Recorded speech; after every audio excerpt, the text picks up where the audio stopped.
It was a quiet night in Konoha no Sato. The wind was blowing peacefully while the leaves would dance in the cooling breeze as they fell off the trees. However, in the darkness of the forest, a lone child sat on the grass in front of an old shack. "Okay, what's the first jutsu in this scroll?" asked a certain blonde-haired child. The said child was a boy by the name of Uzumaki Naruto, and at the moment he was reading a scroll. Not just any ordinary scroll, mind you, but the village's most forbidden scroll. You see, the child had just failed his academy exam and was depressed. In desperation of becoming a ninja, he listened to a corrupt teacher by the name of Mizuki who had tricked the boy into stealing the said scroll. Now the boy had done his job successfully. He felt as though he should get started before his sensei arrived. Let's see, the first jutsu on the list is Kage Bunshin no Jutsu. "Oh damn it, this is my worst jutsu," complained the child. But regardless, he still read the instructions before proceeding to learn the jutsu in the scroll. After about half an hour, he had finally managed to master the jutsu effectively for his liking. So after that, he made a decision that would change the course of his life forever, and would be with this very action that would begin his legacy. Alright, now let's see what else is in this scroll. After tugging on the paper, he unraveled the scroll further so he could see the next jutsu. After the text was readable, he read, "Fuin Jutsu, Kai no Teseiga." "Sweet, I wonder what this Teseiga thing is," said the excited boy. "Okay, to release this seal you must simply place a small bit of blood in the center of the ring of kanji, then focus your chakra into the seal. However, if user does not have enough chakra or the user is trying to use this for ill intentions, the seal immediately burn out all of your chakra coils and will burn off your arm in the process." Wow, whatever this thing is, it must be important for someone to go this far to protect it. Oh well. And with those words, the boy bit his finger, drawing a small amount of blood from the wound, and placed his hand on the seal. The results were immediate as a bright light shined through the forest, illuminating everything in the clearing, and even scaring away a few of the late-night animals in the surrounding area. This had forced Naruto to shield his eyes, so as not to be blinded by the sudden light coming from the scroll. As the light steadily began to die down, the form of something rising out of the seal, as though it was floating before stopping about 6 centimeters off the ground, shining in a yellow light. Naruto, who was finally able to see again, looked at the object in awe as he reached out to touch it. The moment his hand made contact with the object, the yellow light faded to reveal an old-looking katana. The cloth on the hilt was torn and faded brown, along with the bronze-colored guard, which also seemed to have a few dents in it. The sheath was all black with the exception of a small red cloth about a few meters away from the guard. Curiously, Naruto unsheathed the katana only to feel mildly disappointed at the sight of the blade. It was not shiny silver like some of the swords he had seen Umbu carry around. This one was a dark gray with multiple dents and scratches all along the blade. Even the edge looked to be in need of sharpening, as most of the blade had huge chips missing off it. So, it was no surprise when Naruto's eyebrow began to twitch in annoyance as he tried to fight off the urge to blow a gasket over this event. Sadly, Naruto wasn't the type of person to keep his anger from showing for very long, and thus result in him shouting as he glared down at the sword. "Damn it, why couldn't it be something at least a little bit cooler than this piece of shit? Goddamn scroll, I got ripped off." Frustrated and clearly annoyed, the boy tossed the old sword away. He made his way back towards the scroll in hopes of finding a cooler jutsu to learn from its contents. Yet before he could unravel it any further, he heard something approaching from the bushes and turned to see his other sensei, Irika. The expression on his face made it clear that he was very angry at the blonde. "Found you, Naruto. What are you doing stealing the scroll like that?" yelled the man as a small vein could now be visible on his forehead. "Looks like you found me sooner than I, though. I only learned one jutsu," mumbled Naruto while scratching the back of his head sheepishly. "He does look like he has been training a long time," thought Irika. Just then he took notice to the rather old-looking katana lying on the ground out of the corner of his eye. "Naruto, where did you get that from?"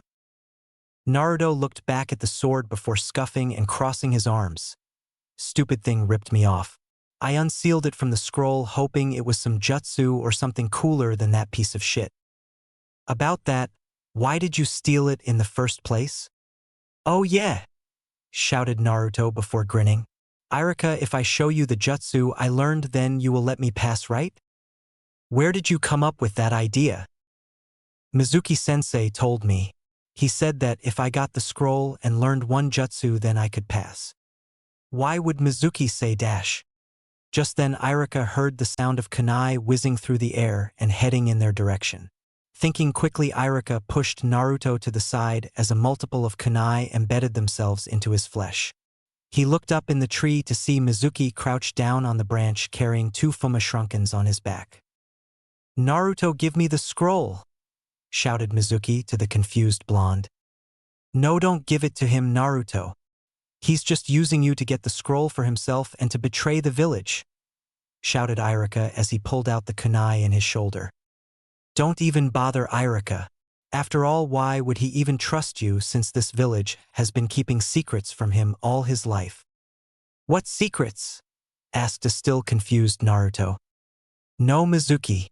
It's forbidden for you to speak of that," Irika shouted, only to be ignored by the traitor. "A secret so classified that anyone who uttered even a word of it was punished by death. The secret that was meant to be kept secret from everyone. Especially you," said Mizuki with an evil grin on his face. "What was this secret?" asked the curious and confused blonde. "Why was it kept from me?" "No, don't tell him. The secret that you are the Kyuubi no Kitsune." That was when everything stopped in the eyes of Uzumaki Naruto. He saw visions of his past come into his mind. He saw parents tell their children not to play with him. He saw the academy children laugh at him when he failed to do something. He saw the drunks beat him into unconsciousness. Then finally he saw himself crying on a swing alone while the parents and children all glared at him. As the pictures came through his mind, he could hear the academy children laugh at him and the adults yell hateful things to him. "That is why you will never be accepted by this village, you filthy demon, and that is why you will die here and now," yelled Mizuki as he began to spin the giant shrunken in his hand before throwing it at the still dazed blonde. "Naruto, get down!" The sound of metal hitting flesh filled the air as the giant shrunken pierced itself into his back. He glanced at his pupil and began to cry at the dazed look in his eyes. Naruto, who had just gotten out of his daze, stared back up at his sensei who was crying for reasons he didn't know. "I'm sorry, Naruto. I know I should have helped you more since I knew what kind of pain you were feeling. I just sorry I didn't help you more than I could have," sobbed Irika as more tears began to fall. Naruto continued to stare at his sensei for a moment before grabbing the katana and dashed off into the dense forest. He didn't look back. Even when he heard Irika call for him, he didn't look back. He kept running, jumping from branch to branch until he couldn't keep going. He plopped himself down on the ground and rested his head on the tree trunk behind him. Naruto sat there a few moments, catching his breath while wiping away the sweat on his brow. Just as he was about to get up, he heard 2 voices coming from behind him and saw that it was Mizuki talking to Irika, who was leaned up against a tree while panting heavily. "How can you help that demon, after everything that it had taken from you?" asked Mizuki. When Irika didn't answer, he sneered at his ex-comrade before saying, "You know me and Naruto are alike. Both of us are demons who want power and we will do anything to get it." "You're right," answered with a sigh Irika. Naruto gripped the sheath of the katana tighter and was trying his very best not to burst into tears. "I knew it. I knew he hated me just like everyone else." Those thoughts, however, were soon crushed when he heard Irika's next words. "A demon would be like that, but that is not Naruto. Naruto is a great child who only wishes for people to accept him for him and not what he contains. Sure, he makes mistakes at times, but he still has the strength to get back up and try again.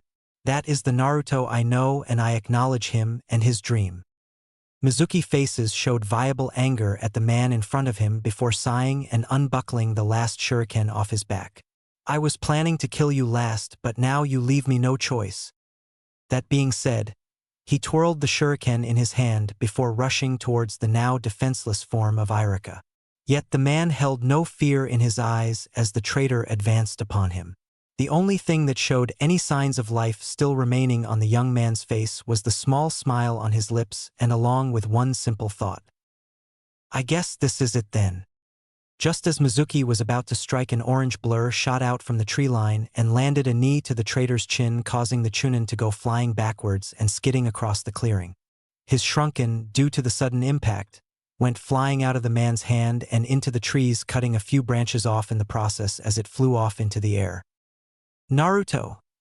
Thought the surprised Chunin as Naruto skidded to glare at the corrupt Chunin who had just recovered from his attack. You little brat!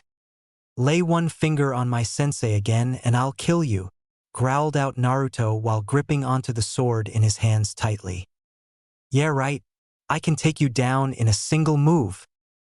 Naruto gave him no reply. Instead, he put the sword on his waistband and put his hands into a cross-shaped seal before shouting out, Kage Bunshin no Jutsu. In a giant puff of smoke, the whole clearing they were standing in was covered in orange, wearing children all glaring at the Chunin. The said Chunin was now scared out of his mind. Everywhere he looked he saw the same boy glaring at him with katanas in their hands. All of them made their advancement on the traitor, and not long after an echo of a traitor's screams could be heard all the way back to the village.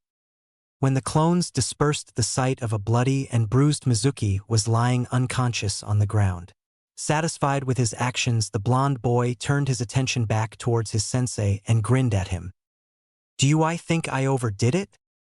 This earned him a chuckle from the scared Chunin who was currently smiling at him from his position by the tree. Naruto, come over here and close your eyes for a moment. Naruto nodded and walked over towards his sensei before closing his eyes. He felt his goggles being taken off, followed by the feeling of something else being placed on his forehead. Okay, you can open your eyes now. When he did, he saw that Irika was smiling proudly at him while holding his goggles in his hands and yet seemed to be missing his hitayate. Then it came to him as he reached up to feel his hand brush against metal and the symbol of the leaf engraved into it. Congratulations, Naruto. You graduate, said Irika proudly. Naruto's shocked expression then changed to an expression of great happiness before lunging at his sensei, screaming, I did it! Over and over again.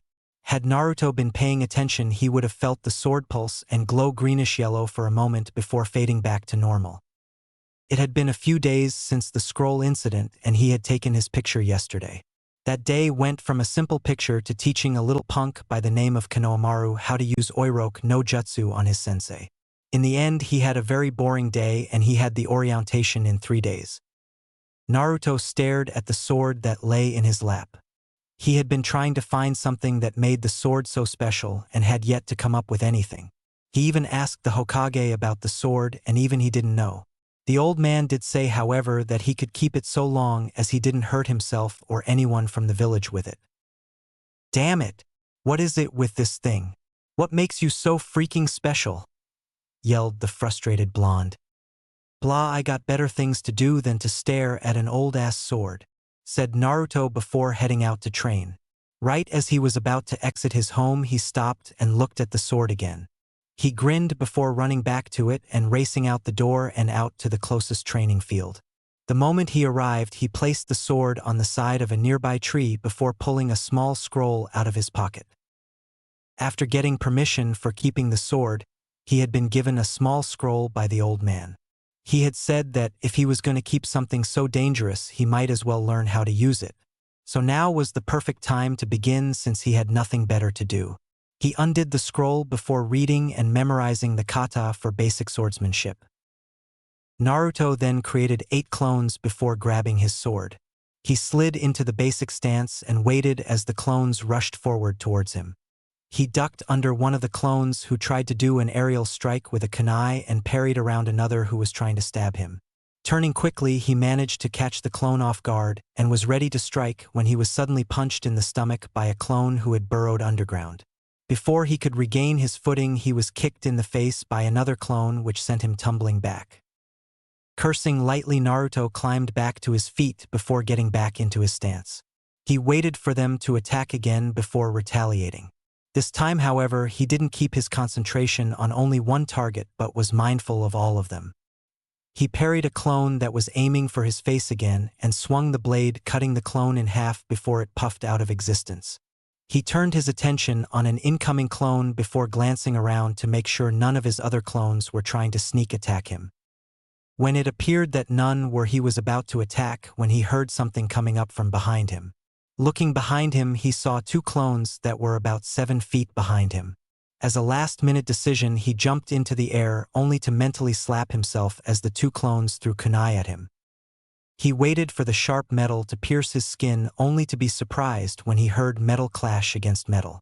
When he opened his eyes, he saw that all his clones were gone and their place was a single kunoichi. She wore a Chinese-style sleeveless shirt with baggy black pants with blue sandals. Her hair was tied into 2 buns and had dark brown eyes with her Hitai 8 around her forehead. The girl in question just shook her head as he walked up to her. Finally, when he was right in front of her, he smiled before scratching the back of his head. "Thanks for that," said Naruto as he started laughing nervously. The girl didn't reply at first before sighing and shaking her head. "Kid, you suck," said the girl. "What?" yelled Naruto.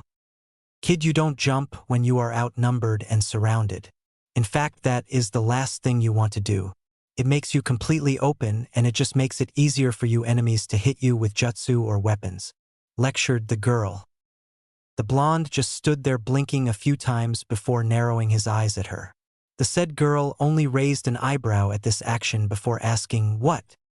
How long were you watching?" asked Naruto while his eyes were still narrowed at her. The girl snorted before answering, "I only watched for a few seconds and even I know that you suck." She expected him to get angry, but instead he just grinned and said enthusiastically, "I guess that mean I got to get better any." It was now the girl's turn to blink before smirking at him. "Don't think you can just pick up a sword and then expect to get good right off the bat. It takes time and lots of practice to be a master swordsman." The blonde's grin only widened before asking, "If that's the case, can you help me?" She was tempted to say no. She really was. But after seeing how he fought with the sword, she knew he could use some better instructions than what he was getting from a scroll. Again she sighed before nodding her head. "Sweet!" yelled an excited blonde. He then looked back at her before asking, "What's your name anyways?"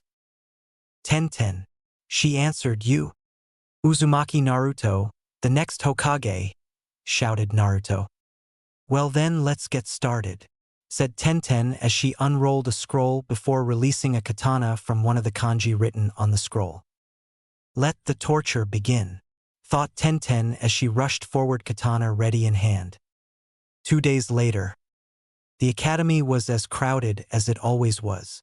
The children were all excited since today was the day that the graduating class was going to begin their new life as ninja. The select few who weren't as enthusiastic about it were Nara Shikamaru, Aburame Shino, and Uchiha Sasuke. As the classrooms began to fill, 2 kunoichi rushed through the hallways, both of which were trying to enter the classroom before the other did. Finally, after struggling for a few minutes, the 2 managed to squeeze through the doorway before shouting first. At the same time, one of the 2 girls was a pale blonde-haired girl named Yamanaka Ino who had long light blonde hair, light blue eyes, a purple shirt with bandages underneath, and a matching purple skirt, while the other was a girl named Haruno Sakura who had a red Chinese-like dress with black ANBU-style pants, a white circle on the back, and long pink hair. The girls glared at each other before huffing and turning away from each other. That was when Sakura noticed that the seat next to Sasuke was missing and rushed over. "Good morning, Sasuke-kun," squealed Sakura. The brooding Uchiha looked at her for a moment before looking out the window again. As everyone was seated, they all heard the door slide open and turned to see Naruto walking into the classroom looking exhausted before making his way over the opposite side of Sasuke. "What are you doing here, Naruto? This is for graduates only," said an obnoxious boy named Kiba as his dog barked at Naruto as he passed. The only reply he got from Naruto was a grunt before finally making it to Sasuke's side of the desk. The Uchiha looked up at Naruto for a moment, only to hear him grunt out, "Move over." The Uchiha scuffed before staring at the board waiting for Irika to show up. Sakura, on the other hand, had more to say to the blonde. "Naruto, you baka. You don't boss around Sasuke-kun like that. Now apologize to him before I have to hurt you, shrieked the pink-haired girl. Naruto looked up for a moment with his eyes half opened before looking back down at the Uchiha. Then, without warning, he hit the Uchiha on the top of the head with the end of his sheath and ordered, "Move. Over. Now." The said Uchiha gave Naruto a glare that promised a lot of pain before noticing not only the sword but also the bags under the blonde's eyes. Normally he wouldn't care if the blonde hadn't gotten any sleep, but after seeing the sword and seeing how he acted right now, he assumed that the orange-clad ninja was in fact tired and just didn't feel like dealing with things. He could recall a time when he was like this and knew that it was annoying, so that was why he snapped at his fangirls who tried to mess with him when he was up all night training. Sighing, he moved himself over to where he was in the middle of the jointed desks and let the boy sit. Without missing a beat, the blonde sat down and banged his head on the desk and let sleep claim him. His soft snores could be heard throughout the classroom as most people had only one thought in mind. "What have you been up to, Naruto?" Just then Irika came into the classroom and immediately all thought of Naruto were vanished as the thought of who was on their team returned to them full force. "Okay class, today is the day that you will be on your teams along with your sensei." Now Team 1-inch. This continued as Aruka went down the LLST of students until finally, Team 7 will consist of Uzumaki Naruto, Haruno Sakura, and Uchiha Sasuke. Your Jounin sensei is Hatake Kakashi. The moment he was finished, he heard a loud squeal of joy as Sakura jumped from her seat and gave the victory sign to Ino, who huffed and looked away. Soon after that, the other teams were called and the bell rang for lunch. Everyone proceeded to get up and leave the classroom while one orange-clad boy stayed in the room by himself. He stirred a bit before raising his head up and looking around. Seeing nobody around, he got up and started to do the exercise that Tenten had given him. He started walking up the wall in the classroom slowly as to not fall off and hurt himself. He continued to do this until he heard the bell ring and decided to go back to sleep. After lunch, all the students returned to the class, with some occasionally glancing at Naruto's sleeping form. Soon after all the students returned, the Jounins began to arrive and pick up students. Now all that was left was Team 7, who was waiting for their sensei to show up. That was 2 hours ago, and they still hadn't seen hide nor hair of their sensei and were starting to get annoyed. Finally, just as Sakura was about to start yelling, the door to the classroom slid open, revealing a man with gravity-defying silver hair wearing a mask covering most of his face. He wore a black shirt and matching pants with a standard Jounin vest over the shirt. He had black fingerless gloves on his hands, and his Hitai was slanted over so as it covered his right eye. Overall, the man looked really weird in the team's eyes. The man looked at the group with a bored expression before placing a finger on his chin. "My first impression of you three is, I don't like you. Now wake him up and meet me on the roof," said the man before he disappeared in a puff of smoke. The two sighed before waking the sleeping blonde and heading to meet their new sensei. When they arrived to the roof, they saw that their sensei was already sitting on the railing of the building. He gestured them to sit, and that is what they did. Well, Naruto collapsed on the ground before striding himself up into a sitting position. "All right, now that you're all here, we can begin introducing ourselves," said Kakashi. Sensei, why don't you go first? So we know how to do it," said Sakura. "Well, my name is Hatake Kakashi. My likes are none of your business. My dislikes, my dream is to, and I have lots of hobbies," said Kakashi. So all we got from him was his name, thought all the genin. "Okay, now it's your turn. You baggy eyes.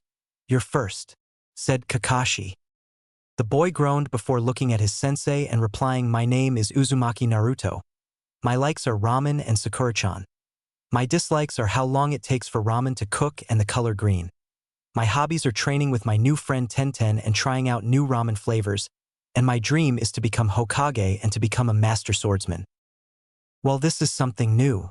I thought he just wanted to become Hokage. Oh well, I'll ask him about it later. If he passes, thought the Jounin. "Okay, your turn, Pinky," said Kakashi. The said girl glared at him for a moment before saying, "My name is Haruno Sakura. My likes are glances at Sasuke, my hobbies, repeat process, and my dream is to repeat process and squeals." The Jounin side and your dislikes? Asked Kakashi. Naruto, said Sakura as she glared at the blonde who was too tired to hear her. Kunoichi nowadays are more focused on boys than training. Looks like I got to fix that problem, otherwise she could become a liability to the team, thought Kakashi as he rubbed his temples. Okay, your turn, brooder, said the Jounin. The boy did nothing for a moment before speaking. My name is Uchiha Sasuke. I have no likes. I dislike almost everything. My hobbies are training, and my dream is to rebuild my clan and kill a certain person. I guessed as much. Well, that's another thing I have to fix. Sasuke-kun is so awesome, thought Sakura. All right, tomorrow we will begin your first mission, stated Kakashi. What type of mission is it, Kakashi-sensei? Asked Sakura. The Jounin looked at them with his one visible eye curving into an upside-down U before answering, survival training. But we already have had survival training in the academy, whined Sakura. Yes, you have, but this one is different since it will determine whether or not you become genin. But we already passed. What is the point in trying so hard only to take another test? Asked a now very confused Sakura. That was to see who had the ability to become genin. The real test is to weed out the ones who will actually become genin or the ones that will be sent back to the academy. The man then began to chuckle before noticing the questionable looks from the three kids. Oh, I just thought of how funny your expressions would be if I told you that there is a 66% chance that you will not pass this test. The results to his were priceless in his eyes. Sakura looked shocked, Sasuke looked pissed, and Naruto's eyes widened slightly. All right, meet me at Training Ground 28 at 9 o'clock tomorrow morning. Oh, and don't eat anything for breakfast, you'll just throw it back up. With that, the Jounin puffed out of existence, leaving three surprised genin behind. The next day, two of the three-man team staggered into the training field while desperately trying to keep their eyes open. As they waited, they noticed that someone was missing. That someone was the class dobe, the Orange Clan Baka known as Naruto. The thought of them failing because of one late member angered one of them considerable, while the other was still upset but was able to keep calm about it. After waiting a few moments, the genin were now furious with not only the tardy teammate but also their sensei. After 2 hours of waiting, there was a puff of smoke signified the arrival of their sensei. Yo! You're late! Shouted Sakura. Yes, well, a black cat crossed my path, so I had to take an alternate path to get here, lied the Jounin. He saw the annoyed look on both of his students' faces before. Wait, two of them, thought the confused Jounin. Hey, where's the blonde one? Asked Kakashi. He immediately regretted it when he started hearing the rather long ranting of Sakura, who had started stomping around the training field while occasionally kicking one of the 3 logs posted into the ground. After she calmed down a little bit, Kakashi sighed before preparing to search for the blonde, when he heard something that made his skin crawl. My eternal rival, shouted a man. Damn it, thought Kakashi as he looked behind him to see a dust cloud coming closer to their location. Finally, just as it was about to pass them, the cloud stopped in the middle of the training field, kicking up more dust in the process. Once it cleared, it revealed a man wearing a green spandex suit with a standard Jounin vest with a red hitayate tied around his waist like a belt. The man also had a bowl-cut hairstyle and huge eyebrows that would often twitch. The shocking thing was that right beside him stood an annoyed-looking Naruto who was fingering the hilt of his sword dangerously. My eternal rival, I was informed that this great source of youth was now under your tutelage. I also discovered that he was taking your test today, so I decided to lend my services and help him get here in time, shouted the green-clad man while ending it with a smile that made his teeth reflect off the sunlight. Kakashi sighed as he heard this. He really didn't feel like dealing the guy today, or any time of the week, and this was surely going to bring the Jounin to him demanding more challenges. Just as he was about to reply to the man, he heard Naruto say, Guy-sensei, I think I hear Lee saying he needed support and that he was lacking youth. What? Then I must go. Good luck on your test, my youthful comrades. Farewell, said Guy before racing off to the training grounds he left his team at. Thank God, said a relieved Kakashi. How did you run into him, Naruto? The boy shrugged before stating, my new friend is a part of his team, so I was introduced to them yesterday. She told me if I ever wanted to get rid of him, just say something about youth and about Lee and he will be gone. Note to self. Remember that trick next time guy bugs you, thought Kakashi before rummaging through his bag and pulled out an alarm clock. He then placed it on one of the 3 stumps in the middle of the training field. Okay, you 1 hour to complete this test. The goal of this test is to take these dash. He lifts up his hand to show 2 bells dangling in his hand on red string. From me before time runs out. If can get one of these, then you pass. If not, then you fail and you will be sent back to the academy. That was why he didn't want us to eat, thought 2 of the genin. Well then, if you are all ready to begin, then go. And with that, all 3 of them dashed off into 3 different directions. Kakashi sighed before seeing the orange-clad ninja standing there in front of him with his hand on the hilt of his sword. You know, compared to the others, you're a little bit weird. Don't you think it would be better to strike me while you're hidden instead of head-on? Asked that jounin. The only weird one here is you, since you have a rival who has a creepy genjutsu occur whenever he hugs that Lee guy, stated Naruto. Ouch, thought Kakashi. Ha, thought Sakura. HN, thought the Uchiha as he shook his head. Okay, now that was uncalled for, said Kakashi as he started to reach into his weapons pouch. I don't matter because I'm getting that bell whether it's uncalled for or not, shouted Naruto before unsheathing his sword. After meeting Tenten a few days ago, she had gave him something to at least clean the sword off with. Now, instead of a dirty beaten-up sword, it now looked slightly beaten up, only it no longer dirty and dark gray but shiny silver. Naruto then charged the jounin with decent speed while swinging the blade, aiming to strike him on the side. The strike was easily parried and had thrown the blonde off balance for a moment before he stuck the blade into the ground and spinning himself to where he was facing his sensei again. He pulled the blade out of the ground and made another attempt to hit his sensei. This surprised the jounin enough to distract him from dodging the blade. Naruto grinned when he saw that his attack was going to get through, only to be shocked when he heard a loud clang of his sword connecting with a kunai. He gritted his teeth before jumping back, getting himself some distance from his sensei before charging him again while holding the sword in a thrusting stance. The jounin waited patiently for the blonde to get closer before jumping over the blade and hitting it on the side with his kunai, sending the sword and the blonde off course. After landing, he spun around, pulled out 2 shrunkens and tossed them at the blonde. Shit, berated the jounin. He was so used to being an ANBU that he forgotten that he wasn't aiming to kill these opponents. It just surprised him how the blonde was fighting. He was sure he was going to be able to read his book, but evidently the dobe of the class was not that bad. He almost sighed when the target burst into smoke. He began looking for the blonde, only to see a group of them charging him all in the same thrusting stance as the previous one had. As he was about to counter-attack, he felt something grab hold of his legs. He looked down to see 2 hands holding onto each of his legs and was not letting him go. He looked back up to see 3 of the clones closing the distance between them.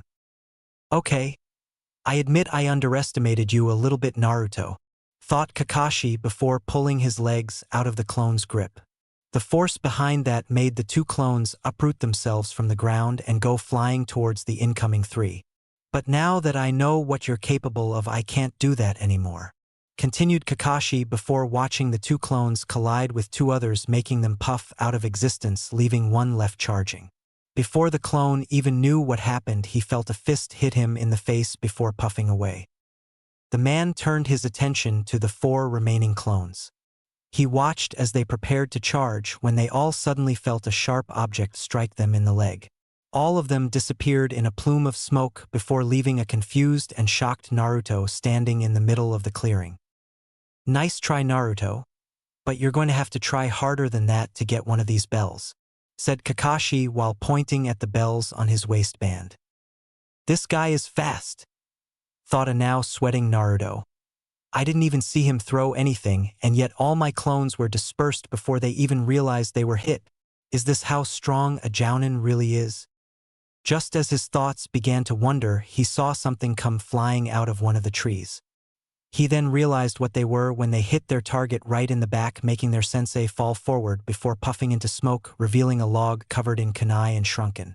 Taking that as a hint, the orange-clad ninja sped off into the forest to regroup and think up a new plan of attack.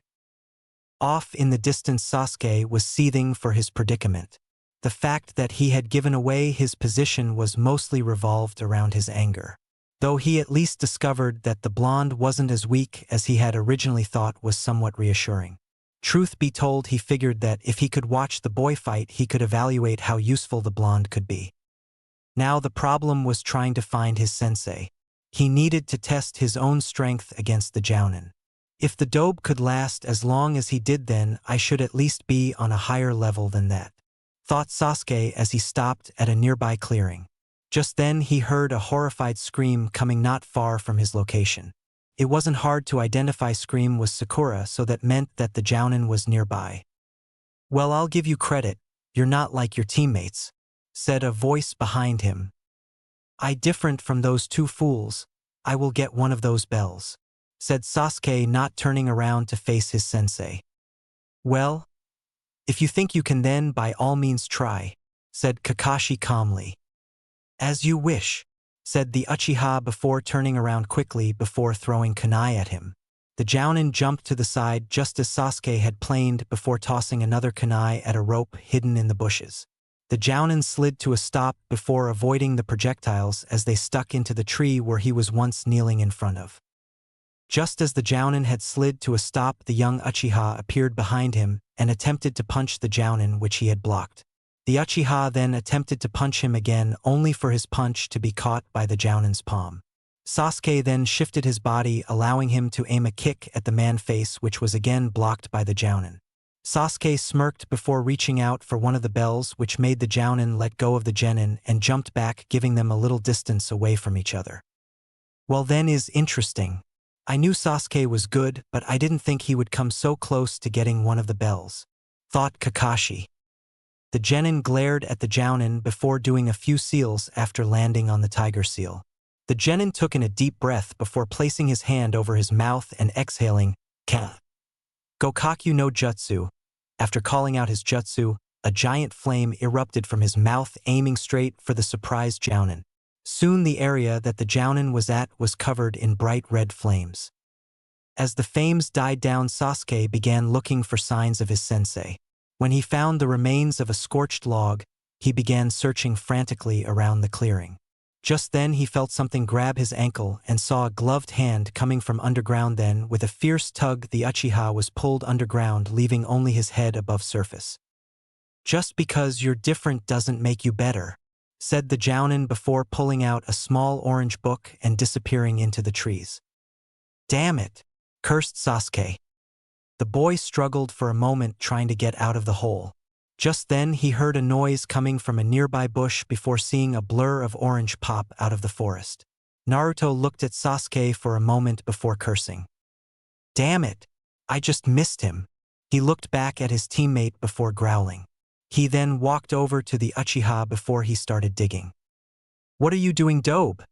asked Sasuke. "Even if I hate your guts, I won't leave a comrade behind. A ninja should never abandon his comrade no matter the situation," stated Naruto as he continued to dig. Just hurry up," ordered Sasuke. "Don't push it, team," replied Naruto.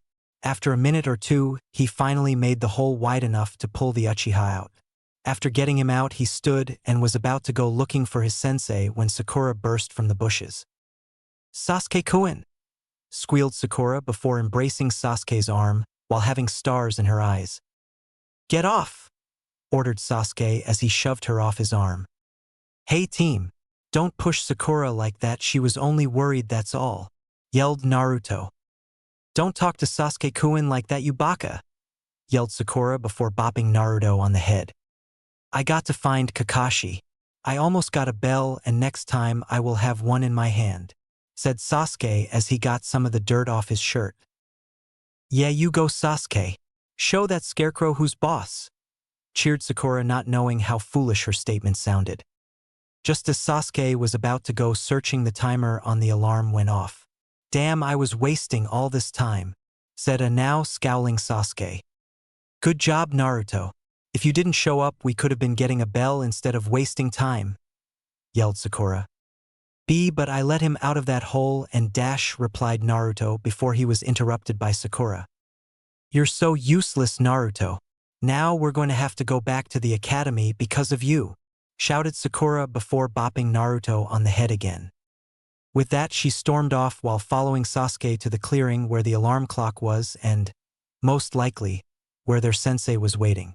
Naruto, who was now rubbing the second bump on his head, sighed before tugging along the rest. When they arrived, they saw that their sensei had his nose into a small orange book. They were about to comment when they saw him gesture them to sit down on the ground. When they did, the Jounin snapped the book shut before giving them a bored look. Well, I've decided to not send you all to the academy, said Kakashi with his eye smile. He saw all of their faces light up a little bit. Well, Sakura and Naruto did, but Sasuke just smirked. Instead, you three will be dropped from the ninja program. That's not fair. Why do you have to be dropped when it was his fault in the first place? Shouted Sakura as she pointed at Naruto. Explain to me how it's Naruto's fault, Sakura? Asked Kakashi. When he got no answer from the girl, he continued, Yes, Naruto did charge me head on, which, by the way, was a foolish act on his part. But he was standing right here fighting me, while you didn't do a single thing to help him. Sakura put her head down in shame as she realized that what he said was true. Naruto, you were being too brash when you charged straight at me. For all you know, I could have killed you before you even got into striking distance, said Kakashi sternly. His eyes softened a bit with his next statement, though. However, you did do a great job since your records say otherwise, and you did do one part of this test correctly. As for you, Sasuke, you thought that your teammates would only hinder you and decided to leave them behind. If this had been the real thing, then all three of you would be dead. The part of this test was not to evaluate your skills against a Jounin, but to prove you can work properly as a team, stated Kakashi as he stared down at the three genin. The man then walked over and stood over the stone in the middle of the training ground before asking, This is the memorial stone. It has all the names of true heroes of this village. That's the stone that I want to have my name one day. I'm not going to die a nobody. I'm going to be a hero, just those on that stone, said Naruto excitedly. For your sake, Naruto, I hope you don't end up this stone, answered Kakashi in a solemn tone. What? Why? Do you think I'm worthless like everyone else in this village thinks? Asked Naruto, who muttered the last part. No, it's just that the names on this stone are for ninja were killed in battle, answered Kakashi as he looked back at his team. Naruto's face changed from sad to awestruck. Some of my closest friends' names are engraved into this stone. I promised myself that I would never let anyone I knew die if I could help it. He doesn't hate me? Thought Naruto as he looked at his sensei in shock. Well, seeing as how Naruto did one portion of this test correctly, I will give you all one last chance. 2 of you will eat while Sakura gets none. Ha! It's what you deserve after wrongly accusing your teammate for something that was not his doing, answered Kakashi with a stern glare. Now you are not to give her any food. Understand? If you even give her a little bit of food, you will automatically fail the test. The Sasuke nodded while Naruto did as well, albeit hesitantly. With that, the Jounin left them their lunches before leaving them in the clearing. After a few minutes, the two heard a grumbling of a stomach before looking at a blushing Sakura who felt like hiding in a hole. Thinking it over, Naruto placed the bento on the ground beside Sakura while glancing around the clearing. What are you doing, Naruto? Didn't you hear what Kakashi-sensei just said? Hissed Sakura. I don't feel his chakra around here. Go ahead and eat. We're going to need all the help we can get if we are going to get a bell, said Sasuke as he too began searching for any signs of their sensei. Yeah, so go ahead and eat, Sakura-chan. I ate this morning, so I'm not nearly as hungry as you are right now, said a grinning Naruto. Wait, you mean you ate instead of following sensei's orders? Hissed Sakura again. Heh, I kind of forgot about that since I was so tired yesterday, said Naruto as he scratched the back of his head while laughing nervously. Hurry up and eat. We don't want Kakashi to show up and catch us," said Sasuke hurriedly. Sakura just sighed before picking up the chopsticks and took a small amount of rice before devouring it. Just as she did, an explosion of dirt came forth in the middle of the training field. As it cleared, a very pissed-off-looking Kakashi erupted from the smoke. "You!" he shouted. All three of Genin were cowering at the killing intent rolling off the Jounin. As he got closer, the killing intent grew until they were close to suffocating. "Pass!" And just like that, the killing intent was gone, and there stood an eye-smiling Kakashi. "Ha!" said all three Genin together. "You're the first ones to think for yourselves." All the Genin would always choose to listen to those orders. They just never had what it took to do what you just did. In the ninja world, those who disobey the rules are scum. And that is true in most cases. However, those who abandon their friends are worse than scum, said Kakashi as he looked back at the memorial stone. "He's kinda cool," said Naruto while looking like he was about to cry. "Now this team is now official, and we will begin our first real mission tomorrow. Meet here tomorrow at 10 a.m., said the Jounin before giving them thumbs up. "Sweet!" yelled Naruto as he jumped into the air. He held his sword high as he could in the process. Inside the seal, a giant red eye snapped open before it glanced in the direction of a rumbling sound beside its cage. Then, a moment later, a 5-foot-wide doorway began to appear before revealing a man in his late 30s, wearing a white kimono and white pants along with a long deep red sash around his waist with like a belt. He wore gray battle armor with a red crystal embedded into the chest plate. His long silver hair tied into a ponytail that went all the way to his lower back. He had golden yellow eyes with slits for pupils and teal-colored marks on both his cheeks. The most noticeable thing was that he had 2 furry white-colored objects that went all the way down to his ankles. The man glanced at the giant red eye before smirking and walking up the beast's cage. When the beast's claws struck the cage, the man didn't even seem to be bothered and stepped right inside the dark cage. "You have much to explain and a lot of catching up to do. Correct, Kyubi no Kitsune?" said the man with a smirk. The beast growled at him before saying in a loud booming voice, "Why are you here? I do not recall you being sealed inside this Ningen Inu no Taisho, or should I say, Inu no Mikiba." Naruto was, for lack of better term, pissed. Why, you might ask? That question is simple. D-ranked missions. They were the bane of the ninja world that everyone wished was just go into a corner somewhere and die. For Naruto, it was a mock of his skills and was not helping him gain experience with his kenjutsu training. You see, Tenten had told him that most of her skills she gained from being a genin for so long. That alone was to say she was more than ready for most challenges that headed her way. On top of that, she had fought against bandits, mercenaries, and even a few missing ninja from other countries. So, to Naruto, the gap between them was just too big to fill at this pace. Despite this, Naruto trained himself harder than he did beforehand and even asked for Guy for help on some occasions. Regardless, the chores, as he took to calling them, were putting a major dent in his advancement as a swordsman, and his very limited patents was nearing its end. "Alright, Team 7, your next mission is dash." Before Hokage could finish, he was interrupted by Naruto. "If it's that cat again, so help me Kami, I'll kill it," growled Naruto while fingering the hilt of his sword again, which was quickly starting to become a habit. "He has a point at least," thought Sasuke. "But he could at least be a little more polite about it," thought Sakura. "Naruto, don't act like that. Your team has only been registered as a genin team for only a week and a half. So don't start getting an attitude about it," said an annoyed Irika. "Well, while we are chasing cats and painting fences, I would think we could at least handle something that involves bandits or something of use," snapped Naruto. This made a few people in the room raise an eyebrow at his words. Since when did Naruto start getting worked up about fighting?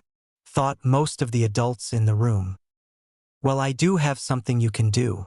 I doubt you will run into bandits, but it's a C-rank mission that will get you out of the village for a while. And possible let out some steam in the process," thought the elderly Hokage. Hokage-sama, are you sure it's wise to let a genin team go on a C-ranked mission when they are not registered for longer than 2 weeks? Asked Irika. I believe that it would be wise seeing as how the other members of the team feel likewise about the situation. Am I correct? Asked Sarutobi. When he saw the 2 others nod, he turned to Kakashi to see him nod as well. All right, you may come in now, said Sarutobi. When he did, the door slid open to reveal a tired-looking old man with a brown shirt and black pants holding a sake bottle in his hand while carrying a small bag on his back wearing a sacket. This is Tazuna, a bridge builder from the land of waves. You will be guarding him on his way home and as he finishes the bridge, said the Hokage as he took another puff off his pipe. These are the brats that will be guarding me? They look ridiculous, especially the one with the sword, said the now introduced Tazuna before chugging a good portion of his sake. That's it, I'm killing this old drunken bastard, yelled Naruto while trying to get out Kakashi's grip. Calm down, Naruto. You don't need to kill the client before the mission even starts, says Kakashi, making the child calm down slightly. All right, meet me at the North Gate in about an hour, and pack a few days' worth of equipment. The 3 members of Team 7 nodded before they left to their own homes. After arriving to his apartment, he searched his pocket before pulling out his key and unlocking the door. After gathering his things, he made his way to one of the blank scrolls on his shelf before grabbing some ink and a brush. Yet another skill he picked up from Tenten, which was the most basic form of sealing. He knew he didn't have the knowledge to learn seals, so he stuck to learning ones he understood. This was the only one he knew well enough to perform. He placed his equipment in the middle of the circle of kanji before focusing chakra into the seal. After seeing the equipment, extra kunai, tent, sleeping bag, and some extra clothes disappear into the scroll, he rolled it up and placed it into his weapons pouch. He headed back outside before closing and locking the door. He thought about it for a while before he decided to go and see what Tenten was doing. He took his time walking to her team's training ground. After walking for 20 minutes, he finally arrived to see Tenten leaning on the side of a tree trunk while staring up into the clouds. Tenten, on her part, didn't know what was wrong with her. This has never happened to her before. She usually had at least something to do with her time. But today Guy and Lee had decided to experiment with a new training regiment while Niji had some personal business to deal with. She sighed again and looked back up into the clouds. That one kind of looks like Naruto-kun somewhat, thought Tenten. She giggled at the thought of the boy, who she had started hanging around more and more over the past few days. Every day he would come find her and the 2 would spar for a good hour before stopping and getting lunch. She wouldn't admit it, but she real loved his company and even felt as though she was getting attached to the blonde. She sighed again, Naruto said aloud. She blushed when she realized that she said that out loud. She then heard a twig snap and turned to see the said boy standing there grinning. This of course made her face turn light pink to almost scarlet red in less than a second. How did you know it was me? Asked Naruto with his grin still in place. WWL, when you're around someone for a long time, you tend to recognize things like chakra signatures and such, said Tenten while looking back at the clouds in order to hide her blush. Well, I guess I need to learn that trick, huh? Well, hey, I just came by to say that I'm going on my first C-ranked mission, said Naruto excitedly. This brought a smile to the girl's face. That's good to hear, kid. Hope you do well with what I taught you, said Tenten, who had turned to face him. Thanks. I'll be sure to continue what you told me to do while I'm away. Flashback. Tenten was sitting on one of the branches in the nearby tree when she heard him yell in frustration. She looked down to see Naruto glaring up at her while trying to understand the task given to him. Why can't you just give me some advice so I can climb this damn tree? Shouted Naruto. Because then you wouldn't be learning now, would you? Said Tenten with a smirk. The boy continued to curse before focusing chakra into his feet like the times before. He then ran towards the tree and made only 2 steps up before crashing back onto the ground. GRH, why can't I get this thing right? Shouted Naruto. It's because you're frustrated, stated Tenten as she dropped down from the tree branch. What does that have to do with anything? Said Naruto through gritted teeth. Tenten sighed before flicking him on the forehead. Listen, whenever you're angry you tend to make more mistakes than you do at correcting them. You're just too distracted by your anger that you can't put full focus into what you're doing. For example, if I was angry when I target practice, I would most likely only hit half of them.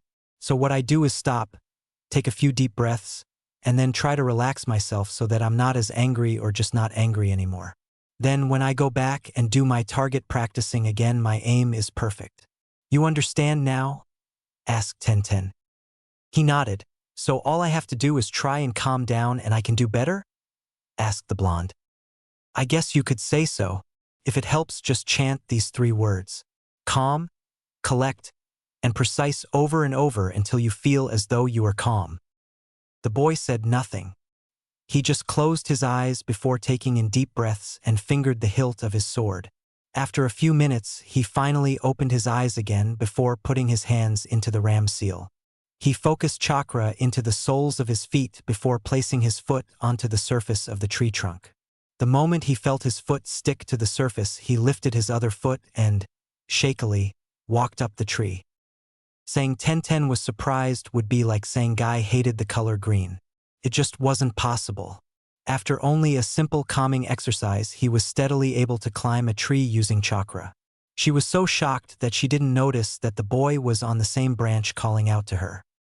Tenten! Yelled Naruto. Finally, getting out of her shock, she looked up to see Naruto grinning before asking, "How was that?" All Tenten did was stare at him for a moment before running up the tree and flicking him in the forehead.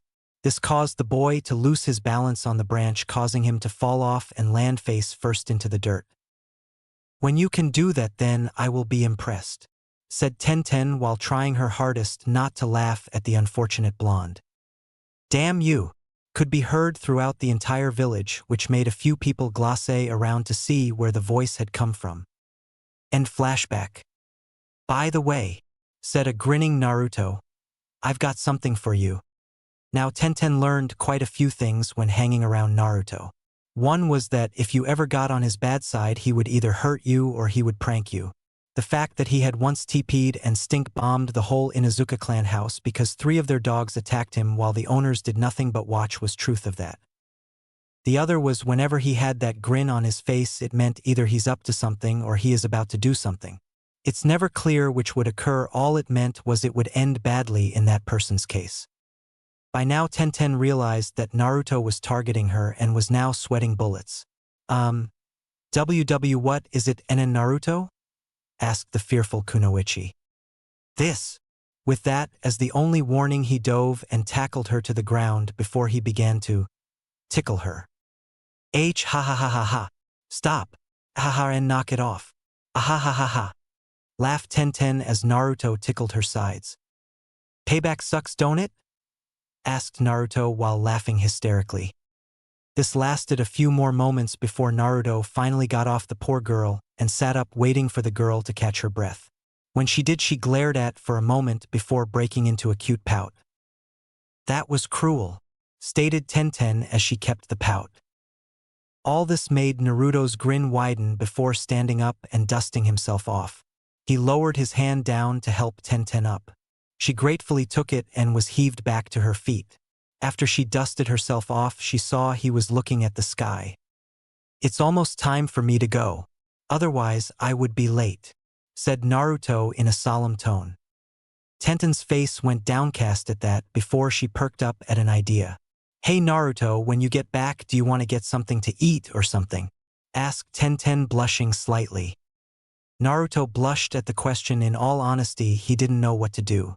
"I always wanted to have my fist date with Sakura-chan. But I don't want to hurt her feelings like that team does all the time. What do I do?" he thought frantically. That was when he heard a voice just barely above whisper say, "Take her offer." Glancing around him, he noticed that nobody was there.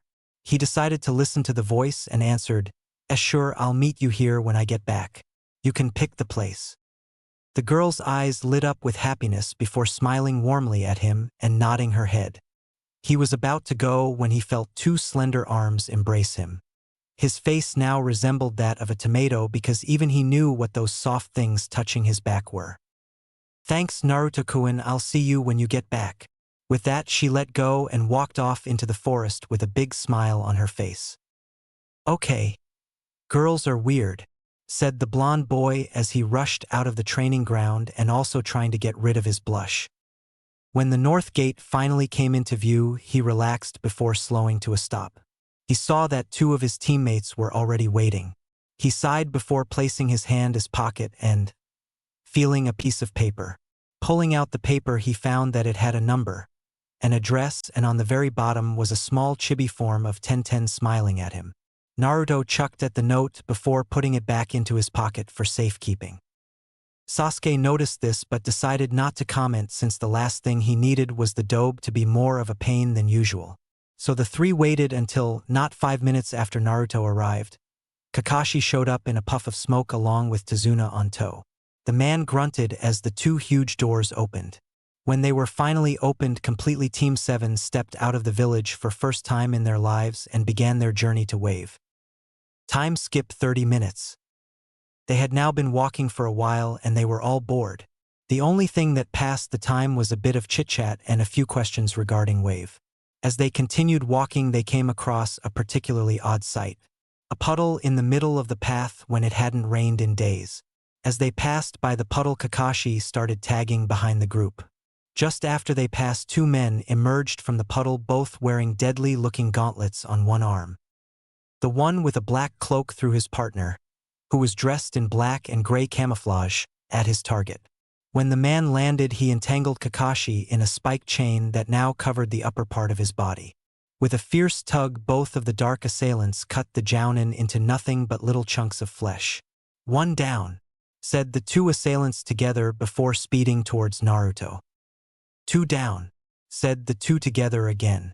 Just as they were about to entangle him in the deadly chain, the hilt of a sword went straight into one of the men's chin. As soon as the other realized that his comrade was hit, he was struck by a strong kick to the face, making him go off balanced as well. After catching them off guard, Sasuke throws one shrunken that embedded itself into a nearby tree and a kunai to keep the chain in place. When the assassins realized that their weapon was useless, they detached the chain from their gauntlets and charged a different opponent. The one in the camouflage went for Naruto while the one with the cloak went for Tazuna. Sakura, doing rational thing, stood her ground in front of the bridge builder while holding a kunai in a defensive stance. Just as the man was about to slay the two of them, he was stopped by Kakashi, who had the man held in a headlock before slipping into unconsciousness. The jounin looked over his shoulder to see Naruto and Sasuke standing over a severely cut and bruised body of the second assassin. "Good work, team, you all did your part very well," said Kakashi before turning over to Tazuna and regained his seriousness. "Tazuna-san, we have something to discuss." The man nervously nodded before walking over to the man while Naruto and Sasuke started tying the two men up to a nearby tree. After getting some information out of both the men, they had found out that not only were they the famous demon brothers, but also that they were hired to kill Tazuna by a businessman by the name of Gato. They were now crossing the river, sitting a small boat while one of Tazuna's friends steered the boat through the mist. "So from what you have just told us, the bridge is the only way for your country to survive?" asked Kakashi. "Yes, and that is why I went to Konoha. Our country didn't have the money for a B or A rank mission, but we had just enough to afford a C rank one. It was our only choice, and if you won't help me, then all of Wave will suffer," said Tazuna while looking at the floor of the boat. "Let do it," stated Naruto before being shushed by the rower. "Let's help these people. After all, he did say they used everything they had to afford it, so if we succeed, then we would be doing them a big favor. Besides, I'd rather do this than those damn D-rank missions." Everyone just sat there in silence while all looking at the blonde, who was now laughing nervously. Suddenly Sasuke rose his hand before saying, "I agree." Not long after, Sakura did as well, albeit nervously. The jounin sighed before smiling at Tazuna and saying, "Well, it looks like we're going to help out after all." The man had to wipe a tear away for what these people were doing for him. In truth, he was just going to give them a guilt trip and hope they would feel sorry for him and help, but it seemed he didn't have to now. "Tazuna, this is as far as I can go," whispered the rower as they approached the shore. "Thanks. Be sure to get home safely." replied Tazuna before stepping onto the shore. The man nodded before pushing off and disappearing back into the mist. My home isn't far from here.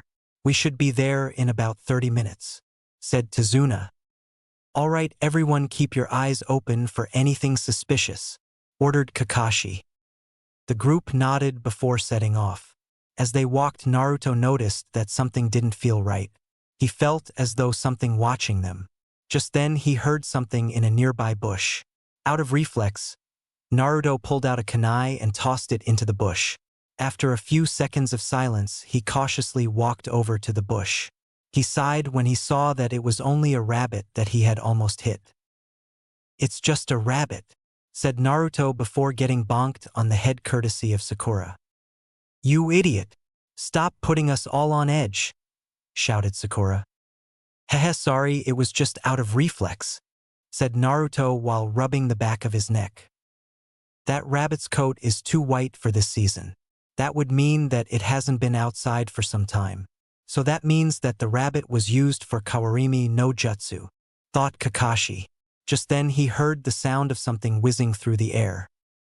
Get down, ordered Kakashi as he and the others ducked under a giant sword that embedded itself into a tree.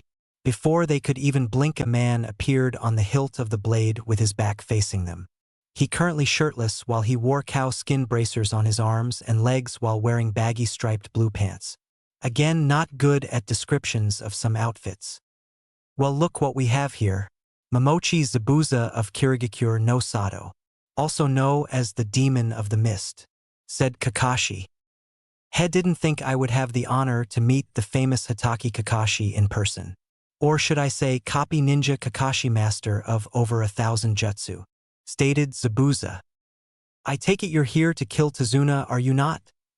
Asked Kakashi, who started reaching to lift his hitayate. Yes, I am. And if you step aside, I'll let you and your bundle of brats live, answered Zabuza. Not happening, you eyebrowless freak, shouted Naruto while reaching for his sword. You got some very confident or very foolish students, Kakashi, stated Zabuza with a vein popping out of his forehead. Naruto, this guy is way beyond your level. Let me handle him while you three guard Tazuna, said Kakashi as he pulls up his hitayate to reveal a red eye with 3 tomos circling around the pupil. Oh, so you're using the Sharingan so soon, Kakashi? Why, I feel honored to be facing such a skilled opponent. Nonetheless, you will die today with or without that eye of yours, said Zabuza. Kakashi has the Sharingan? Thought Sasuke as he stares at Kakashi curiously. Just then a heavy mist. Zabuza pulled his blade out from the tree before disappearing in a burst of speed, only to reappear on the surface of the water before calling out, Kirigakure no Jutsu. In seconds, the area was covered in a thick mist. The 3 genin surround Tazuna, 2 holding kunai while the 3rd was holding his sword out and ready. Liver, lungs, spine, clavicle vein, neck vein, brain, kidneys, heart. Which one should I go after? Said Zabuza from within the mist. After that, a huge amount of killing intent was directed at all the people in the area. Kakashi was calm while the genin were trembling in fear. Sasuke himself could barely keep hold of his kunai while Naruto's sword was shaking badly. Sasuke, don't worry, reassured Kakashi when he saw the boy about to kill himself. I won't let anyone I know die if I can help it. This caused Zabuza to scuff before appearing in the middle of the group. He swung his massive blade, aiming to slice all 3 of them in half, only to be disappointed when Kakashi knocked them out of the way. Without missing a beat, the copy nin then turned and stabbed the missing nin in the stomach before realizing it was a Mizu Bunshin. He turned around to see Zabuza rearing back before swinging his blade again. This time it hit and it cut the jounin in half before he himself burst into water. Game over, Zabuza, said Kakashi as he placed a kunai at Zabuza's neck. The man was shocked for a moment before chuckling lightly. So you made a bunshin as you were talking to the brat. You really are a talented ninja, aren't you? Asked Zabuza before bursting into water again. Wide-eyed Kakashi looked behind him to see the real Zabuza aiming to slice him in half again. When he swung, Kakashi ducked under the blade while a bit of his hair was cut off in the process. When the blade stuck itself into the ground, Zabuza switched arms before using the momentum and kicking the Jounin in the chest, sending the man flying. Fortunately, for Kakashi, he landed in the nearby lake only to suspect that something was about to accrue. Before he could do anything, he heard Zabuza behind him call out, "Suiro no Jutsu," and was now trapped inside an orb of water. "Shit!" cursed Kakashi before shouting out to his team, "Listen, you three, I want you to take Tazuna and run away from here as fast as you can." The group looked back at their sensei in shock before looking back at Tazuna. Naruto looked back at his sensei again before saying, "No way in hell, Kakashi-sensei. You're our sensei and we are not leaving you behind," continued Sakura. "And you said that those who abandon their friends are worse than scum," finished Sasuke. "You brats are noble, I'll give you that, but you three are just a waste of my time," said Zabuza while he made a hand seal. A few moments later, a clone made of water arose and stood in front of the group. Sasuke looked over at Naruto for a moment and saw that the blonde had the same idea he did. Both nodded before charging forward towards the clone. Said clone swung his blade at the two of them as they charged. Sasuke jumped over it while Naruto ducked before raising his blade in an attempt to stab the clone in the chest. The clone dodged the blade and landed kick on the blonde's jaw while he grabbed Sasuke midair by the neck with its free hand and threw him back towards Sakura and Tazuna. The clone then set its sights on Naruto before raising his blade, aiming to cleave him in half. The orange-clad boy rolled out of the way just as the blade smashed into the ground. He leapt back to his feet and made a vertical swing on the clone, still aiming to hit it. He gritted his teeth when the clone dodged the strike and leapt back to get some distance before the clone could strike again. "You three are all pathetic. You call yourselves ninja? Don't make me laugh. All you're doing is playing a dangerous game. A game where your life is on the line," said Zabuza. "Now it's time for me to put an end of this little game we've been playing," finished the clone before charging the group with incredible speed. "Is this where I'm going to die?"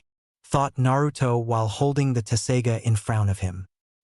He looked back at Sakura, who was now pale and shaking violently. "No, I will protect Sakura-chan and the GG even if it costs me my life." Naruto waited for the clone as it approached before noticing that it was starting to slow down until it stopped, as though someone had pushed pause in the middle of a movie. He blinked a few times before seeing that everything was stiff still. He then noticed a figure approaching. As the figure came closer and closer, he found that the figure was a man who had silver hair and strange-colored eyes. The man stopped when he reached Naruto, who was still holding the Tasuga in front of him in case the man tried to attack him. Finally, after a few moments of silence, the man spoke in a calm tone, "So you are the one who contains Kubidano." This made Naruto flinch slightly before he pointed the blade at the man's face before shouting, How do you know that?" All the man did was chuckle before pushing the blade out of his face with his finger. "I know many things, Ninjen, but from what I understand you wish to protect your friends, do you not?" asked the man. This made Naruto's eyes soften before saying in a low tone, "They are the only thing I have to call friends. Of course I would protect them. They are all I have besides the Hokage and Irika-sensei." The man kneeled before the boy before smirking and touching the sword. "This sword was once made for my son who has lived a life similar life to yours. It was meant to protect his loved ones from danger and to control his demonic blood. After he died, I thought nobody would ever be worthy to even holding my sword again. I was wrong. You are worthy of using this sword, and it's now time for you to be able to use it to its fullest potential," said the man before his eyes flashed dark red. When he did, Naruto felt the sword pulse in his hand. He questionably looked up at the man only to find him walking away. "Hey, wait, what's your name?" asked Naruto. The man turned towards him before smirking. "Inu no Taisho, or Taisho for short," replied Taisho before facing forward and walking away again. When he was out of sight, word began going back to normal. When he remembered what was going on, Naruto found that the clone was about to swing his blade at him. He prepared to block until he felt the Tasuga pulse again. Then the sword began to glow bright yellow before it started to become blinding. Everyone who was watching immediately shielded their eyes while the clone stopped its advancement and hid his eyes as well. When the yellow light faded, everyone was awestruck at what they were seeing. The once plain old katana now looked like a giant fang about the same length as Zabuza's blade. Its blade curved slightly and his guard now gone and replaced with a patch of white fur. Naruto was now dumbstruck by the sight that he was seeing. He now understood what made this sword so special. He made a few test swings and found that the sword was almost as light as when he had the katana. Practically weighed nothing akin to what something like this should weigh. He looked back at the clone who had snapped out of his stupor and charged him. When the blades clashed, Naruto found that not only was the fang long but it was very sharp.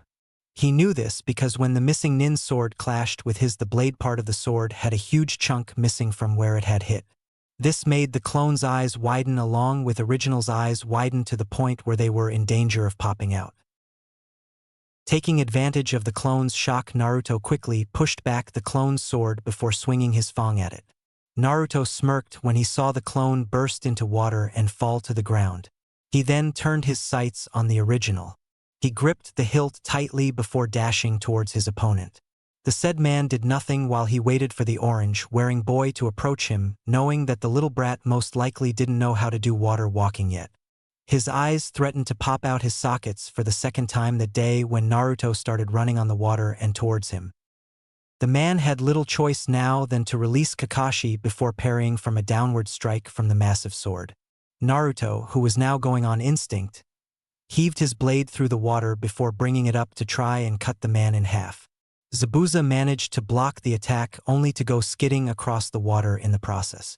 He was now getting annoyed with him, so Zabuza started doing seals before calling out, "Suetun! Suryuden no Jutsu." Just then a dragon made of pure water came forth from the lake and was glaring at Naruto with its yellow eyes. Naruto was now starting to sweat. He doubted that even with the transformation the Tesseiga wouldn't stand a chance against this. Just as he thought he was a goner, he heard a cry of "Suetun! Suryuden no Jutsu!" from behind him. He turned to see Kakashi standing there as another dragon began to form. He was so mesmerized by the jutsu that he lost focus in his chakra going through his feet that he immediately fell into the water. After resurfacing, he saw that the two dragons were gone, and that the two jounin were now locked in a struggle over dominance between Zabuza's Zanbato and Kakashi's kunai. As it stood, both were about equal. They jumped away from each other before both started doing the same movements. "What's going on?" thought Zabuza as he watched Kakashi closely.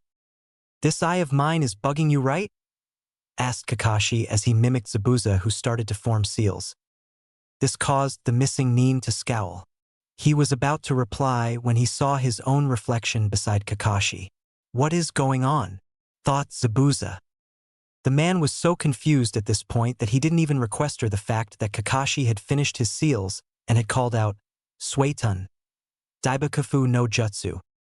He was finally brought out of his thought when he saw a vortex of water come flying towards him. The force behind the blast sent the man crashing into one of the trees nearby. Before he could even move, he was impaled by 4 kunai, all hitting him in the chest, though hitting no critical areas. "Kakashi, can you see the future with that eye of yours?" asked Zabuza while looking up at Kakashi, who was on the tree branch above him.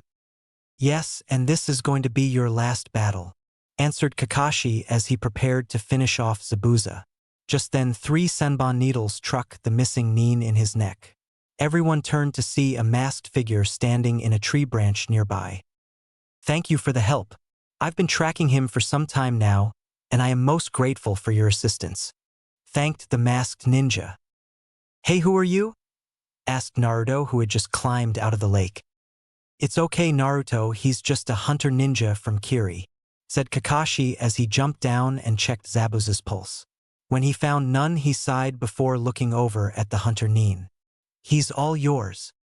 The hunter nin nodded before body flickering over to the body. He picked the lifeless core and disappeared into the mist. Once he was gone, the party all turned to Naruto, who still had the Tesseiga transformed and had it hoisted onto shoulder. He blinked a few times before laughing sheepishly. "I don't know how to revert this thing back to normal yet." The moment those words left his lips, the massive fang glowed before turning back to its original form. The boy looked at it before laughing nervously before sheathing the sword. Kakashi sighed before pulling his Hitai 8 down to cover his eye again. He did his signature eye smile and asked, "Okay, how much further from here to Zuna?" "Only about 5, maybe 6 minutes away from here," answered Tazuna with a huge smile. "A light, let's get go." Kakashi stopped mid-sentence before his eyes rolled to the back of his head and collapsing on the ground. Everyone rushed over and saw that he was still breathing. All 4 of them sighed before Tazuna picked up the man and led the way to his home. It had been a day since they had encountered Zabuza, and at the moment Kakashi was lying in bed. He had called for a team meeting while he himself was going over his thoughts over the fight. How did Naruto do that with his sword? It damaged Zabuza's blade pretty badly, but that was just the clone. Is that blade really that powerful? There is also the fact he knows water walking. Most genin don't learn that until they are about a few months into their training. Well, best ask him when I get a free moment, pondered Kakashi as he saw his team enter the small bedroom. How do you feel, Kakashi-sensei? Asked a worried Sakura. Sore, but it will pass in about a few days, said Kakashi reassuringly. So what do we do now that no brow is dead? Asked Naruto with a grin. Honestly, I don't know if he is or not Naruto, answered the Jounin. The nin that took him out used a fairly odd weapon to kill him with. What do you mean? Questioned Sasuke, who was leaning on the wall. He used Sanbon needles to strike him in the neck, stated Kakashi. Wait, you said Sanbon, right? Asked Naruto suddenly. When Kakashi nodded, the boy smacked himself in the forehead. Damn it, why did I notice that? Cried the frustrated blonde. When he noticed the questionable glances, he elaborated, Sanbon are used primarily for acupuncture, not for killing. Sure, you can kill someone if you hit them in the right place, but if not, then they're just a big annoyance. He saw the surprised looks on everyone's faces when he finished his statement. He sighed before stating, my friend is a weapons specialist. She gave me some tips and even helped me pick up on a few things. This seemed to ease their shock before looking back at Kakashi as he sat up before going into a thinking pose. Naruto, I think you just confirmed my suspicions about that hunter ninja. It is clear to me now that he was in league with Zabuza, who is most likely still alive, said Kakashi. This caused everyone in the room to flinch at the thought of that man still living. Just then the door slid open to reveal Tsunami, Tazuna's daughter, who looked rather worried. Is everything okay? She asked while noticing how tense the 3 looked. Yes, ma'am. I was just about to assign these 3 their training for the time being, answered Kakashi as he gave her his eye smile. Why bother? Gato's men will end up killing you anyway, said a small boy as he glared at them all. Inari, don't be rude to our guests. They are the ones that brought home your grandfather after all, scolded Tsunami. It still doesn't matter since they are going to die anyway, stated Inari before walking up the stairs. Tsunami sighed and looked back at the group apologetically before leaving the room towards the kitchen. Kakashi sighed as he grabbed his crutches and slowly led the way outside the house. The group followed along silently as they walked into the nearby woods before stopping in the middle of a clearing. Okay, this is where we will be doing your training, said Kakashi. So what are going to be doing? Asked Naruto excitedly. Tree climbing, he answered lazily. What do you mean I already know how to climb trees? Yelled Naruto. Can you do it without using your hands? Asked Kakashi before putting his hands into a ram seal. He then slowly made his way up the tree and finally stopped as he hung there upside down on a tree branch. Yes, actually I can watch. With that, he did the same seal as Kakashi before casually placing his foot on the trunk of the tree. The moment he did, he dashed up the tree before flicking the jounin on the metal part of his Hitai 8. Ha, I guess you really do know how to do it then, murmured Kakashi. Alright then, you explain to them how it's done, then I will help you with the next step with this training. How will any of this help us in the long run? Asked Sasuke. Because team, the better chakra control you get, the less extra chakra you use up when you use jutsu. For this exercise to work, you must focus chakra to the bottom of your feet, then just climb up the tree. I would say walk up the tree first so you can adjust the amount of chakra needed for your foot to stick to the tree. Oh, and use your kunai to mark your progress. Trust me, it's a pain to try and remember how far you got up the tree," said Naruto as he entered his first ever lecture mode. "Impressive. Did you learn this from your friend as well?" asked Kakashi. "Yeah, and a few other things like basic sealing, better weapon accuracy, trap making, some more advanced kenjutsu katas, and some cooking skills," said Naruto with a grin. "Cooking?" asked Sakura as she sat on a nearby branch. "Wow, I can't believe you got up here so quickly, Sakura-chan. It took me almost a week to finally master tree climbing. And yeah, she taught me some better cooking habits since she said that ramen wasn't healthy to eat all the time. Though I usually eat ramen for lunch, I do cook my own food for breakfast and dinner," said Naruto as his grin grew wider. "Oh," was all she said before looking down at the seething Sasuke. "Alright Naruto, let's get you started on your next exercise," said Kakashi as he slowly went down the tree with Naruto following him in the same slow pace. When the two got out of the clearing, they began to make their way towards the pair behind Tezuna's house. He finally stopped as he neared the end of the pair. "Now before we begin, I want to ask you something, Naruto," said Kakashi seriously. "Where did you get that sword and how did it transform?" Naruto sighed before looking back at his sensei calmly. "Do you remember the Forbidden Scroll incident?" When he saw his sensei nod, he continued, "Well, I had released it from the scroll thinking it was something else. As for how my sword transformed, it was because I was protecting Sakura-chan and Tezuna." "How does that work?" asked Kakashi with a raised eyebrow. Naruto just shrugged before stating, "That's just how the sword works. I don't know much else about it other than the fact that its name is Tesega." Kakashi looked at him skeptically for a moment, then gave him a look that said, "Better not be lying," before looking back at the water. "Alright, I want you to tell me how good you are with the water walking exercise," ordered Kakashi. "Well, I know that I must constantly expel the right amount of chakra to my feet and make it match the correct amount to make me float. Problem is, even if I lose focus for even a second, I fall straight back into the water," explained Naruto. His friend must be a really good teacher if he can get this far this quickly, thought Kakashi. "Well, I think you should create some clones and practice your kenjutsu while doing the water walking exercise," stated Kakashi. "What? Do you have any idea how hard that is? It's hard enough for me to stand on the water, let alone train in kenjutsu while doing it," shouted Naruto as he started waving his hand randomly in the air. "Trust me, Naruto, if you can do this, then you will be a great asset during the fight," said Kakashi reassuringly while placing a hand on the boy's shoulder. Naruto just looked back up at his sensei for a moment, then grinned and nodded. The boy then turned around before focusing chakra into his feet before commencing with the exercise. "Naruto, I know I wasn't there back then when you needed someone," thought Kakashi as he watched the blonde fall into the water. "But maybe I can make it up to you. Even if it isn't that much, I will still help you like I should have back then. Just like Sensei would have wanted," continued Kakashi as a small smile started to appear behind his mask. "Alright, I finally got the hang of this damn exercise," shouted Naruto before scolding. He then noticed that he wasn't underwater and looked down to see that he was still floating above water. The boy grinned before running back to the pair. He picked up his sword off the dock, then made his way back to where he was once standing. He quickly made 12 clones before unsheathing his sword. The others copied his actions before charging him in a burst of speed. The original just smirked, then ducked under one of the incoming clones before slicing him in half.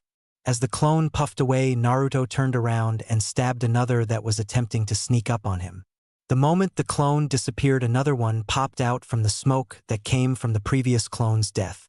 It swung its sword downwards in an attempt to cleave him in half before it was blocked by Naruto's own blade.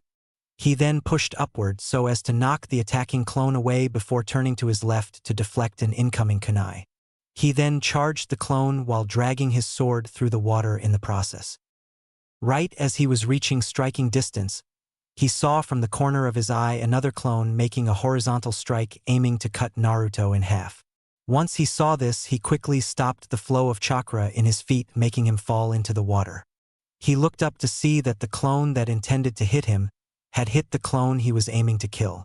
Naruto quickly swam to the surface before refocusing chakra to his feet and climbed back onto the water. The moment he was up, he had 4 clones surround him, all of which were smirking with their blades at the ready. Naruto sighed and started to raise his hand in defeat. At the last minute, he thought about Tenten and how she would scold him every time he gave up, telling him he could always do better. He let a small smile grace his features at those thoughts. I would protect her just as she would for me, thought the blonde before feeling a familiar pulsing coming from his sword. Just then a bright light came from the blade before it grew, and a patch of white fur was once again visible to him. Naruto smirked when he saw their shocked faces. Taking advantage of the situation, Naruto quickly did a 360 spin while cutting every clone in half in the process. Only one clone snapped out of it quickly enough to survive the attack before pointing an accusing finger at the original before shouting, "HY, that's cheating. Ninja don't play by the rules, baka," shouted the original before cleaving the poor clone in half. Just as Naruto was getting back into his stance, he noticed that Tsunami was standing on the edge of the pair smiling at him. He dismissed his clones and made his way back to the edge of the pair before asking, "Yes, Tsunami-chan. Dinner is ready. I would have told you earlier, but I didn't want to interrupt your training," answered the woman while still smiling. Naruto just laughed while scratching the back of his head before sheathing his sword, not realizing that the sword had reverted back to normal as he sheathed it. This was how things went for Naruto and his team as they stayed in Wave. Sasuke, who had managed to learn tree climbing in 3 days, was now learning how to walk on water along with Sakura, who had been given the task of watching over the bridge builder while Sasuke did tree climbing. They had also learned about Kaiza, the hero of Wave, as the locals called him. The said man was executed in front of everyone as an example to never fight against Gato. This is what led Inari to believe that nobody could stand against Gato. All this did was make the group train harder than before. Right now, though, the team was sitting down at the table waiting for dinner to be served. Naruto, who had nearly drowned after passing out while training on the water, was resting his head on the table. As he was, Inari was glaring at the boy before an image of Kaiza appeared next to the blonde. Suddenly the boy slammed his hands on the table with tears streaming down his eyes and yelled, "Why do you try so hard? All you're going to do is get yourselves killed by Gato and his men. No matter what glorious claims you make or how hard you train, when facing the strong, the weak will only end up getting killed." This action made everyone at the table look at the boy in surprise. The blonde scuffed before replying, "Whatever, kid, I'm not like you. I'd hate to be like you. You don't know anything about this country, yet you're all being so nosy about it. What the hell do you know about me anyway? I'm different from you. You're always clowning around and acting so cheerful. You don't know how hard life can be," shouted Inari as more tears started to pour down his face. Now, if there was one thing that Sasuke and Sakura knew about the blonde, it was that he was very touchy around the subject. It happened once, and that was enough for everyone to stay weary of entering this topic with the blonde. It happened when a student in the academy had made fun of him because he had no parents or friends, along with the fact that most of the older people hated him. That kid had left the same day with 2 broken legs, 3 busted ribs, a fractured right arm, 2 black eyes, a busted lip, and a severed head trauma. Needless to say, after that, nobody ever made fun of him for not having family or friends. The academy even tried to expel him, only to fail when the Hokage stated that boy was harassing Naruto with his endless taunting. Everyone knew it was a lie, but they were just too scared at the time to say anything. Naruto looked up at the crying boy and glared at him while releasing some killing intent in the process. "You think you have it bad, kid?" asked Naruto with a slight chuckle. "Kid, let me ask you something. Do you have a mother? Do you have to pay triple for almost everything, even when they are the most outdated things on the market? Do you have people that love you more than anything in this world?" When the boy didn't answer, he yelled, "Answer me." Why yes," muttered a now terrified Inari. "Exactly. You have a mother who loves you, a grandfather that is risking his life to build a bridge to save this country, and what are you doing? You're sitting in your room crying over a dead man and doing nothing to contribute to your family. So don't you dare tell me your life is bad, because there are always people out there who have it worse than you do. So you go back to your room and cry all you want, because I will not let some little brat say he has it bad when he really doesn't," said Naruto before grabbing his sword and walking outside while slamming the door behind him. Nobody spoke for several minutes before finally Tazuna looked at Kakashi before asking, "Is his life that bad?" Kakashi slumped his shoulders before answering, "Unfortunately, yes it is. He never knew either of his parents and didn't have a single friend growing up. A lot has happened to him while he was still young, but I don't want to tell you since it's not my business to share with you. All I can tell you is that you should never bring that topic up unless he wants to talk about it." Out in the woods. "The stars look great tonight," said the blonde as he looked up at the night sky. Another thing that most people didn't know was that Naruto always loved looking up at the sky. It was one of the few things he could do without someone getting angry at him for doing it. Now though, he just didn't have the same feeling for it that he usually does. "Stupid brat," said Naruto as he gripped the Tessega tighter. He didn't hate the boy for what he said. If anything, he felt sorry for the boy, but the boy had brought back some rather painful memories. He sighed again as he gazed back up at the night sky from his position on the grass before closing his eyes and let sleep take him. Dream world. Cold, that was what he was feeling at the moment. He cracked his eyes open only to see an endless darkness and pipes. He blinked a few times before noticing that he was laying in cold water. Naruto slowly got back to his feet and saw that he was apparently in a sewer of some sort. "If you can hear this, please then understand that my life is now in the palm of your hand," said a familiar voice. Naruto glanced around and saw that there were several corridors scattered around the area. Just as he was about to go into one of the corridors, he heard the voice speak again. "My sadness will only continue to grow as long as you leave me behind in your shadow," continued the voice. "That way," thought Naruto as he rushed towards the voice. As he ran, he noticed that the further he ran, the more the darker it got. "I can never be what all of you see. The only thing I can truly be is me," said the voice that sounded very feminine to Naruto. "Why does this sound so familiar?" thought Naruto as he stopped at another set of corridors. "Even that is not real in this lifetime, but what could you expect in a life like mine?" said the now obviously feminine voice. The blonde didn't even wait for her to finish before running to the corridor where the voice was coming from. He saw that he was nearing the end of the corridor and ran faster than before. When he reached the end of the corridor, he stopped dead in his tracks, fell on his knees at what he saw. "So all I have to say is don't forget what this smile means and what lies behind it," said the voice from behind the cage. That wasn't what shocked him to the core. It was the sight of him being held up by chains smiling straight at him. But it wasn't his smile. It was a smile of a crazed lunatic ready to kill everyone. Naruto stared up at the hanging boy before him and felt tears going down his face. He couldn't look at this thing that was called him. He just couldn't do it. He wanted to get up but just couldn't. Then he felt someone from behind embrace him in a hug.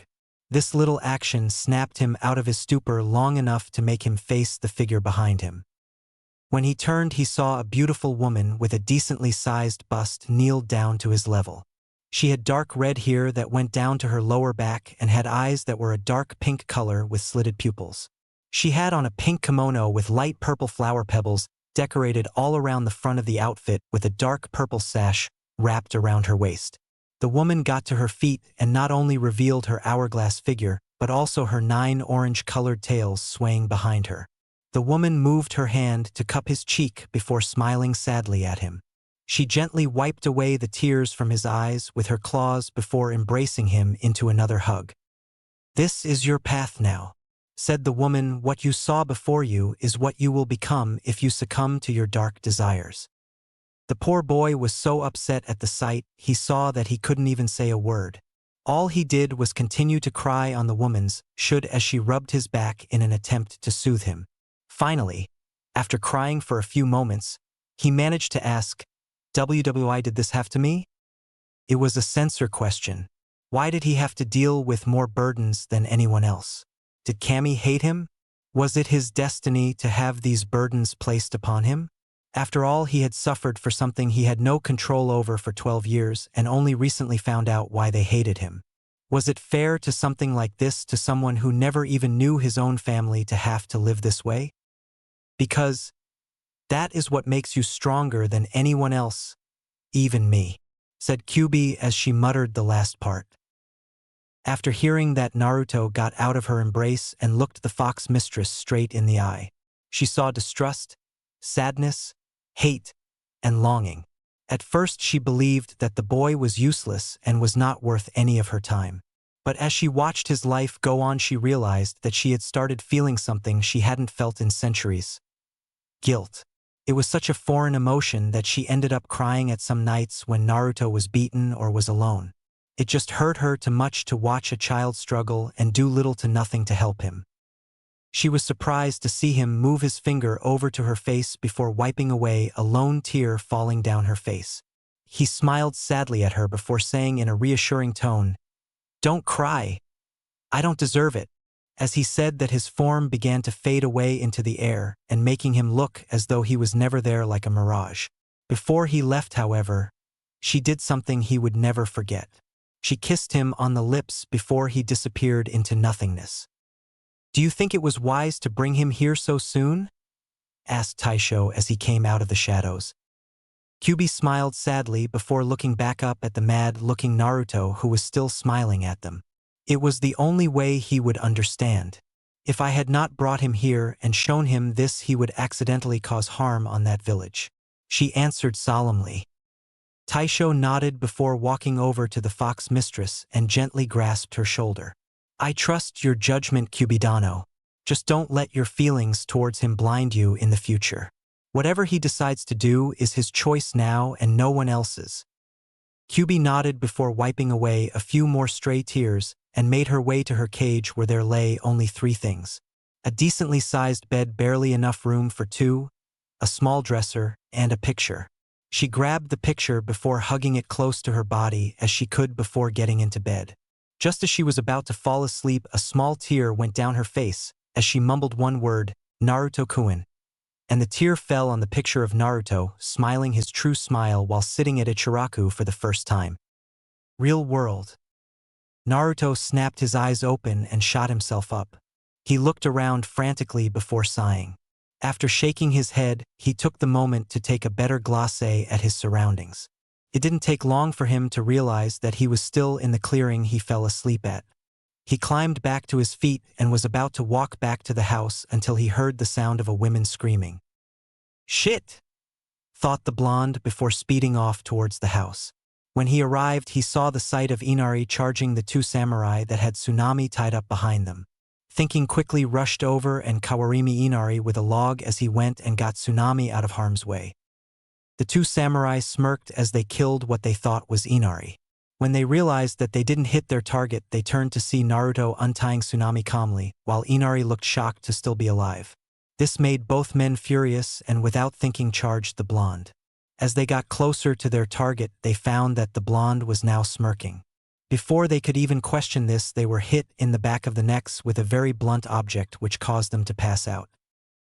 Naruto smiled as he did his job before looking down at Inari. "Good job, Inari. If you didn't distract them, I would have never gotten your mother to safety," said Naruto while ruffling the young boy's hair. "Remember, heroes always show up at the last minute."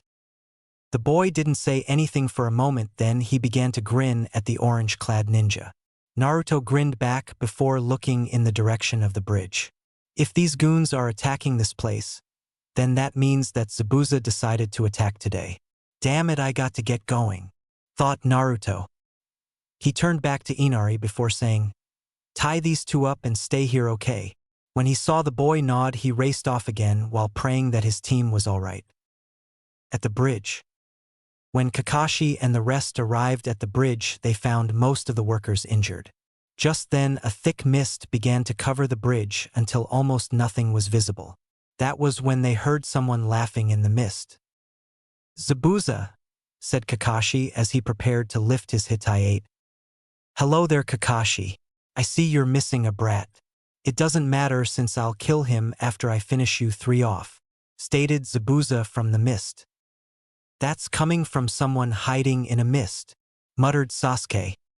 That was when they found that they were surrounded by Mizu bunshins of Zabuza. Sasuke smirked and dashed off, killing all the clones that surrounded them. He's fast. Looks like you might have a rival in speed, Haku, said Zabuza as the hunter Nin came into view. That may be indeed, Zabuza-sama, said Haku impassively. I got that one, Kakashi-sensei, said Sasuke as he pulled out a fresh kunai. Fine then, I will handle Zabuza. Sakura, I want you to guard Tazuna and don't let anyone get close, ordered Kakashi. Hi, replied Sakura. With that, Sasuke sped off and went to cut the boy's neck, which the hunter Nin blocked with one of his senbon. He pushed the boy's kunai away before attempting to hit the pressure point in the Uchiha's arm. The said Uchiha ducked under the boy's attack and did a sweep kick, hoping to knock the masked boy off balance. Haku saw this and jumped over the kick and threw the senbon he was holding at his opponent. Sasuke simply rolled to the side, avoiding the projectile before striking the off-guard opponent, only to clash with his senbon again. It seems I have you trapped, said Haku calmly. How do you figure that? Asked Sasuke. For one, we are surrounded by water that was made by those clones you killed. Two is that you have one of your hands occupied. I, on the other hand, stated the boy as he started to do seals with his free hand. Just then he stomped on the ground, kicking up some water before it turned into several sharp icicles floating in the air. Sensatsu Sueisho, announced Haku before jumping away to safety. When he finally skidded to a stop, he saw that the boy was no longer there and was shocked when he felt Sasuke behind him. Sasuke made an attempt to strike the enemy only for the attack to be blocked again. Expecting this, he threw the kunai in his other hand, forcing the boy to duck only to receive a kick to the face by Sasuke. Impressive. You taught him pretty well, commented Zabuza as Haku got back to his feet. Haku, I think it's time to stop playing and start getting serious. The boy nodded before forming a seal. A few moments later, mirrors started to appear all around Sasuke. The said boy was so confused that he didn't even notice that Haku had entered one of the mirrors until he saw that all the mirrors had Haku's reflection scattered around him. Haku raised a senbon before throwing it at Sasuke. Soon after, two more were thrown before a barrage of senbon were being thrown at the Uchiha. Sasuke! Shouted Kakashi as he tried to approach the dome of mirrors, only to dodge swing that was aimed at him from Zabuza. Sorry, Kakashi, but I won't let you interrupt their battle. Though I could let you go, that would leave the old man and the girl completely open for attack, stated Zabuza as he began to chuckle. Just then, a kunai came flying towards the dome of mirrors, only to be caught by the masked boy. Where did this Haku's thoughts were interrupted as an orange blur flew past him and making a shallow cut in his mask. Everyone turned to see Naruto standing in the middle of the dome with his blade unsheathed and glaring at the masked boy. D-dobe? Asked Sasuke as he tried to move without hurting himself further. Naruto turned to face his rival before gritting his teeth in anger. Sasuke looked like he just went through a hellhole and back. Forgetting Haku for a moment, he kneeled down and started pulling out senbon. How honorable, said Haku as he returned to his mirrors. He then brought out a few senbon and tossed them at the two boys. Both screamed in pain at the sharp projectiles that were piercing their skin. What were you thinking? Hissed Sasuke as he tried to get to his feet again. I was trying to get you out of here. I guess that cut wasn't deep enough, said Naruto. The two boys glanced around the dome for any weak spots. Finding none, Sasuke went through a few seals before inhaling. Katan. Gokakyu no Jutsu. A second later, a giant fireball was brought forth, hitting the mirrors dead on. After the fire cleared, it revealed as though nothing had changed. It will take more than a weak Katan Jutsu to melt these mirrors, stated Haku as he prepared to throw more senbon at him. Just when he was about to, a giant fang came towards the mirror he was in. Speeding off into another mirror, he barely managed to avoid the giant blade that shattered his mirror as thought it was nothing. Turning his attention to Blonde, who was now holding a giant fang in his hand, he threw several senbon at him only for them to bounce harmlessly off his blade, which he was using as a shield. Though he was still hit, the blade took the majority of the damage. Haku was about to throw more at the orange-clad boy, only to be forced to dodge a fireball that was heading in his direction. Now he was getting irritated with them. He sent another barrage at them, only to see that both had their own way to block his attack. Naruto was blocking with his sword, and Sasuke was using a senbon to deflect the others coming at him. If I don't end this quickly, I will run out of chakra before I can beat them, thought Haku as he studied his opponents. That was when he noticed that Sasuke's eyes were not the same. He unlocked his bloodline. It's not completed yet, but I can still see his movements clearer than I did before, thought Sasuke as he watched Haku closely. Haku was now thinking a mile a minute. He knew that he couldn't keep up his jutsu for much longer, and with Sasuke unlocking his bloodline, it only made things harder to do. He looked over at Naruto, who was panting while gripping his arm. Apparently he had hit a pressure point in the boy's arm, making it either numb or useless. That's it, thought Haku as he dashed towards the blonde while throwing senbon as he sped forward. Sasuke saw this and rushed to stop the attack. A few seconds later, the only thing that was heard was a body hitting the ground and something piercing skin. Naruto looked over to his right to see Haku motionless on the ground. "You did it, Sasuke," said Naruto as he turned to face his comrade. The moment he did, he saw that Sasuke looked just about dead. When Sasuke turned to face him, he saw that his eyes looked glazed and had blood coming from his mouth. "You look like a real baka right now," said Sasuke as he looked back at his teammate. "Sasuke, you stammered the blonde before finally yelling, "I didn't ask you to save me." All this did was make the Uchiha chuckle before saying, "I don't even know why I saved your worthless hide. My body just moved on its own." A few seconds after he finished, he felt himself lose balance and fall backwards, only to be bought by his blonde teammate. I don't want to die here. I need to complete my dream and kill that man," said Sasuke as he looked up at his teammate. He began to close his eyes before saying only 3 words, "Don't die, Naruto," before closing his eyes completely. Naruto sat there holding the body of his teammate. He didn't even bother to look at the masked hunter Nin as he got back to his feet. I failed, thought Naruto as he held Sasuke's body tighter. I failed to protect my friend. I might have hated him, but he was still my friend. He was a true shinobi, to risk his life for the sake of his comrade, commented Haku as he entered his mirrors again. "Be silent," said something that sounded like Naruto and someone else. Inside Naruto's mind. "Do you really think this is the right thing to do?" asked Kyubi. Taisho nodded before walking over to a light blue flame. He placed his hand over top of it until it started to turn white. He gestured her over to do the same and, hesitantly, did so. She placed her hand over top the white flame and focused a small bit of her yokai into the flame. Almost instantly, the white flame turned into a light orange color. When the procedure was complete, she turned to the fellow demon and asked, "Why now? Can't you see he isn't in the state of mind to face something like this? If we did not do it at this time, we would have to wait until he has entered this state of mind again. Though it is with risks, we cannot allow this opportunity to slip," he said coldly. "I know that," said the fox mistress, "but I don't want to force something upon him that he may never want," she finished with a small tear going down her cheek. Taisho's eyes softened as he watched her. "I understand, but this is something that must be done," he stated before turning around and leaving the chamber, leaving Kyubi alone. She stared at the light orange flame in front of her before getting up and walking towards the exit. As she was about to leave, she looked back at the flame before saying, "Forgive me, Naruto-kun," and closing the door. Outside world. Haku watched as the blonde boy fell to the ground screaming in pain. A few moments later, red chakra began to pour out of the blonde's body. He could hear bones breaking and could see the boy's body grow. Again he heard the boy scream in pain as his whole form began to change and grow at a miraculous rate.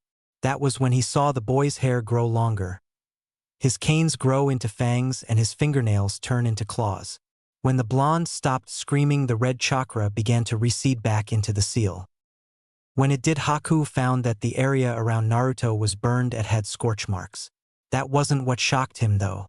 There, standing before him, was Naruto, who was only clad in his orange pants, which looked tattered and burned. His hair, no longer blonde, short and spiky, but silver-colored hair with rusty orange highlights with its length reaching past his shoulder blades. His whisker-marked cheeks were now replaced with 3 red marks. His eyes, now gold with slitted pupils, glared at Haku before reaching for his sword. He heaved it up, pointing it at Haku before muttering one word. Die. Just then the mirror Haku was hiding in was shattered into pieces before melting into nothingness. Haku, on his part, was shocked at his speed before rushing off into another mirror and throwing a barrage of senbon at him. Naruto just looked at the senbon approaching him before they began to melt. What? Thought Haku frantically. Your little mirror trick is nothing compared to my speed, said Naruto as he swung his blade to the side. Just then all the mirrors on that side of the dome were shattered, leaving Haku shocked and speechless. You will die today, wretch. He sped towards Haku at inhuman speed and cleaved the mirror in half before it shattered to pieces. Haku then appeared out of one of the shards of the broken mirror and tried to stab the silver-haired boy with his senbon. At the last moment, Naruto lifted his hand and grabbed the boy by the neck and held him in place as he stared at him. After staring at the blank mask, he shook his head before saying, "Too slow. Seems like you not even trying at all." When he finished, he let go of his neck only to grab his face and toss him through a mirror with such force that when he landed on the bridge's surface, he made a small crater. This boy, thought Haku as he saw Naruto approaching with Tesseiga heaved onto his shoulder. He's too strong for me, Zabuza-sama, finished Haku as Naruto looked down at him. He pulled the boy by the collar of his shirt before stabbing the Tesseiga into the ground. Let's see the face of my comrade's killer before I send him to hell, said Naruto coldly as he removed the blank mask with his free hand.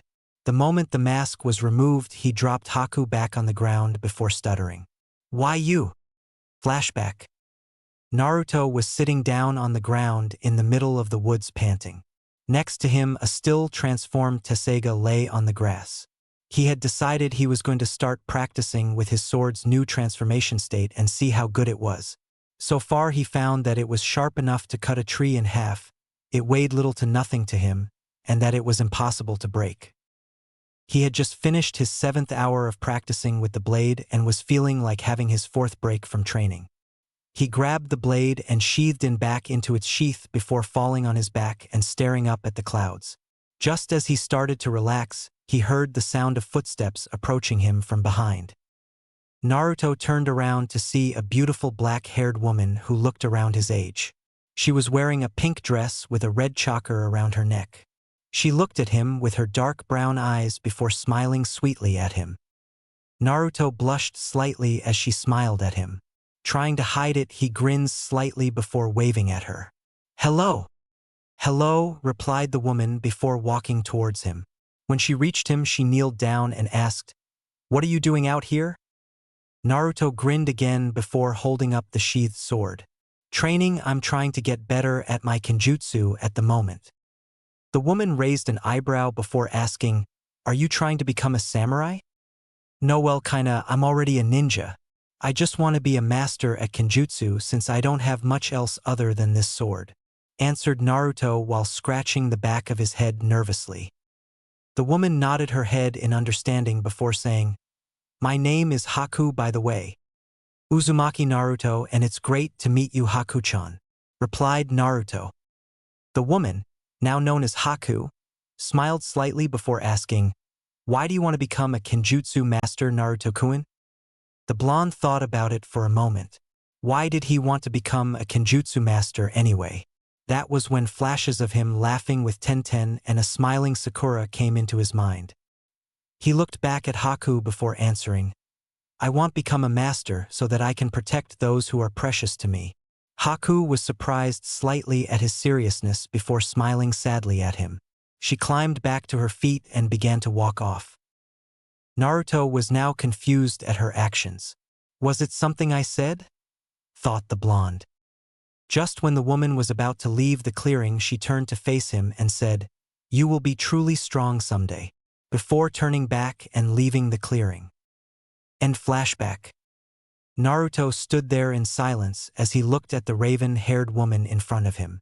As he stared, his silver hair began to change back into its previous color while maintaining its length. His once golden eyes now changing back into their previous sapphire color while also keeping his pupils slitted. Naruto continued to stare at Haku in shock before asking the top question on his mind. Why?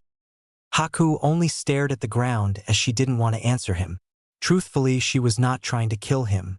Still, it didn't make it any easier to do what she had done to him. She looked up into his eyes and saw many emotions flowing through them.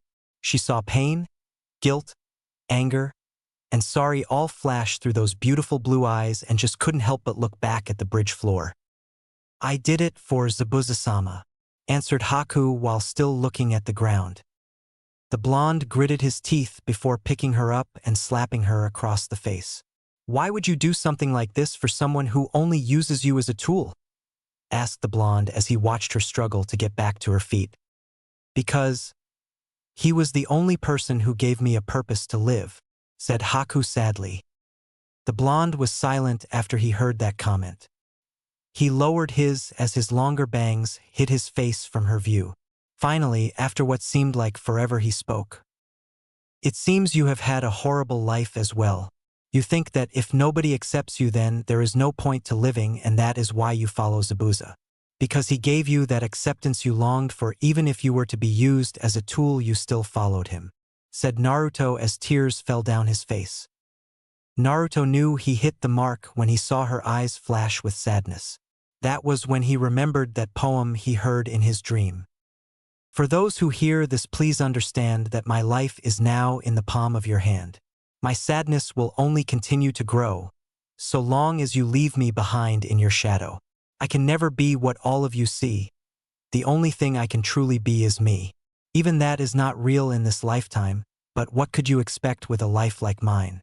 So all ask is to never forget what this smile means and lies behind it. When he was finished, he noticed that Haku was now shedding tears while looking into his eyes. He was about to speak again when he heard the sound of what sounded like lightning. Both turned in the direction of the sound and saw that Zabuza was being held down by 5 dogs, while Kakashi was holding what looked like lightning in his hands. Turning back to Haku, he saw that she had made a seal and looked back at him for the last time before whispering, "I'm sorry," and disappearing into a mirror of ice. Shit, thought Naruto as he raced over to stop Kakashi from attacking. He knew he wouldn't make it in time to stop him, so the only other option was to dash. Use the sheath, whispered a voice. Not questioning the voice, he quickly unbuckled the sheath from his waistband and pumped chakra into his feet so he could block the Jounin's jutsu. Just when Kakashi was about to stab the missing Nin in the heart, a yellow blur appeared in front of him and knew that it was Naruto. He tried to stop his advancement, but he was too late to stop it. He watched as the blonde boy raised the sheath of his sword and was shocked when it began to glow before the Raikiri had stuck it. He was shocked to note that the sheath was actually blocking the attack, and what was more surprising was that it was actually pushing the Jounin back. A few seconds later, the attack had faded, leaving Kakashi's palm touching the sheath of his student's blade. Before anyone could say anything, a loud tapping noise could be heard throughout the area. When even one turned, they saw a stubby little man standing at the end of bridge with a black business suit on, red sunglasses, a cane, and one arm in a cast. Behind him stood hundreds of bandits armed to the teeth with weapons, all smiling smugly at the group of ninjas before them. Some demon, you couldn't even get rid of a few brats and an old man, sneered the businessman. Gato, what are you doing here? Asked Zabuza while glaring at the short man. Well, you see, Zabuza, hiring ninja is just too expensive for my tastes. So I figured I would just wait till you all were worn out, then come finish the job, stated Gato before look at Haku. And it looks like me and the other get to have a little fun with the bitch after all, finished Gato as he and some of the other bandits started to snicker. Little bastard, snarled Naruto. Kakashi, it seems as though I'm fired, so that means we're not enemies any longer, said Zabuza. Hi, replied Kakashi as the dogs let go of Zabuza and puffed away. Little fucking bastard, shouted Naruto as his hair turned silver and his eyes turned gold again. Zabuza and Kakashi were staring wide-eyed at Naruto, who was now radiating killing intent at the stubby little man. Said man was now shaking and decided now would be a good time to leave. The short man ran into crowd and shouted, "Kill them all!" before heading towards the boat that was at the end of the bridge.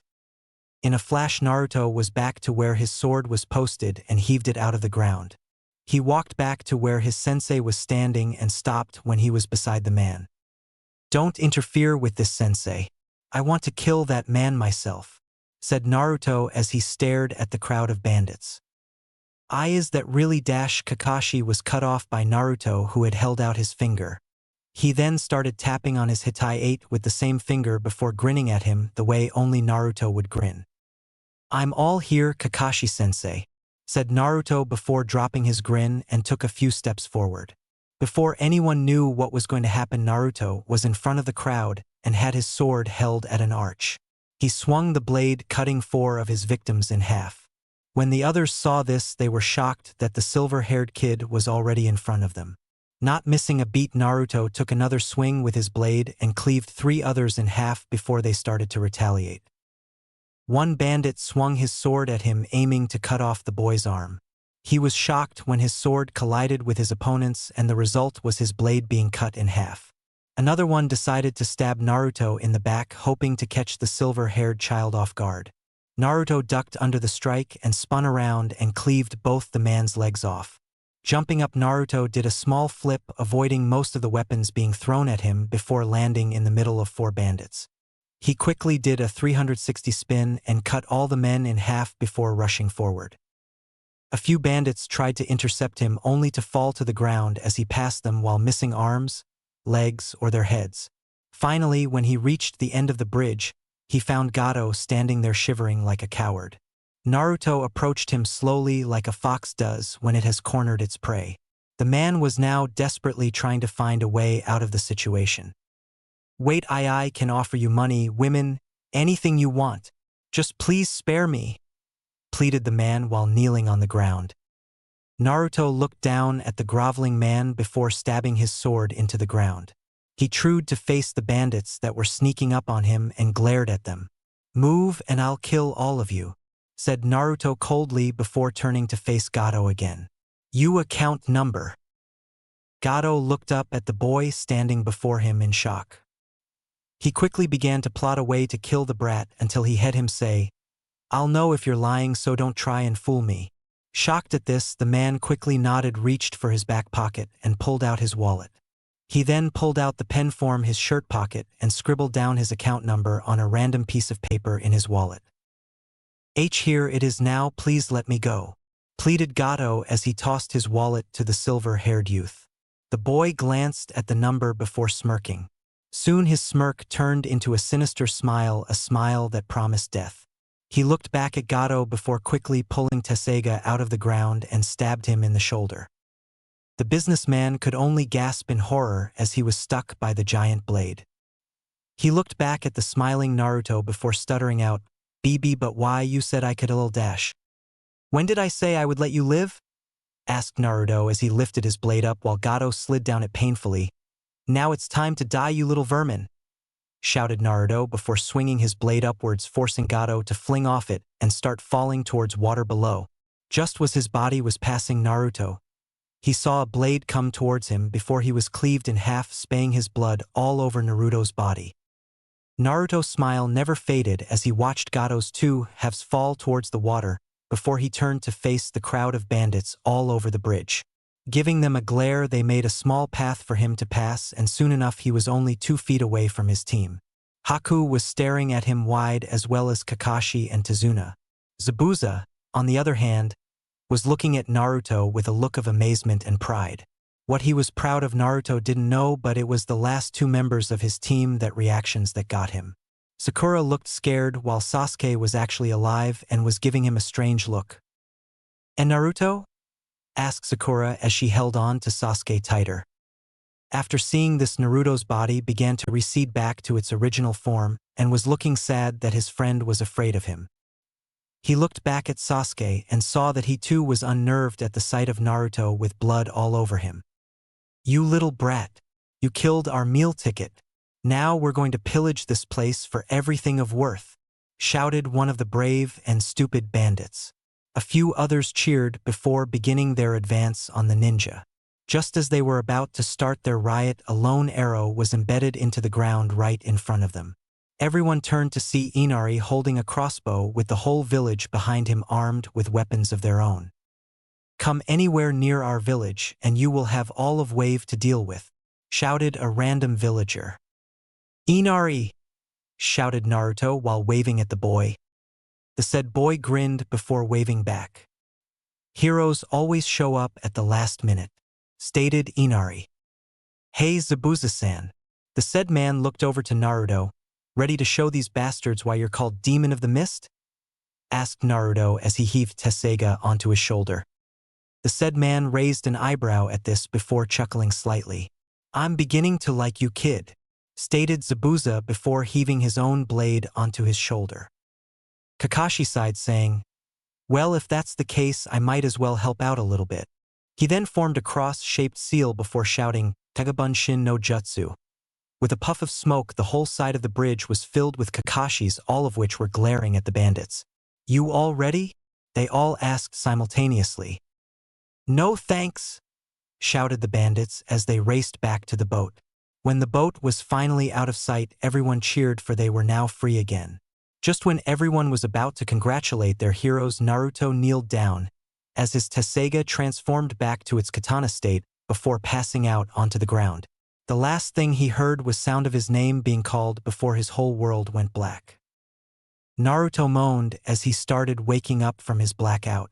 He cracked an eye open to see that he was in one of the guest rooms in Tezuna's home.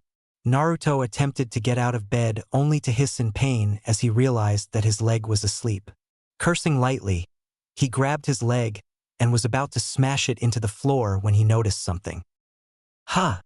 Looking over his hand, he found that his fingernails were now sharper and thicker than normal. "What the hell is this?" wondered the blonde. Just then he heard the sound of footsteps approaching. As they came closer, he could hear them become louder than ever, and pretty soon it was like a stampede was coming through the house. Finally, the footsteps stopped and the door slid open to reveal Team 7 along with Zabuza and Haku behind them. "Looks like the brat's finally awake," said Zabuza from the back. "Are you okay, Naruto?" asked a slightly worried Sakura. Naruto only yawned before saying, "Somewhat. How did I end up here?" "You passed out right after the bandits ran off," answered Kakashi before limping into the room and sitting next to the blonde boy. "That was 3 days ago, Naruto." "3 days," shouted Naruto before clutching his ears in pain. After the ringing in his ears stopped, he looked back up to see everyone looking at him questioningly. "What?" he asked, slightly unnerved with everyone looking at him like this. "Take a look," grumbled Sasuke as he handed Naruto a mirror. Naruto looked into the mirror only to almost drop it. His hair, no longer short and spiky, was now smooth and long. His eyes were still the same color, but his pupils were now slitted. His baby fat was gone, giving him a more mature look, and his whisker marks were now slightly thicker. The last thing he noted with his new facial features was that his canines were now sharper. They were all but fangs. "What happened to me?" asked the blonde. "That is what we would like to know, Naruto," Kakashi replied, as he looked at the blonde sternly. I don't know what happened either, sensei. Really, I'm just as shocked as you are." "It happened during battle, so could it be a bloodline?" asked Haku. "Uchiha-san awakened his Sharingan during battle, so that would lead me to believe that he has one." Kakashi thought it over for a few moments before nodding his head and muttering, "That could be a possibility." Of course, he knew that the boy didn't have a bloodline due to the fact that he knew both of Naruto's parents. The only reason he said that was so that Naruto's secret could be kept hidden while still allowing him to use Kyuubi's power without causing suspicion. "So what? You grew your hair out and it turns silver when you're angry. Big deal," Sasuke said with a smug grin. Naruto glared over at the boy before growling out, "Watch it, Sasuke. Just because you're injured doesn't mean I will not hurt you." Sasuke smirked before flaring his Sharingan at him, showing the two tomo in each eye. "Try it, dope." Naruto growled again before throwing off the covers and standing up. He walked over to the smirking Uchiha and grabbed him by the collar. "Don't test me, Sasuke," he growled. "That's enough, you two," shouted Kakashi as he got back to his feet.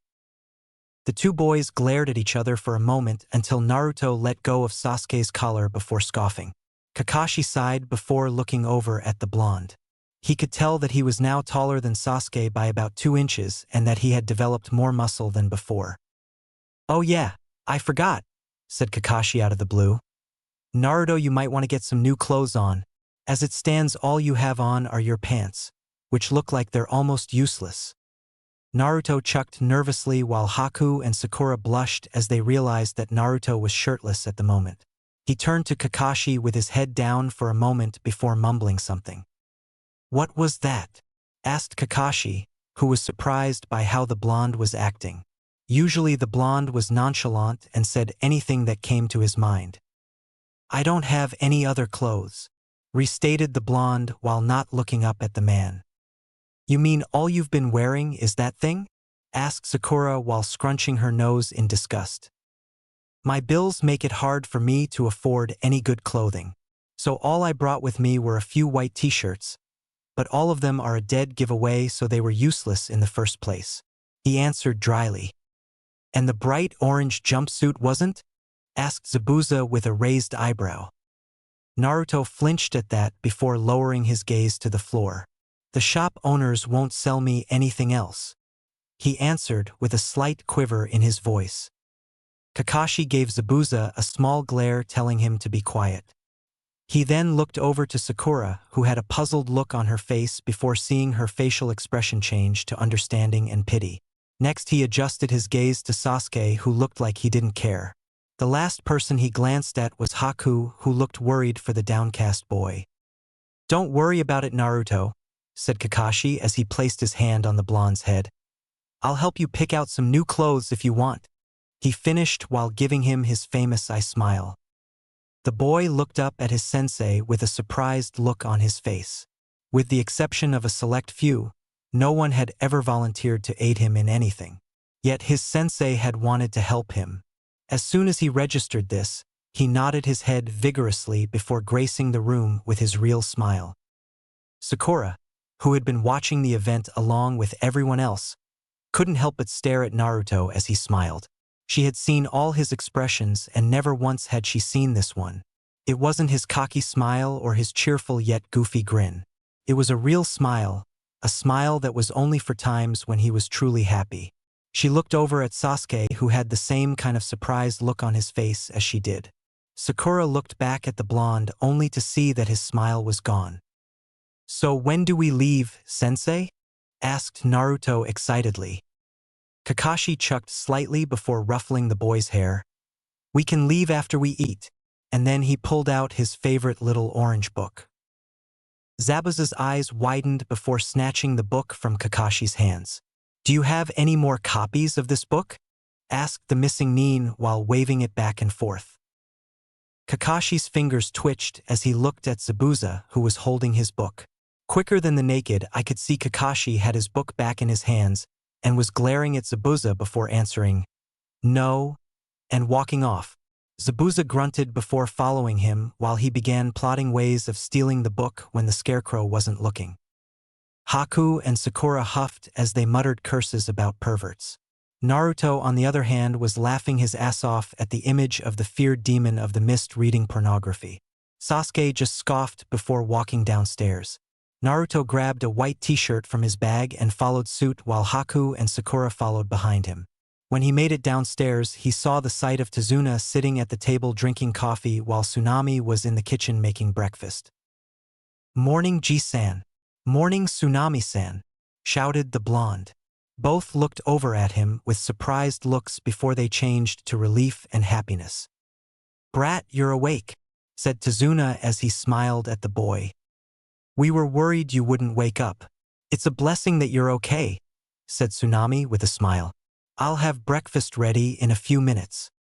Naruto smiled slightly at their kindness before sitting down at the table while waiting for breakfast to be served. 10 minutes later, a happy and stuffed Naruto, along with his porn-reading sensei, was walking down the road towards the village where he could buy some new clothes. As they walked, Naruto discovered something that was quickly becoming annoying. Damn bangs! The boy cursed as he pushed his bangs out of his eyes, only for them to immediately fall back down. Kakashi chuckled slightly as the blonde tried to keep the bangs out of his face. This continued for a few moments before he finally gave up and stopped messing with them. When they finally arrived at the village, they stopped and could see that everyone was a lot happier now that Gato was dead. Just as the two were about to start walking again, they saw a young girl point at Naruto before shouting, "It's him! That's the one who killed Gato!" In an instant, the two were surrounded by countless people, some shouting their thanks to the boy, while others were patting him on the back and shaking his hands, and even some of the young girls were hugging him. Despite all that was going on, Naruto could only stare in shock. Is this really happening?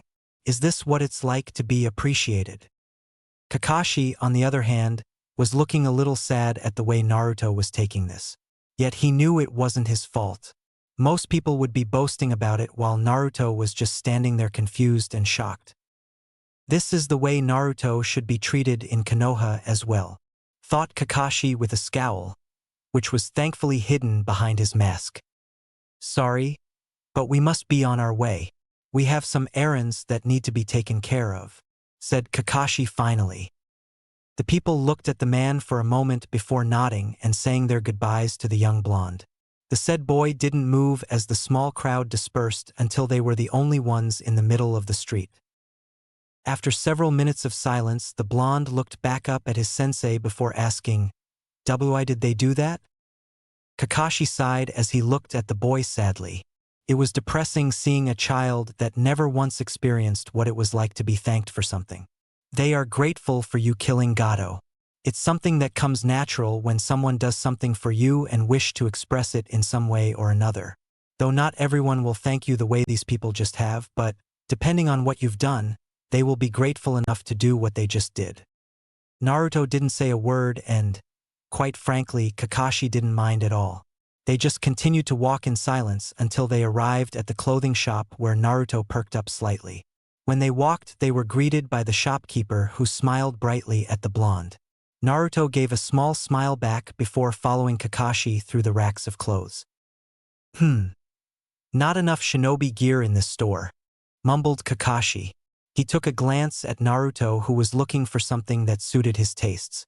Just then, Kakashi got an idea before looking through a small rack of clothing.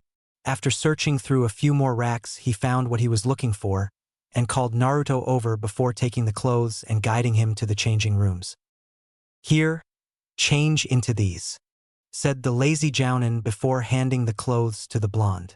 Naruto nodded before taking the clothes, walked into the small room, and closed the door. A few moments later, the door creaked open and out came a newly dressed Naruto. He was now wearing a cream-white kosode with a black haori and matching baggy shinobi pants and ninja sandals.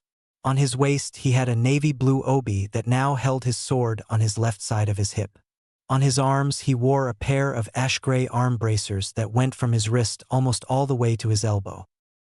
Kakashi studied the new look for a moment before nodding his head. "Looks perfect," said Kakashi as he gave Naruto his eye smile. "Why these?"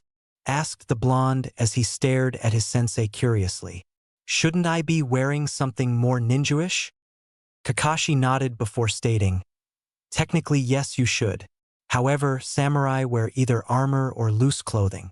Since wearing armor is too loud and heavy, I chose to get you some loose clothing since it's easier to move around in. I also chose them due to the fact that this village doesn't sell shinobi equipment or good clothing."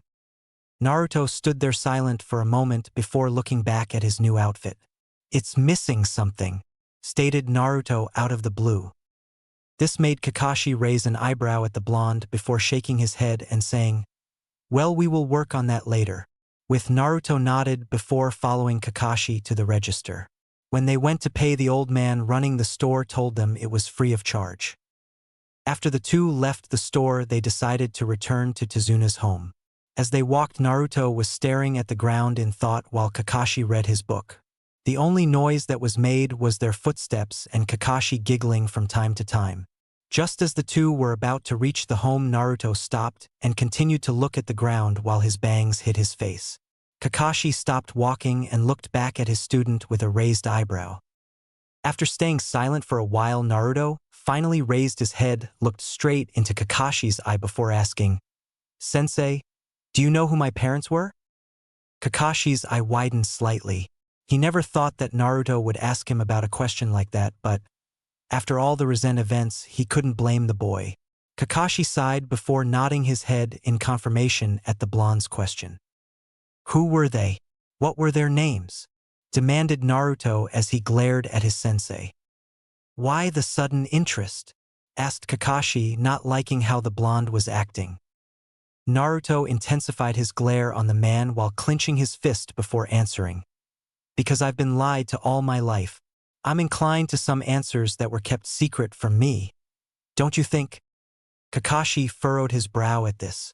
He was not happy with Sarutobi's decision about not telling the boy his lineage. Hell, if the village had known, then maybe Naruto would have been better off instead of barely able to afford proper shinobi clothes. Regardless, he had to tell him now, otherwise it would lead to Naruto being untrusting towards him, and that was the last thing he wanted. The Jounin sighed and answered calmly, "Your mother's name was Uzumaki Kushina and your father's name was Namikaze Minato. I can't tell you any more than that, I'm afraid." In an instant, Naruto was in front of Kakashi with Tesega's blade just an inch away from Kakashi's neck. Naruto was now growling at his sensei as he glared at him while releasing a decent amount of killing intent at the Jounin. "Tell me more now," he growled out as his eyes flickered from blue to gold. Kakashi just stood there silent, not moving a single muscle as he looked at Naruto with a displeased look in his eye. In a matter of seconds, Tesega was knocked out of the blonde's hands, while he was pinned to a tree with Kakashi's gloved hand on his neck. "Naruto," said Kakashi coldly, "don't ever threaten me like that again, understood?" He finished as he sent a small wave of killing intent at the blonde boy. After feeling it, the blonde immediately nodded his head before his throat was let go and he plopped down on the ground. Naruto muttered a silent apology before walking ahead of the Jounin to retrieve his sword. After retrieving his weapon, he quickly put it away before walking back to the dirt path and staying up front and away from the Jounin. "Why did I lash out like that?" Naruto wondered as he continued walking. Could this be a part of the new appearance? As his thoughts came to a halt for a moment, he looked back at his sensei, seeing that he was reading his little orange book again. "Whatever's going on, I need to keep it under control from now on. Otherwise, I might just hurt someone by accident." Just as he finished his thoughts, he saw Tezuna's house come into view before stopping and waiting for his sensei to catch up. When the man finally reached him, he asked, "Sensei, do you have something that can help me with, what happened a minute ago?" Kakashi looked over his book for a moment before snapping it shut. "Try meditation." Naruto looked back at the man for a moment before thinking it over. That could work, thought Naruto before nodding his head and ran off into the forest. After getting far enough, he sat down on a soft patch of grass and got into a meditation stance before closing his eyes and taking some deep breaths. Just then his eyes snapped open before he muttered, "What the hell do I do now?" Closing his eyes again, he tried to think of something that would relax him. After a few moments, he started to feel woozy, and soon after he passed out, still sitting in his meditative stance. Mindscape. Naruto cracked his eyes open slightly before taking in all his surroundings. He grunted when he realized that he was back in the sewer. Sighing, he got back onto his feet before walking around the corridors hoping to find the cage again. He began to get frustrated since he couldn't find the right path until he saw a familiar orange tail poke out of a random corridor before disappearing. The second it was out of his view, he chased after it, hoping that it didn't get too far away from him. After reaching the end of the hallway, he saw the same orange tail disappear down another hallway. Getting annoyed, he chased after it again while going slightly faster so as to catch up to the damn thing. This process continued for another 2 corridors before he finally caught up to it before leaping at it and holding it tightly so as to not get out of his grasp. That was when he heard a small yelp come from the next room. Naruto calmly walked down the corridor while still holding the tail gently but firmly in his hand. When he rounded the corner, he saw the sight of a massive cage and his same form hanging from the ceiling, in chains, still grinning that twisted grin at him. "Welcome back, Naruto-san," said a voice from behind him. Naruto turned to Taisho standing there in the same attire he had on the first time he met him. Naruto grinned at him before saying, "Hello, Taisho-san." The man smirked in reply before he heard a female voice speak, "Naruto-kun." Naruto looked past Taisho to see Kyubi sitting on an old block of concrete that was directly behind Taisho. He smiled brightly at her before replying, "Hello, Kyubi-chan." The said woman smiled at him before she spoke, "Good to see you again, Naruto-kun. Now can you please release my tail? You're starting to hurt me with how hard you're squeezing it." Naruto blinked a few times, then looked at the furry object he was in his hand. He laughed nervously before loosening his grip and petted a few times. He heard Kyubi purr slightly before he let go of the orange tail. Taisho chuckled slightly at his actions while Kyubi was trying to hide her blush. Taisho looked up at the Naruto dangling on the roof before raising his hand and making the crazed blonde disappear from view. When that was done, he looked back at Naruto with a stern expression on his face. "Naruto-san, we must speak with you about the recent events that have happened since you battled the Ice Maiden," said the dog demon. Naruto looked back at him in confusion for a moment before realization dawned onto him. "Are you talking about my new look and the thing with my hair going a different color?" "Precisely, Naruto-san," answered Taisho. "We also wish to explain a number of things that will aid you in the future." In an instant, a block of concrete was made right where Naruto was standing. Getting the hint, he sat down Indian style before gesturing him to proceed. "Very well. Fist of all the changes that have been bestowed on you are not due to the result of bloodline limit, as you humans call it." Naruto opened his mouth only to be stopped by Taisho, who had raised a finger to silence him. "All questions that you may have shall be answered by the end of the explanation." Naruto grumbled slightly before allowing the dog demon to continue. "As I was saying, the results of these changes are due to the fact that we have made you into a demon." Naruto's eyes widened at those words, yet he wasn't given a second before Taisho continued his explanation.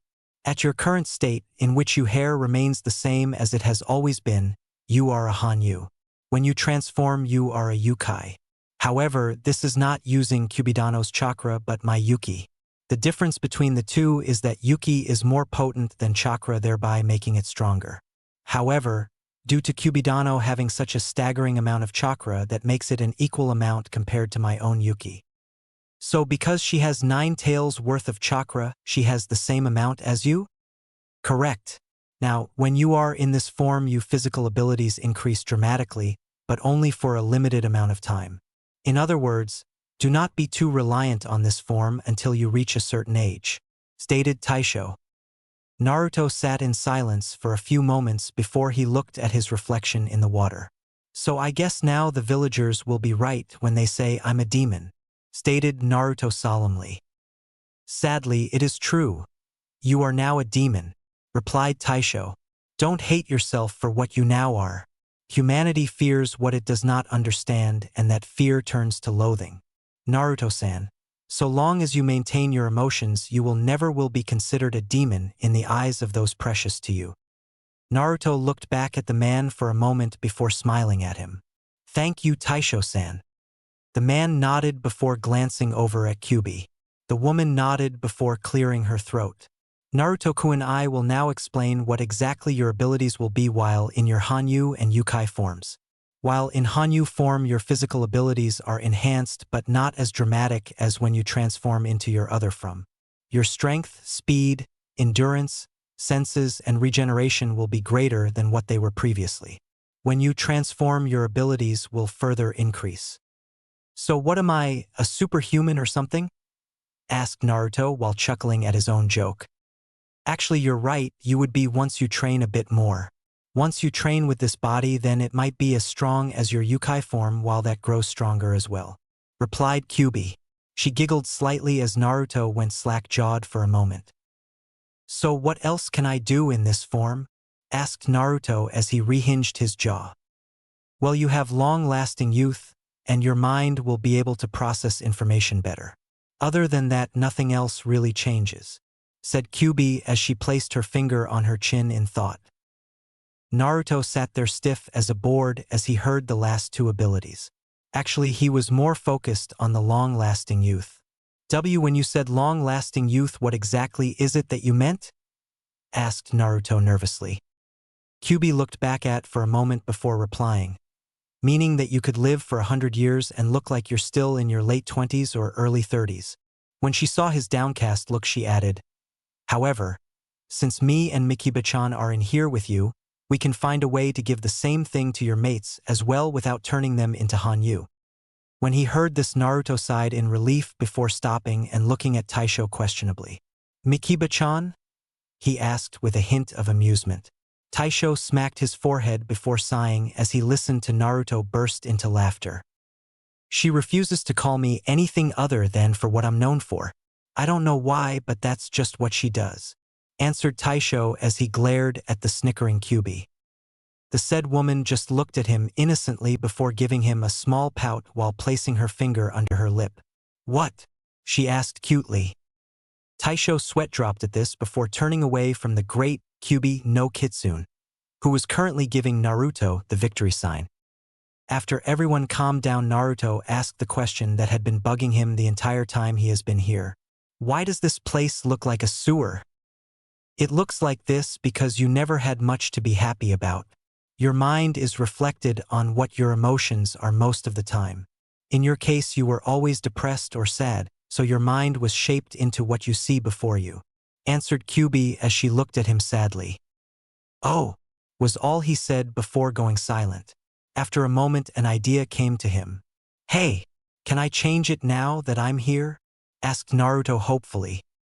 Again, Kyubi placed her finger on her chin in thought before nodding her head. "It's possible." The second she said that, Naruto began to think of something that would be good. Suddenly, the thought of a huge mansion came into his mind. Seconds later, the ankle-deep water started draining from the area, and soon the concrete that they were standing on was replaced with polished wooden floors. The concrete blocks that they were sitting on turned into comfortable black leather armchairs. "I know it's not much, but I just couldn't stand the sewer anymore. By the way, since this is my mind, I give you permission to make any scenery or add anything you want to the mansion, since I don't know what type of tastes you two like," said Naruto as he scratched the back of his head nervously. Both gave him a nod before Kyubi asked, "Any other questions?" Naruto shook his head in reply to the question. Kyubi glanced at Taisho. Said demon looked back at her before nodding his head. A moment later, Kyubi had one of her tails in front of her. She then plucked a single string of hair off the very tip of her tail. She then got up and walked over towards Taisho before handing him the string of hair. Taisho closed his eyes for a moment as a yellow glow illuminated the room and blinded Naruto. When the light died down and Naruto could see again, he saw Taisho holding a red Haido that looked a little too big for him. When Naruto saw Taisho gesture him over, he wordlessly obeyed. "Naruto-san," said Taisho as he looked Naruto straight in the eyes. "This is a uniquely woven Haito that are made of the Hinazumi hair. It is made to withstand fire and will actually repair itself when it is hit by them. Find use for this and take care of it, since it once belonged to my own son Inuyasha, who wore this through countless battles." Naruto took hold of the Haito before trying it on. Immediately he knew that it was too big for him to be wearing. Naruto scratched the back of his head for a moment before saying, "I guess I will have to grow into it, huh?" Taisho chuckled slightly before snapping his fingers. A second later, the Haito glowed yellow as it started to shift. When it stopped, it showed that it was no longer a jacket, but more like a red cloak that went down past his kneecaps, along with a hood attached to it. "Better?" asked an amused Taisho. Naruto looked around before spotting Kyubi, who was sitting next to a mirror. Naruto studied himself in the mirror for a few moments before looking back at Taisho and asking, "Can you make it darker? Like crimson or something?" All Taisho did was sigh before snapping his fingers again. In an instant, the color of the cloak began to darken until it turned to the color specified. Naruto studied himself in the mirror again before grinning. "Perfect!" shouted Naruto. Kyuubi giggled at this before noticing that his form was beginning to fade. "It seems like our time is up, Naruto-kun," said Kyuubi sadly. Naruto looked back at her, then at Taisho, as he too was frowning at him. Just then a thought entered his mind and he asked, "Hey, what else can Tessega do? I know the village wouldn't seal it away unless it had something more special with it." Taisho blinked before shaking his head. "The answers will come when I deem you ready to learn them," was all he got to say before Naruto faded away completely. Outside world. Naruto slowly cracked his eyes open to see lush green grass beneath him. Blinking a few times, he went to get up when he noticed that he was now wearing the crimson cloak that was given to him by Taisho. He was about to question how it was here when he had got it in his mind before shaking his head. He decided to just put it under the troublesome matters file in his mind before walking back to Tezuna's home. As he left the clearing, he began to notice that it was sunset and that Kakashi and the others might be worried. So he decided to test out his new abilities by running in the direction of the bridge builder's house. He was shocked to note that it only took him 3 minutes to get back when previously it would have taken him a good 15-minute walk. Naruto shook his head slightly before walking into the home to see that everyone was already at the table ready to eat. When everyone heard the door open, they turned to see Naruto standing there wearing a crimson cloak and having a small nervous grin on his face. "Did I miss dinner?" asked the blonde, who was still grinning sheepishly. "No," answered Kakashi with a raised eyebrow. "Where have you been? You ran off at about noon and we haven't seen you since." "I was talking to them for 5 hours?" thought Naruto before he replied, "I was meditating." Sasuke scoffed before saying, "Like a dobe, like you would even know how to meditate." Naruto turned to glare at the boy as he placed his hand on the hilt of his blade before growling out, "Do you want to get hurt, team?" All Sasuke did was smirk again as he flashed his Sharingan. "Try it, dobe." Kakashi sighed as he heard Zabuza and Tezuna begin making bets on who would win.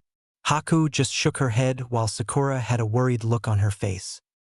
"Maybe I should have stayed in ANBU," thought Kakashi as he watched his two students bicker back and forth. But at least those two are back to normal. For days later, Team 7, along with Zabuza and Haku, stood at the edge of the bridge as everyone in the village came to say goodbye. Tezuna, Tsunami, and Inari were all in the front of the huge crowd behind them. "Thanks to all of you, we have completed the bridge. Just sucks that you have to leave," said Tezuna sadly. "Thanks for everything you've all done." Naruto grinned. "Don't worry, we'll visit sometime soon." Inari sniffled a little. "You sniff better." Naruto just grinned at him before going up to him and ruffling his hair. He then looked at Tezuna before pulling out a piece of paper and handing it to him. "That was Gato's account number. Now that he's dead, I think you can have access to it and fix up the village a little," said the blonde. Tezuna stood there in shock at what the boy was doing. A few seconds later, he felt a tear roll down his cheek. He took a hold of the boy's hand before saying, "Thank you." All Naruto did was smile as he shook the man's hand. When his hand was released, he walked back over to his team before they turned to leave. As they were walking, they could hear the sound of some of the young girls in the village saying, "Goodbye, Naruto-kun," which caused the boy to blush and pull his hood up in an attempt to hide it. "Someone's got a fan club in Wave, I see," teased Kakashi while Haku just looked irritated. "Kakashi-sensei," whined Naruto while everyone else snickered at his discomfort. That boy changed Inari's heart and gave this place hope once more.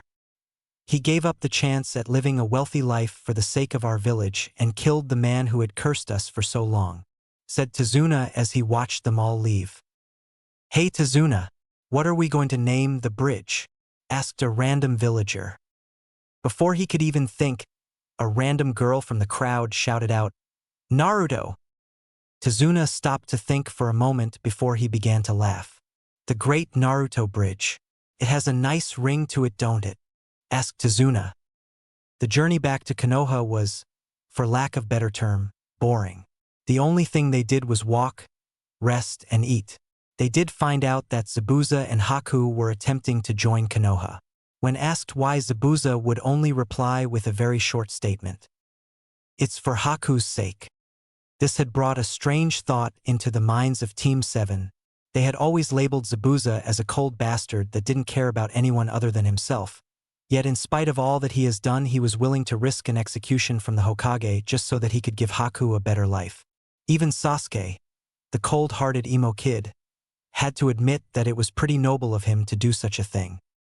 As the days went by, Team 7 had managed to get some information on the Zanbato-wielding man and his ex-tool Haku. They found out that Zabuza was not only a Kenjutsu master, but also a member of the legendary Seven Swordsmen of the Mist. From what Kakashi explained, all of them were at least Umbu level, and that if all 7 were fighting in one battle together, then it was almost an assured victory for the Mist.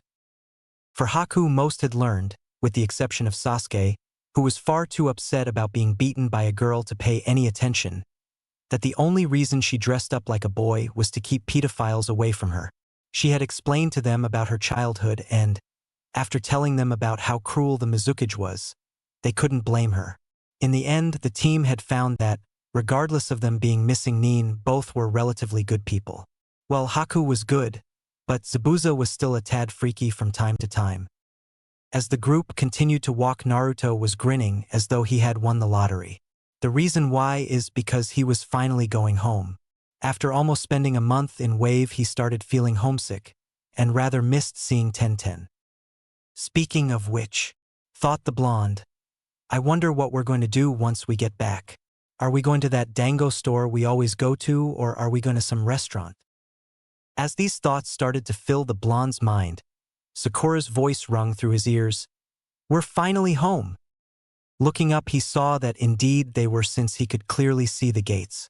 This made him grin again before he started walking faster until he was walking beside Sasuke. The two didn't say a word, and even though Naruto was smiling, he wanted to glare at this rival. The reason why is because ever since he had awakened from his 3-day coma in Wave, Sasuke had been acting more arrogant around Naruto, as though he was antagonizing him to try and initiate a battle. Normally Naruto would have been happy to oblige, but for some reason he didn't want to.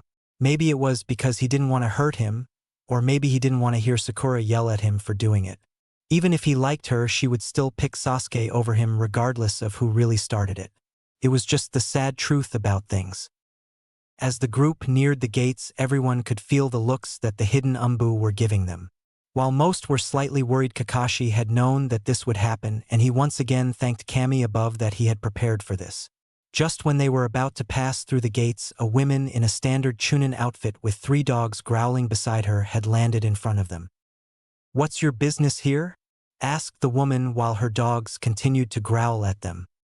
Hatake Kakashi, returning from a 2-week-long mission with 2 new recruits that wished to meet with Hokage-sama, stated Kakashi in a bored tone. "The laws state that any missing Nin found anywhere in the country with a bounty on their heads will be jailed, then executed for crimes against their village," said the woman while glaring at Zabuza and Haku. "Yes, that is true," replied Kakashi. "However, if the missing Nin is willing to cooperate with the Kage or Daimyo in giving information, then they will be excluded from the laws and will be put on trial and be judged for their actions. Basically, as long as they cooperate, then they are allowed to enter the village and to negotiate with the Hokage." The woman glared at the 2 missing Nins for a few moments before nodding. She was about to jump off again when she saw a familiar face with whiskers on his cheeks. Just then the boy had recognized the 2 red markings on her cheeks as well. Both raised an accusing finger at each other before shouting out, "You!" The whole group was silent while the Chunin's eye was twitching while the blonde boy was sweating bullets. The silence was broken when Zabuza asked, "You know this chick Gaki?" The woman huffed and turned away, which made Naruto sigh in relief. "Yeah, I accidentally hit her with a stink bomb a couple months after I failed my academy test for the second time. This bit of information caused Zabuza to chuckle lightly at the girl's misfortune. The said girl turned back to face them and glared at Naruto while directing a little killing intent towards him. The whole Inuzuka compound stank for 2 weeks. With our heightened senses, it felt like fire went up our noses, scolded the Inuzuka. All that did was make Zabuza's chuckle turn into full-blown laughter. This, of course, made Kakashi start chuckle slightly due to the fact that he had been sent to investigate that incident. It was priceless to see the expressions on their faces as they came running out of the complex while coving their noses in the process. "Oh, come on, Hana-san, it wasn't that bad," said the boy nervously. The moment he finished that sentence, he immediately regretted it since the girl known as Hana leaped at him in an attempt to strangle him. Said boy quickly slid past her before making a mad dash towards his home, while shouting, "I'll see you later, guys." "Oh no, you don't, you little bastard," shouted Hana before proceeding to chase after the blonde-haired youth followed by her dogs. Everyone with the exception of Zabuza, who was still laughing his ass off, sweat dropped at the display before shaking their heads simultaneously. Yup, it was great to be back in Konoha. With Naruto. Naruto panted as he stopped at his apartment door. After being chased for a good 45 minutes, he finally managed to give Hana the slip. Sighing, he reached into his pocket, pulled out his keys, and unlocked his door. He then walked inside, closed the door, and placed his supply scroll on the kitchen counter before heading towards his bedroom. "Damn, she's hard to get around," said the blonde aloud before he entered his bedroom. Now, there were many things that had surprised the blonde in the past that made him almost immune to most strange things. However, the sight of 3 dogs sitting on his bed looking at him while wagging their tails was something that was very strange to walk in on. "What the hell?" questioned the boy. Just then his face turned from confused to horrified, before asking aloud, "Is Hana here?" To his disbelief, the dogs shook their heads in response to his question. This made Naruto raise his brow until he sighed. "All right, one of you bark if you can understand me." "Bark. Good enough," said the blonde before walking over and petting them. "Now, I got things to do, so I'm going to need you to leave." In response to this, all 3 of the dogs whined loudly before walking over to his broken window and jumping out. Naruto's eye twitched as a thought entered his mind. That Hana better fucking pay for that window her dogs broke. Soon after that, Naruto heard someone knocking at his door and groaned. Walking over to his door, he cracked it open slightly to see Irika standing there. Sighing in relief, he opened the door before grinning at the scared Chunin. "Yo, Irika-sensei," greeted the blonde boy. Irika blinked a few times as he looked at his old student. He frowned slightly as he studied Naruto's new attire. "Where's Naruto?" Now it was Naruto's turn to blink at the statement. Just then it hit why Irika was acting like this. He smacked his forehead and replied, "Sorry about the new look. I'll explain over some ramen since you owe me a bowl." "Since when do I owe you a dash?" Irika stopped mid-sentence before looking at the now grinning Naruto. He smiled as he realized that this was no imposter and soon laughed, before saying, "Yeah, all right, but no more than 3 bowls." "What, that's not fair. Neither is leaving me to pay the bill all the time." At that, Naruto grumbled while saying stuff about unfairness and deprivation of ramen, as he called it. After a few minutes of small talk and a few laughs, they finally arrived at the ramen stand. In the instant the owner, Tucci, saw Naruto and Irika approaching, he started chuckling lightly and the profit that was about make. "Naruto-san, Irika-san," greeted the man. "Yo, Tucci-san, I'll have 3 miso ramen please," stated the blonde before sitting down. Irika sighed and said, "I'll take 1 pork ramen please." The said man just smiled and went into the back of the shop to prepare the ramen. As he cooked, Naruto explained to Irika about the mission to Wave, the fight with Haku, and his new appearance. By the time he finished the explanation, their ramen had arrived and Naruto was scarfing it down like it was a cure to a deadly poison. "Tu-san, I'm back," shouted a female voice. The voice in question was the owner's daughter, Ayam, who helped Tucci run the stand. Ah, Ayam-chan. We have an old customer back, said Tucci. She looked at her father curiously and turned to look at the two customers sitting down. One was the familiar scared face of Irika, while the other was a boy with long blonde hair wearing a dark red cloak. She tried to see his face only to have her vision obscured by the blonde's long bangs blocking his face. Just as she was about to move in for a closer look, the blonde turned his head to face her, and she was shocked to see 3 unmistakable whisker marks on each cheek. "Hi, Ayam-chan," greeted Naruto as he waved to her. Ayam, on the other hand, was speechless for a moment. She couldn't believe that the boy she had known since he first came to the ramen stand had changed so much. Without knowing, she started blushing at the handsome face. Ayam was snapped out of her thoughts when she realized that everyone was staring at her. She laughed nervously, before replying, "Hello, Naruto." The boy stared at her for a moment with a raised his eyebrow before shrugging and going back to his ramen. Irika and Tucci, on the other hand, had big grins on their faces. She quickly bowed her head slightly before walking into the back while doing her best to cover her face from their view. Blackmail, thought the two men with huge smiles on their faces. "Hey, Irika-sensei," started the blonde, gaining the scarred man's attention. "Can I ask you something?" "Sure, what is it?" "Why doesn't the academy teach useful things like chakra control?" "What do you mean by that?" "We teach the leaf floating exercise in the academy." "Well, don't you think it would be better if you give them something more, I don't know, useful like tree walking, or give them some exercise that will increase their chakra reserves?" This made Irika stop and think for a moment. He never thought about that before. In truth, he thought that the basics were enough for any normal genin. But now that it was brought to light, it really would be a good idea. Though it would be difficult at first, the theory could in fact work. With that said, he turned to Naruto before ruffled his hair. "Good idea, Naruto. I'll have to talk about it with Hokage-sama, but I think you have a very useful tip on how to make some great young shinobi." Instead of getting annoyed by the man ruffling his hair, he grinned with pride for coming up with a useful idea. After eating a few more bowls, Naruto decided that he should save room for his date with Tenten. So he thanked Irika before heading over to the training ground where Tenten's team trained. When he arrived, he almost wished he didn't come at all. There, not 3 feet away from him, was Guy and Lee hugging while the creepy genjutsu of a sunset appeared behind them. Naruto suppressed a shudder before turning to see Tenten looking horrified and Niji looking as though he killed someone. Ignoring the hugging green men, he walked over to the group, while shouting, "Hello, Tenchan. Hello, Niji." Both turned to see the blonde boy approaching.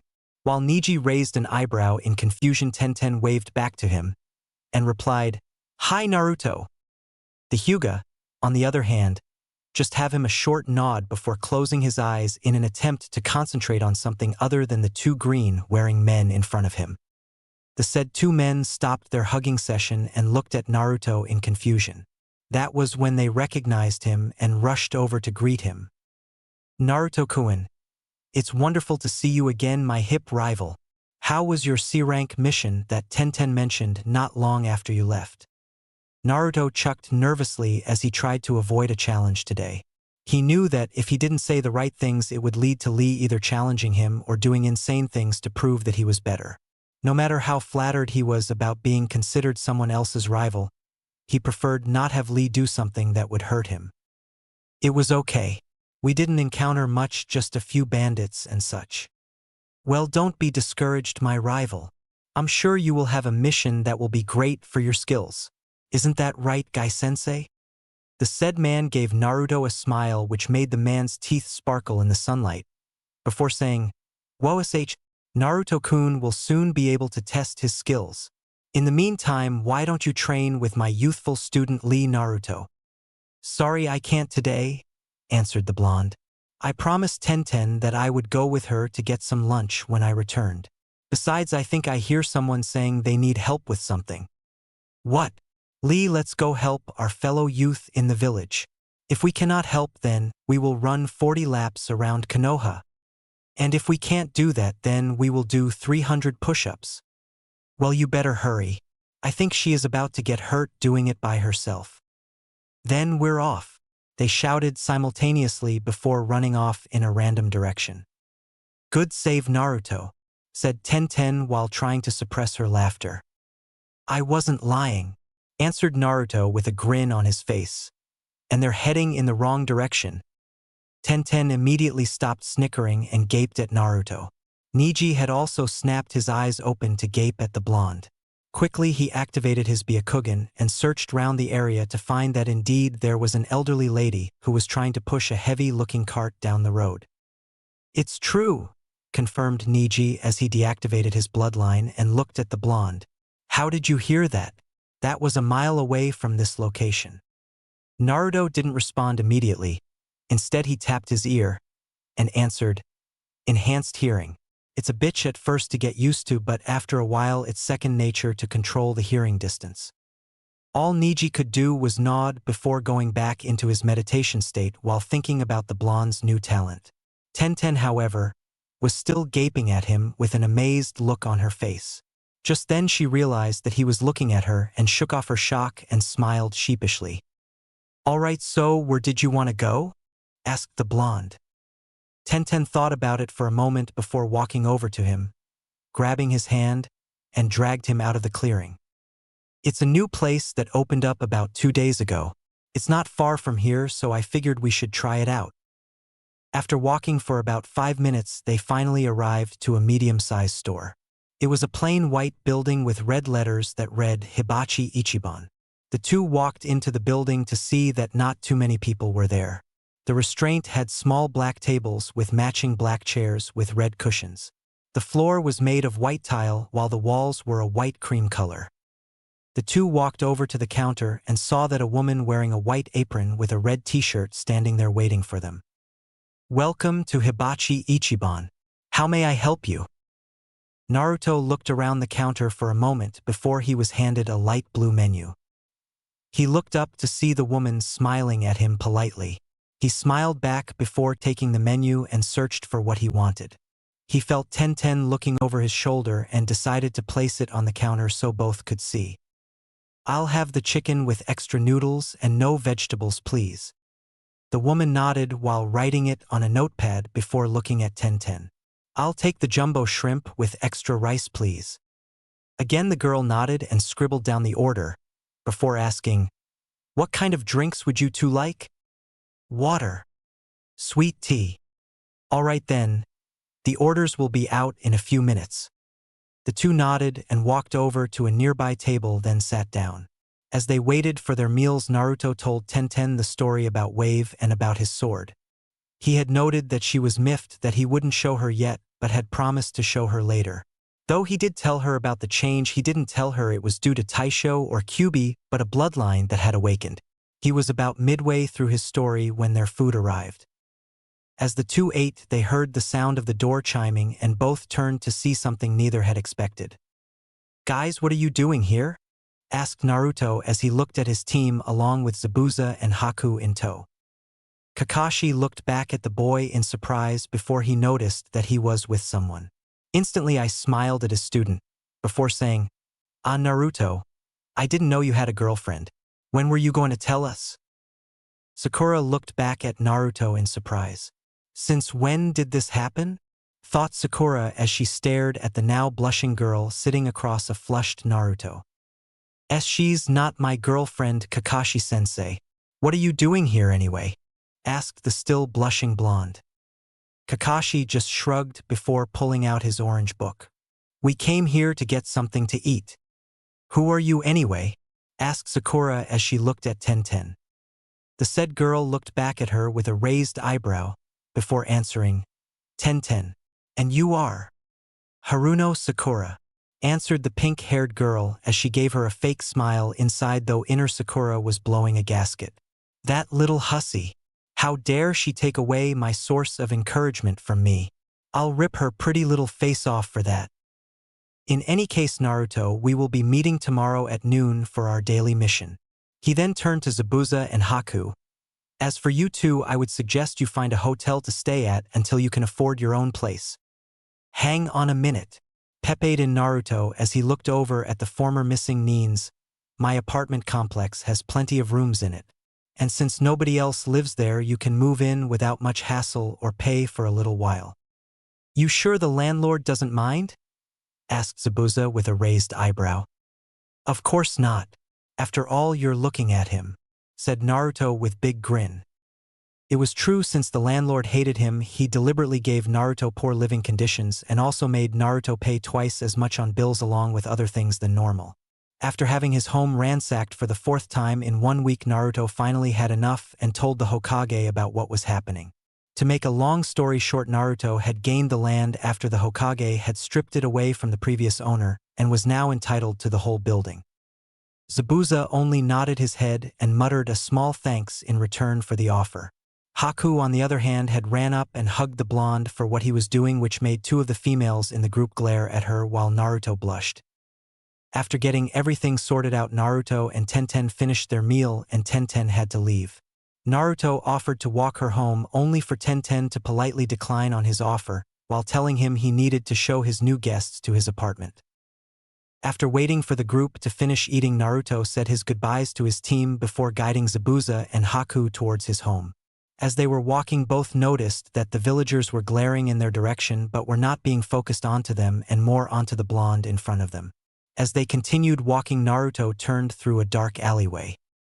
"This is a shortcut to the complex, just as a heads up," stated the blonde as he guided them through the alleyway. Just as they were about to exit it, an old man wearing a dirty white shirt with a pair of equally dirty black pants came out in front of them, blocking their path. "What are you doing here, you brat?" shouted the old man. "Just going home, you old prick." "Why you?" Just as Zabuza was about to intervene, the old man stopped yelling and cracked up laughing while Naruto followed suit. This action confused Zabuza and Haku as the two started patting each other as though they were old friends. "It's good to see you, Naruto. How's the ninja life?" "Fine, I guess. Though it's kinda boring at times, but you get used to it." "That's good, I guess. Word on the streets says that you had a C-rank mission. I take it you just returned, since I haven't seen you in a while." "Yeah, well, you know how it is. I'm sorry for not telling you, but I had to see someone before I left." The old man just waved it off, while saying, "No harm in that, Gaki." Getting annoyed, Zabuza cleared his throat loudly so as to gain the two's attention.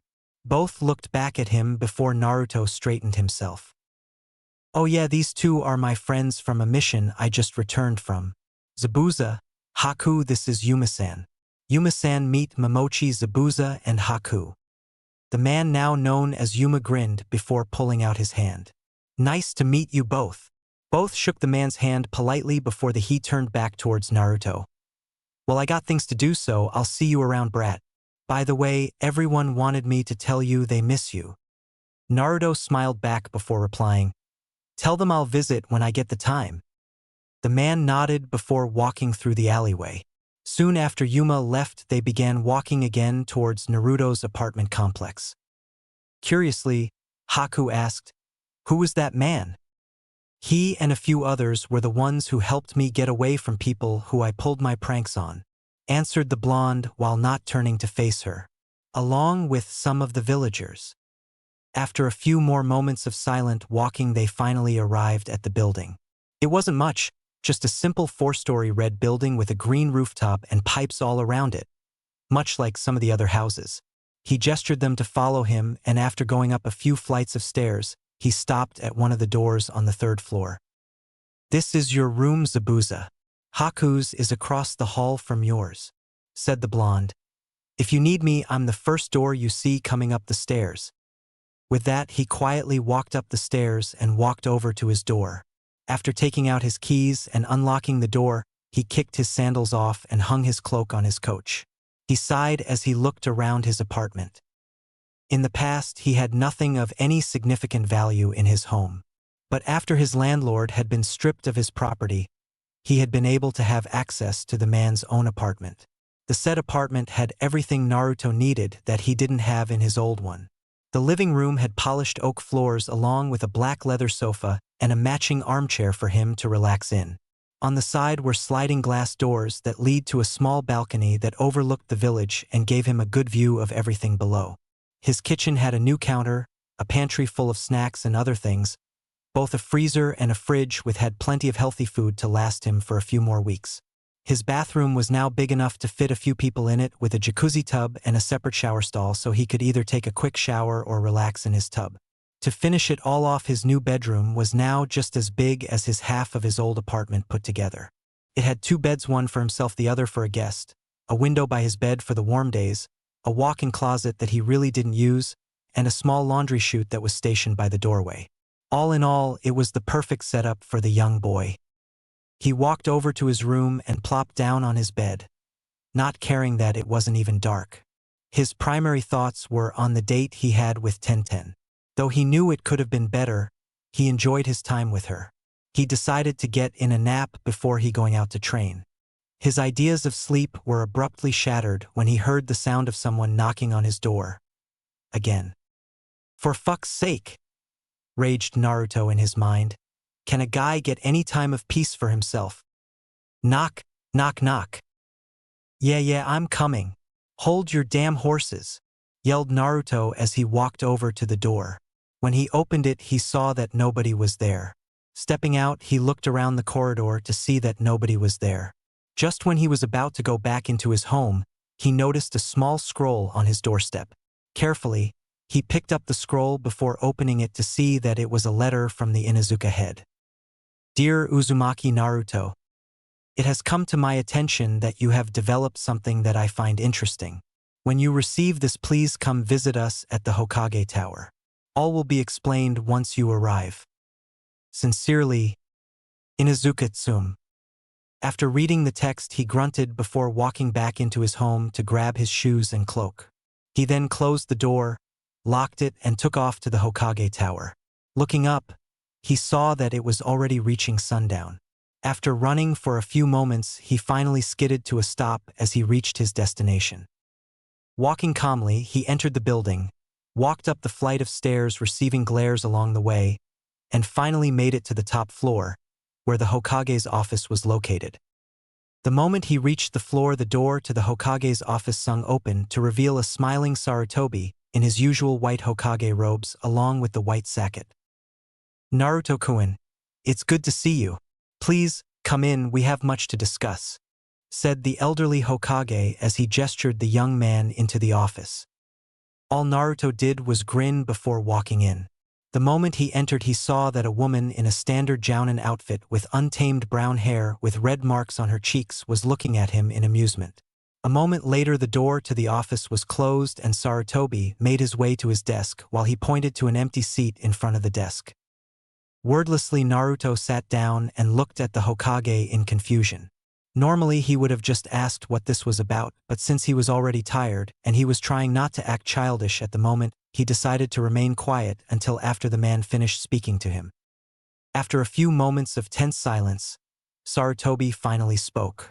Naruto, I was informed of your actions during your previous mission to Wave.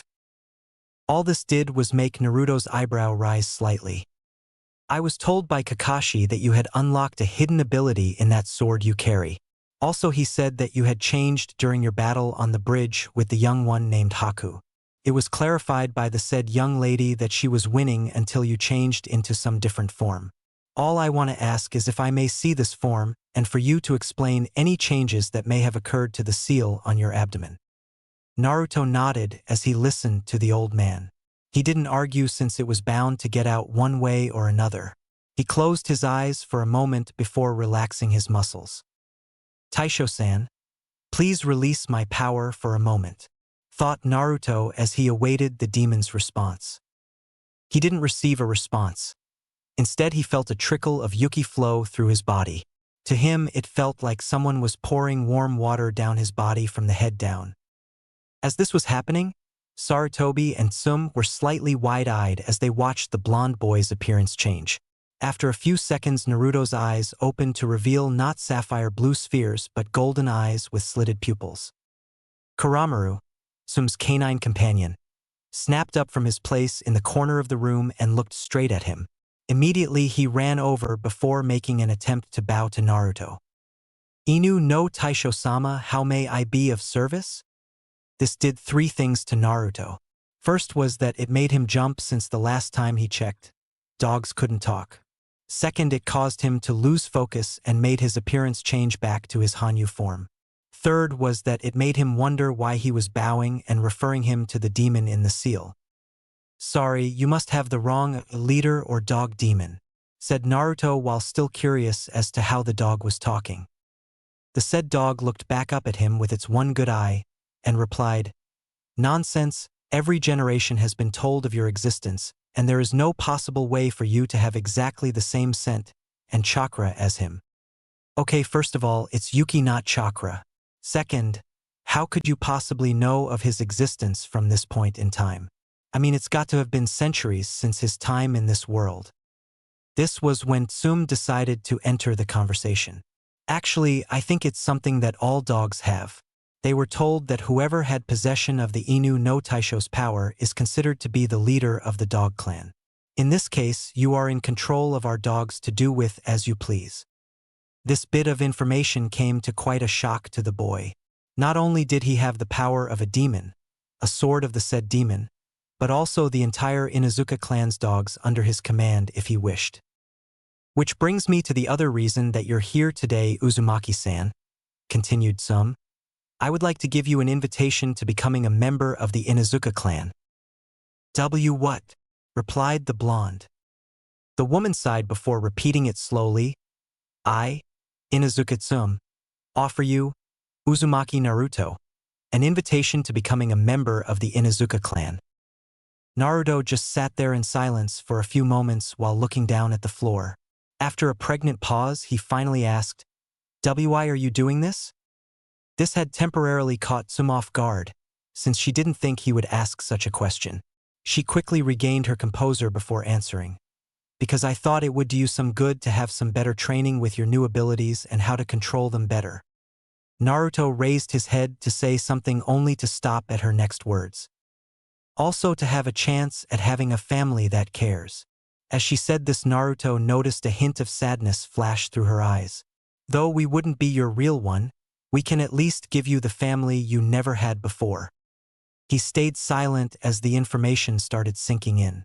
His chance to have a family, a chance to feel welcomed, a chance to experience what having a family feels like. That was when he remembered the names of his parents were. Sarutobi watched as Naruto's mood darkened as he turned to face him.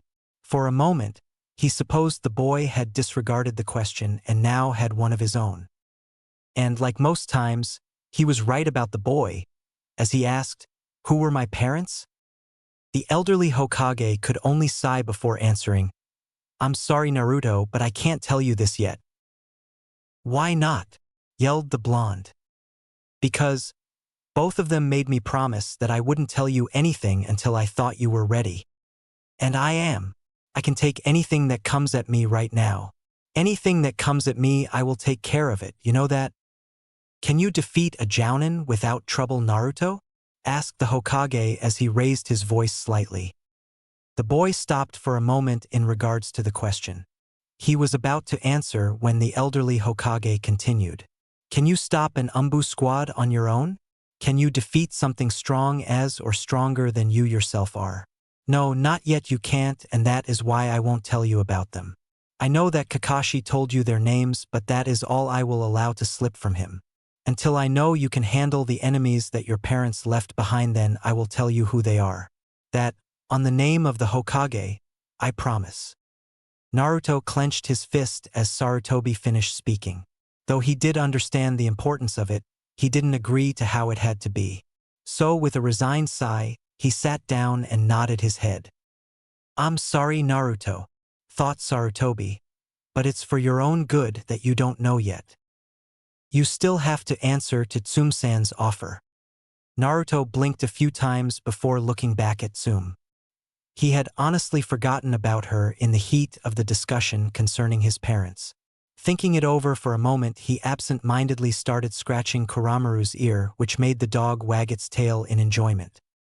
After a few moments of silence, he sighed and answered, "I decline." This came to a shock to Tsum, as she had thought he would accept. So, without thinking, she asked, "Why? Don't you want to be with us? We can help you with everything you need. Even teach you our own family's style of fighting." "Sorry, But I can't just enter someone's home and expect to be considered family. Though I would like it, I can't after living alone for all my life. It would just be too big of a change for me. Besides, I have people who live in my complex now, so I have to make sure they have a place to stay without trouble. After he finished speaking, he got out of the chair and made his way to the door while Tsum just looked down at the floor. However, just as Naruto left, he muttered, "Besides, you don't want a Hanyu living with you," before walking out and closing the doors behind him. She looked back at the now closed doors with a shocked look on her face. She looked back at the Hokage and asked, "What now?" The old man sighed before pulling his pipe up to his mouth and took a long drag from it. "Leave him be for now. I'm sure that once he calms down he might take up the offer. Though I didn't think you would go so far to help him." The woman smiled faintly at that. "Well, I don't like seeing someone like him go through life the way he does. It's not right to just watch him. I'll admit I didn't like him at first, but after seeing how he lived I saw my little Kiba in his place. I didn't like it, so ever since then I had been trying to think up ways to get him into the clan so I could help him more." Sarutobi stayed silent as he took another puff from his pipe. The life of a Jinchuriki is a hard one, and it seems that he just has one obstacle after another, doesn't he? I think it's best to leave him alone for now. All these things happening him lately must be making him too stressed. Tsum nodded before getting up to leave. Just when she was about to leave, she stopped and turned to face her leader. "Can I send someone to meet with him and help him with his senses?" Sarutobi's face went into thought for a moment before smiling and nodding his head. Tsum smiled brightly at that and headed out of the office with one thought in mind.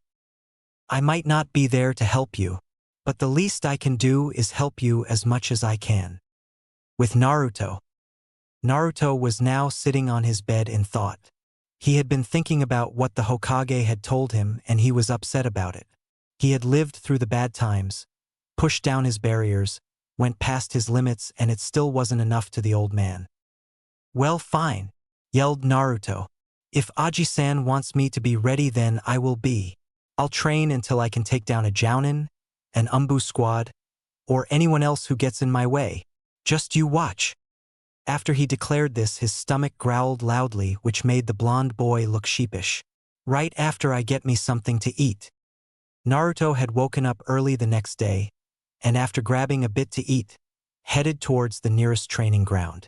When he arrived, however, he ran into a big problem. "What the hell am I supposed to train in?" Out of all his time since he had graduated the academy and meeting Tenten, he had only learned things that involved weapons and chakra control, simple trap making, and basic sealing. Other than those, he didn't have much else to train in. He could do taijutsu, but without a partner or any form of style, it was practically useless to him. Though he could ask for Guy and Lee's help, he really didn't want to unless he had to. Genjutsu was out of the question. Even if his chakra control had improved, it still wasn't even close to the standards for even a basic genjutsu. Then there was the possibility with seals, but that alone was a field too complex for him to handle. Finally, ninjutsu wasn't an option either, since he didn't have much in his arsenal other than Kage Bunshin, Henge, and Kawarimi. Other than that, he didn't really have much else. "What can I train in?" thought the blonde as he sat down on the ground in thought. After thinking for a while, he finally came up with something. He grinned to himself before taking a meditative position on the ground and focused. Mindscape. When he opened his eyes, he found that he was in a strange new environment. To be specific, it was a clearing in a forest with tall trees towering above him. Looking around, he saw that there was a small path in between the giant trees and decided to take it. After walking for a few moments, he came upon two small wooden huts. Raising an eyebrow at this, Naruto headed to the one on his left. After walking over to the door, he slowly opened it to see a sight that amazed him. On the outside, it looked like a small wooden hut that was relatively old. On the inside, however, the small hut looked like the inside of a five-star hotel. The floors were polished oak with cream white walls. The furniture consisted of two fuzzy armchairs and a large fuzzy couch in between. In the middle of all these was a bear-skinned rug with a small coffee table on top and a fireplace nearby. As he was about to continue searching, he heard someone say, "You know, it's rude to walk into someone's home unannounced." Naruto's body stiffened before slowly turning to see something most men would kill to witness. There, standing in front of him, was the form of Kyubi garbed in only a red towel which showed off almost every curve on her gorgeous body. Closing his eyes, he quickly turned away and tried his best not to have a nose bleed so as to not get pummeled by the said demon. All she did was raise an eyebrow at his actions before taking note of her state of dress. Sighing, she walked over to her room and got into a change of cloths. When she came back out, she was wearing a short-sleeved t-shirt with a pair of black sweatpants. She looked at him with a bored expression as he had yet to turn around. Sighing, she griped his shoulder and turned him around to face her. Before she could say anything, he quickly said, "Sorry, I didn't know what was happening and I thought that this was Taisho's place or something." Kyubi giggled slightly before placing a finger on his lips to silence him. "It's fine. I understand completely, so don't worry about it. Okay?" Once she saw him nod, she decided to ask, "What brings you here, Naruto?"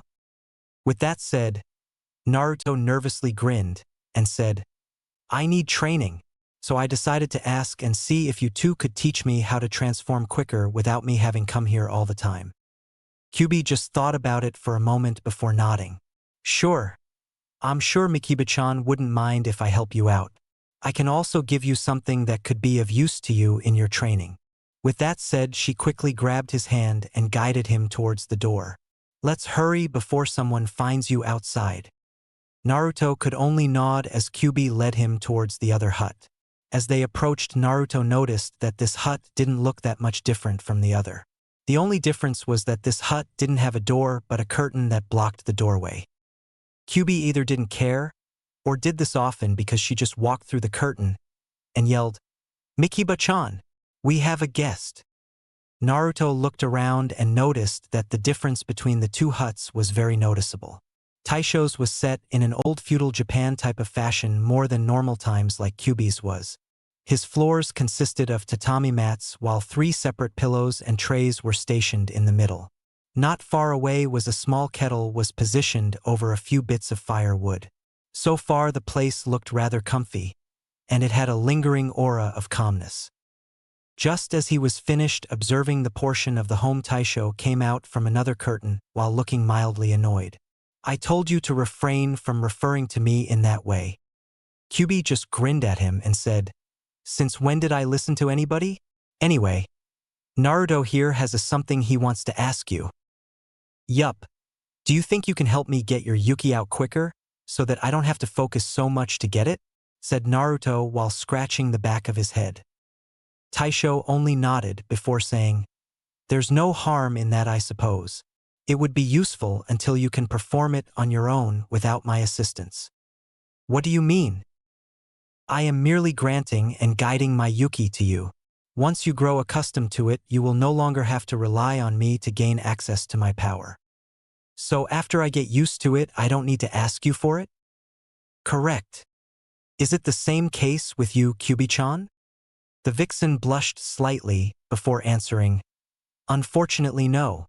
Unlike Mikiba-chan's Yuki, my chakra is too chaotic for you to control on your own. His Yuki is more tamed than mine due to the sword you carry." She pointed at Tesega. "That sword is meant to control the demonic energies that flow through you, and while it surpasses mine, it strengthens the Yuki flowing through you." "Why is that?" "Because that was its original function that I had Totosai create with the blade. The point of the matter is that as long as you are in possession of that blade, you can control my Yuki until I believe you are ready to use my Yuki whenever you please." Naruto nodded and looked at Taisho with a determined look in his eyes. "When do we start?" "The moment you awake." "Before you go, Naruto," said Kyubi, "I want to show you the technique I want you to learn. It's one of the only techniques I know of that doesn't require my chakra to perform." "What is it?" All she did was raise her hand and snapped her fingers. The instant she did, a light blue flame appeared on the edge of her finger. This is called Kitsunbai. It's a very deadly flame that can burn through almost anything. At one point, this flame was one of the weaker techniques in the Kitsune clan and was an art long forgotten. I, however, kept this ability, and as I grew in power, so did the technique. To humans this feels like a regular fire, while to a demon it feels like nothing. But as you progress and train with it, it will become a very reliable weapon for you. Naruto, for his part, was speechless at this. As he watched Kyuubi wave the flame through the air, he couldn't help but gawk as she threw it at a nearby tree and watched it almost melt the trunk before it even got close to it. "Wow!" was the only intelligent reply he could give at the moment. Kyuubi giggled lightly at his awestruck face while Taisho chuckled a little. "I think it's time for us to bid you farewell, Naruto-san." Shaking out of his daze, he looked back at them and asked, "How will you two teach these things to me?" "We will simply speak through you telepathically." "You can do that?" "I've been able for quite some time now, since the day you left for that mission you recently returned from." "So that was you, huh?" muttered Naruto when he recalled hearing his voice that day. "Correct. Now I think it's time for you to go. You will need to begin now before you must meet your team." All Naruto could do was nod and noticed that the world around him began to fade until it was no longer visible. Real world. Naruto's eyes snapped open before he closed them to block out the sunrise. After adjusting to the light, he got to his feet. "Now, how do I contact Taisho?" "You called," said an amused voice in his mind. This, of course, made the blonde jump, not expecting him to answer so quickly. "Don't do that," raged the blonde. "Please don't speak out loud. Speak through your thoughts so you may avoid suspicion." "How's this?" "Perfect." "Okay, so how do we do this?" "Simple, you will receive a small ounce of my Yuki. Afterwards you are to tell the difference between your chakra and my Yuki." "That sounds pretty hard. How long do you think this will take?" "For days, possibly 5 if you do not grasp the concept fast enough." "What?" "However, I will still need to grant you the Yuki. This training is meant to distinguish between your chakra and my Yuki. Once you can tell the difference, then you will need to adjust and adapt to your new form." "How will doing that help me?" "I'll demonstrate." With that, Taisho sent Naruto a tiny bit of Yuki to Naruto. It wasn't enough to trigger a change, but it was enough to enhance his senses greatly. The moment he noticed the Yuki, he fell to the ground, clutching his ears while squeezing his eyes shut. He groaned in pain as he felt as though his ears were bleeding from all the sounds, while his nose felt as though it had been torched along with his eyes. However, just as quickly as the pain appeared, it vanished, leaving Naruto lying on the ground, clutching his head. "What the hell was that?" "That was one of the changes that you will need to adapt to. But when I first transformed, it wasn't nearly as bad as it was just now. The reason for that is because most Hanyu don't have a unique senses like you have. It is true that some yokai and even Hanyu have them because of them being an animal type of yokai or Hanyu. So in this case, I have the senses because of you two being sealed inside me?" "Correct. So to begin your training, you will need to learn how to adapt to your new senses." "Is there any other way to do this? Would you rather proceed with this type of training at your ninja academy?" "Good point. Those kids tend to be very loud at times." "I thought so. It's now time for us to begin." With that said, Naruto felt as though warm water was being poured down his body again. After feeling the warmness stop at the bottom of his feet, he opened his eyes, only to close them again. Damn that sun! After opening his eyes a few times, so as to let his eyes adjust to the bright light shining into the clearing, he glanced round and noticed that he could see all his surroundings a lot clearer than before. He could hear the sound of an animal attempting to go around him, and he could smell that it was deer. "Now, tell me what you felt as you transformed?" "It kind of felt like warm water going down my body from head to toe." "Good, I am now going to stop the flow of Yuki that is going through your body. Afterwards, I want you to try and bring out my power and transform." "How do I do that?" "Simple, focus on the warm water you were referring to when you transformed. You already have my permission, so all you have to do is grasp it." Nodding his head, Naruto closed his eyes for a moment before focusing on the warm feeling he felt earlier. Though it sounded easy, it really wasn't. The fact that he just didn't feel it like before was bugging him to no end. Yet he didn't stop. He continued to focus on trying to release the Dog Lord's power only to fail every time. After a good 30 minutes of trying, he finally heard a new voice enter his mind. Naruto, you're not focusing hard enough. Huh? Kyubi-chan. Yeah, it's me. Mikiba-chan let me take over for a few minutes. And didn't he tell you not to talk to us out loud? You might freak someone out. Sorry, Kyubi, but this little task is starting to get annoying. Understandable, I guess. After all, after being so used to human chakra for so long, you still have to learn the basics about Yuki. Basics? Are you telling me that this is basic training I'm doing? For a mortal turned Hanyu, yes it is. So since you were having such trouble, I decided to lend you some help. What do you get out of doing this? Nothing, but it beats being bored. I would rather help you out than to sit and do nothing all day. Alright, fine. How do I do this? First think back to when you transformed both times. How will that help me? Emotions are the key to most things. For example, when you thought Sasuke died that day on the bridge, you transformed correct. Yeah, but the other day when I transformed, I wasn't sad or enraged. I was calm and serious. And that might have been the key in unlocking the transformation. If it makes things easier, imagine a silver chain inside your mind and try and grasp it with your hand. Raising an eyebrow at her idea, he shrugged before closing his eyes again and fingered the hilt of his sheath while repeating 3 words. Calm, collected, precise. Calm, collected, precise. That was when he saw it. In front of him was a long silver chain that shone brightly in the pitch-black room. As he slowly crept towards it, he felt the warm feeling occurring again as his hand came closer and closer towards it. After what seemed like forever, he finally grabbed hold of it and felt the Yuki flow through his body, changing his features. He slowly opened his eyes so that the light wouldn't be too hurtful to him. As he looked around, he could smell the scent of nearby deer and other animals along with the smell of pine trees in the air. As he looked around, he could hear almost everything from his own heartbeat to the slight shifting of the grass as the wind blew. These senses are driving me nuts, exclaimed the now silver-haired youth. Impressive, Naruto-san. I honestly doubted you would achieve so much in such little time. What do you mean? What I meant was I assumed that you would not be able to transform this early.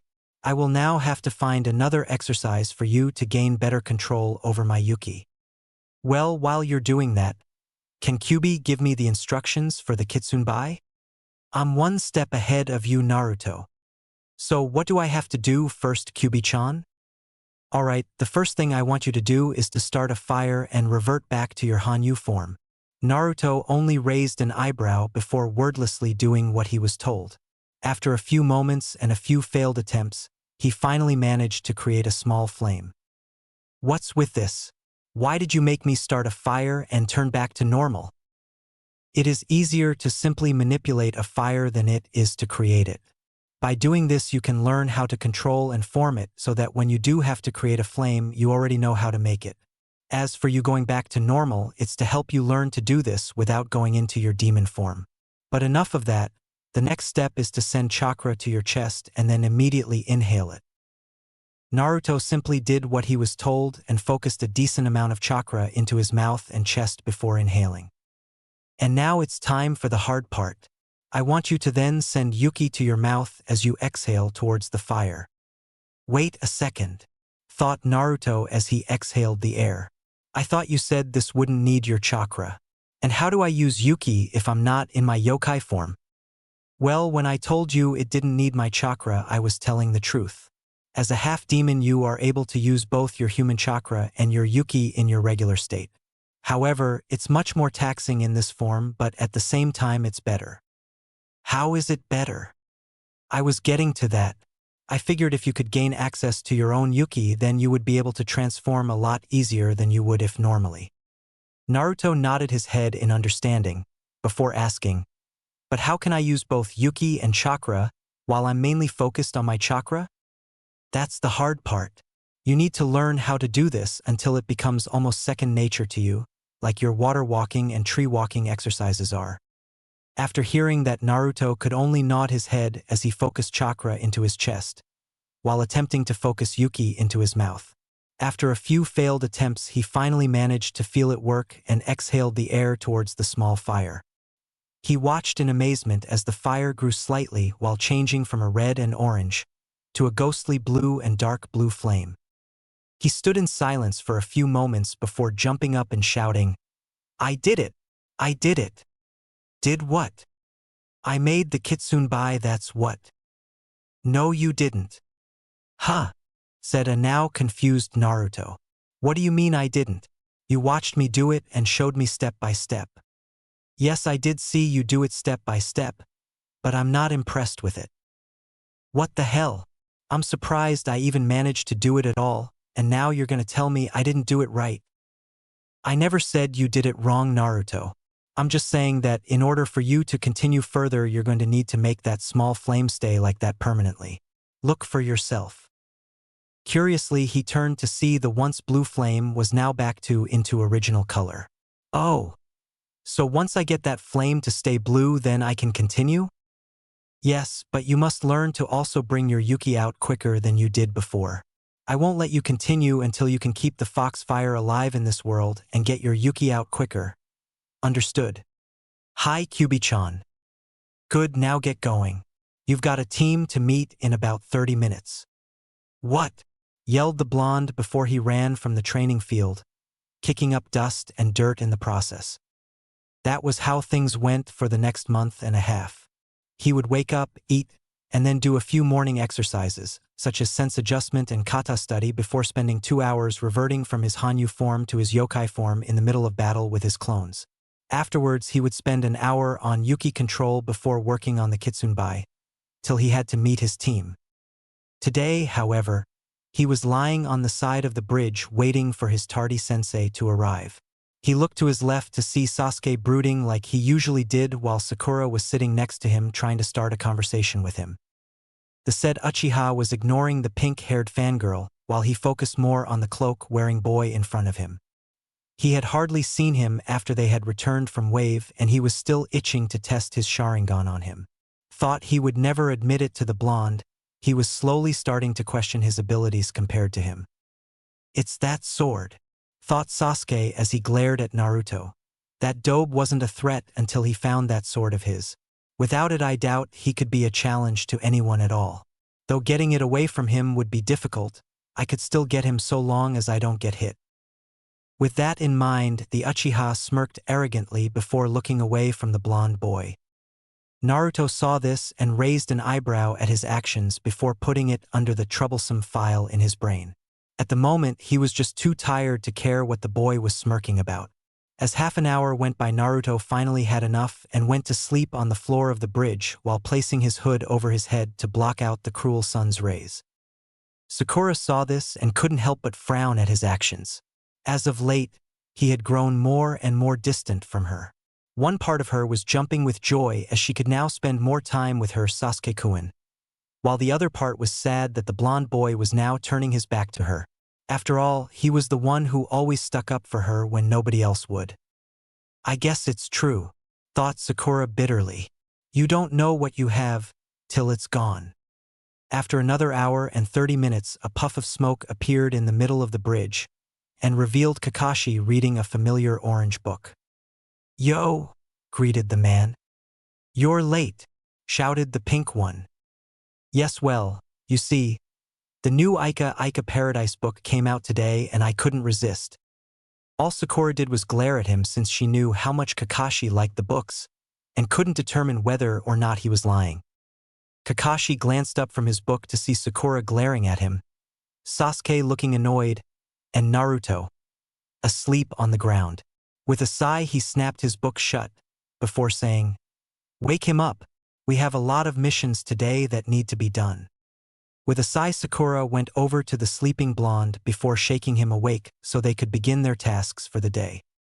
In the council meeting room, Zabuza sighed as he sat in the middle of the room. He always hated meetings with his superiors in the past, and this wasn't much different. Though the Hokage was a lot more lenient than he would have liked, he still noticed that the old man could hold his own against most threats.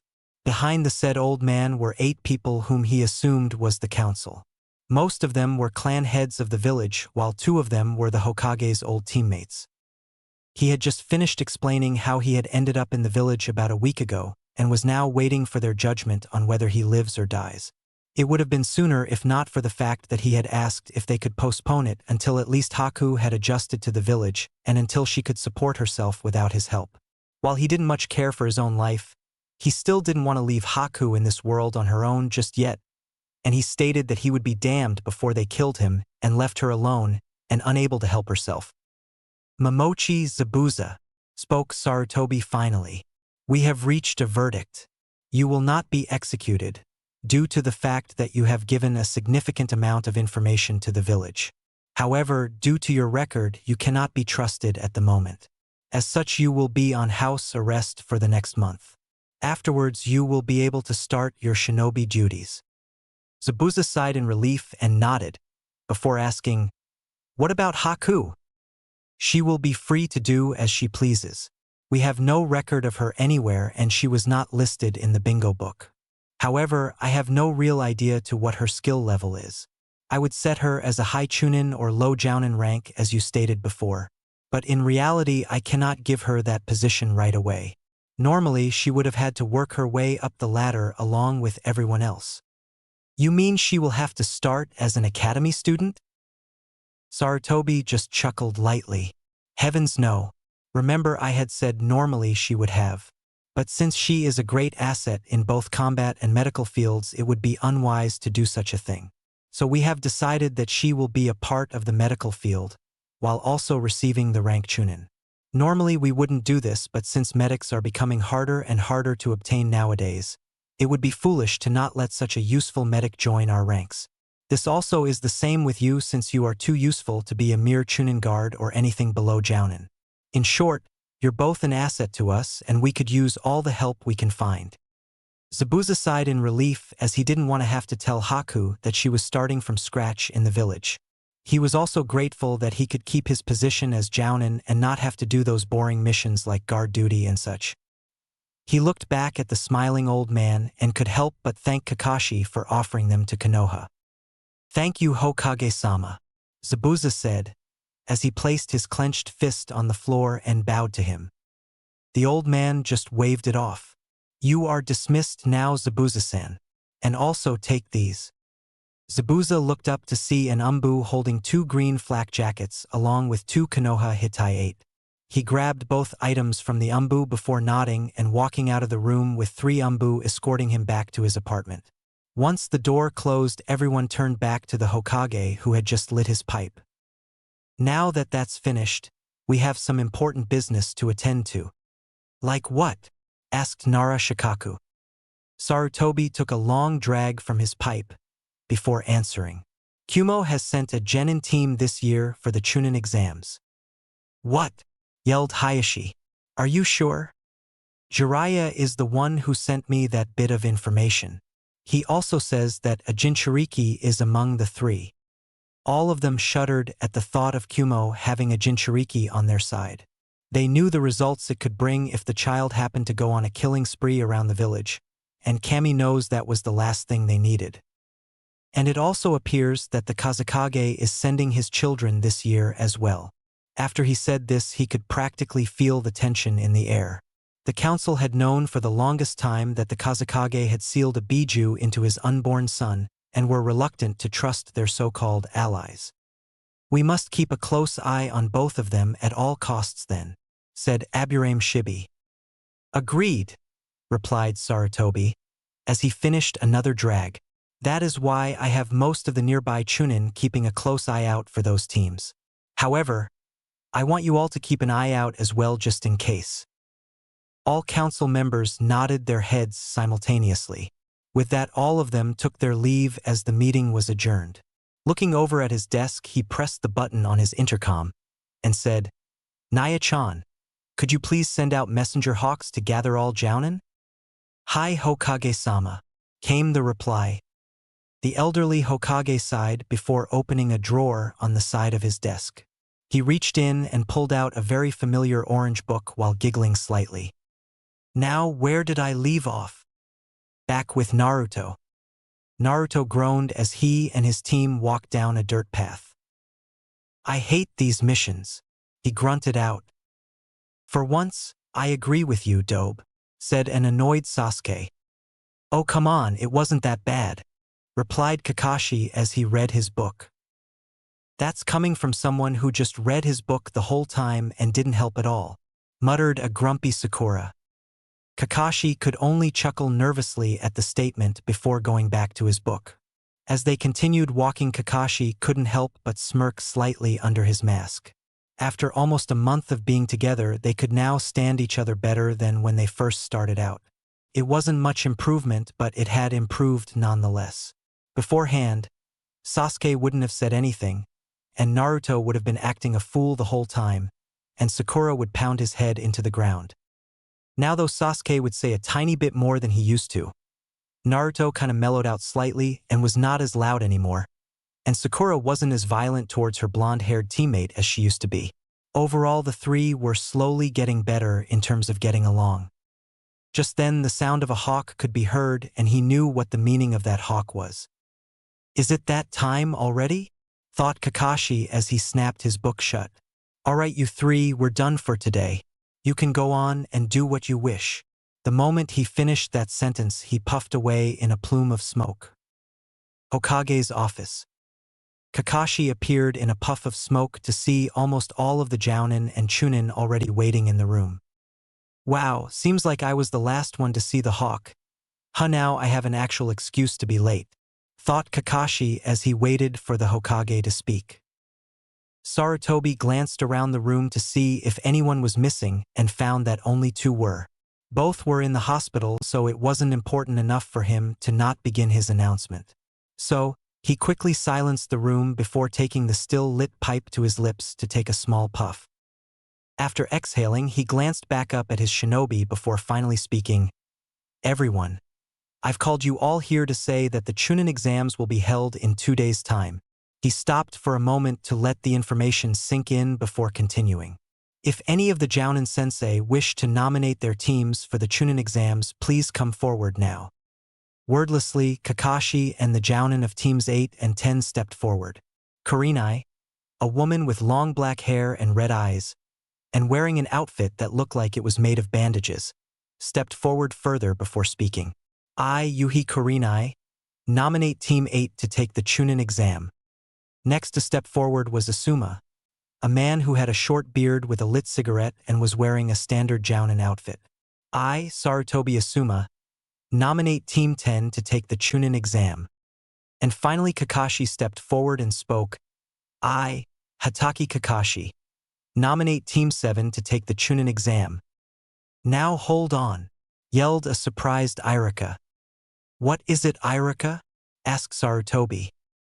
Hokage-sama, I know I might be speaking out of place, but all of those who were just nominated were students I taught in the academy. I know that they are all skilled, but it's just too early for them to partake in something like the Chunin exam. I was a Chunin when I was 6 years younger than Naruto, stated Kakashi.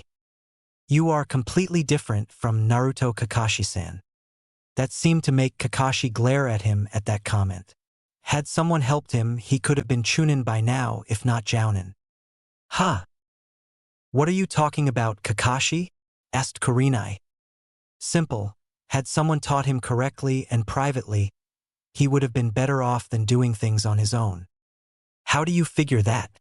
Asked a now confused Asuma as he noticed his father looking just as confused as him.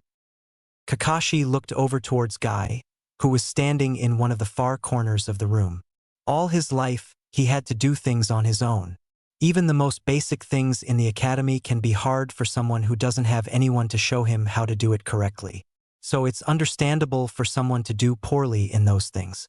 However, ever since Naruto had met his friend Tenten, he had begun to improve to the point that he knew more than his own teammates did when it came down to chakra control and its importance. That leads me to believe that if he had someone to train him in private, then he could have passed on his first try alone. Everyone looked shocked at this strange new development that had undertaken the supposed dead last of the academy. The person to take it the hardest was Irika, since he had always believed Naruto was just acting like a fool because he was trying to fool around. "So Irika, I'm only going to tell you this once," said Kakashi coldly as he glared at the Chunin. "You don't know anything about how much those students of yours changed over these past few months, and as such I know what they are capable of. So stay out of this, they are no longer your students, but my soldiers. Back with Naruto."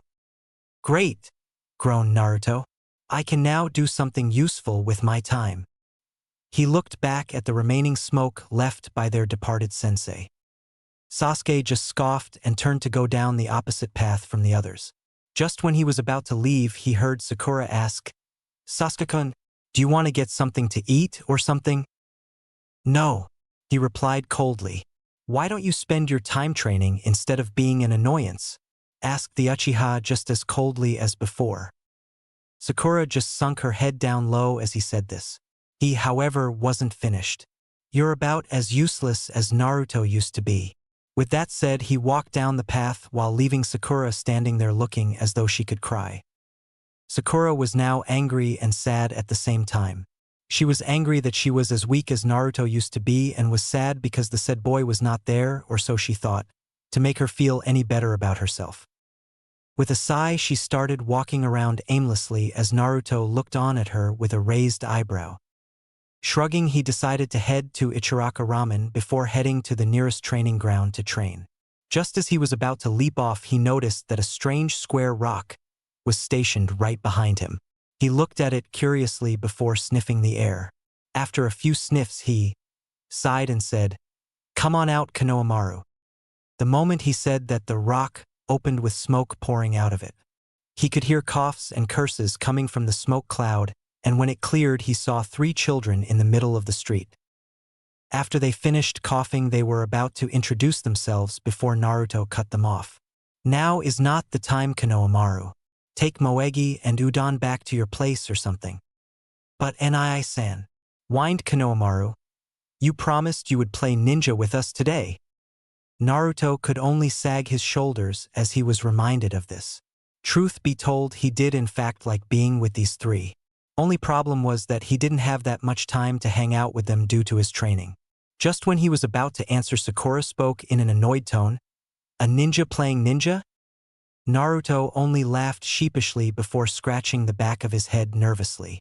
While this was going on, Konohamaru was looking at her curiously. "Hey Nii-san," said Konohamaru, "is this your girlfriend?" Apparently that was the wrong thing to say, since after he said that, Sakura punched Naruto straight in the jaw, sending him tumbling into a nearby fence. All 3 of them rushed over to help him as Sakura started storming off. "Look what you did to Nii-san, you bitch," yelled Konohamaru. "What kind of girlfriend are you anyway?" That was when Sakura stopped dead in her tracks and slowly turned to give the child a glare that would make Zabuza proud. At that same moment, Naruto had regained consciousness and slowly started making his way towards an exit. That was when Sakura dashed after Konohamaru, who had decided to take the same path as Naruto. As they turned the corner, Konohamaru sped up slightly before bumping into someone. As Naruto came around, he saw that the boy was sitting flat on his butt while a boy who looked a year older than him glared at the child. The boy was wearing a black long-sleeved shirt with matching pants and sandals. On his wrists, he was wearing a pair of black fingerless gloves and a strange-looking hat that looked as though it had cat ears. The 2 weirdest things about the boy was the purple face paint he wore and a giant bandaged object on his back. Next to him stood a young girl who looked slightly older than the boy next to her. She had blonde hair that was tied into 4 separate buns, and was wearing a light purple shirt with a matching skirt with her hitai-8 placed around her neck. She also wore a pair of black sandals and had a red scarf around her waist. The noticeable thing about her was the giant fan on her back. Overall, both looked rather intimidating in his eyes. Rubbing his sore bottom, Konohamaru looked up at the scowling face-painted man and yelled, "Hey, watch what you're doing, you big jerk." This only caused the boy's scowl to deepen until he grabbed the child by his scarf and held him up to his height. "That hurt, you little piece of shit," he growled, as he gripped the child tighter, causing him to scream in pain. "Knock it off, Kankuro.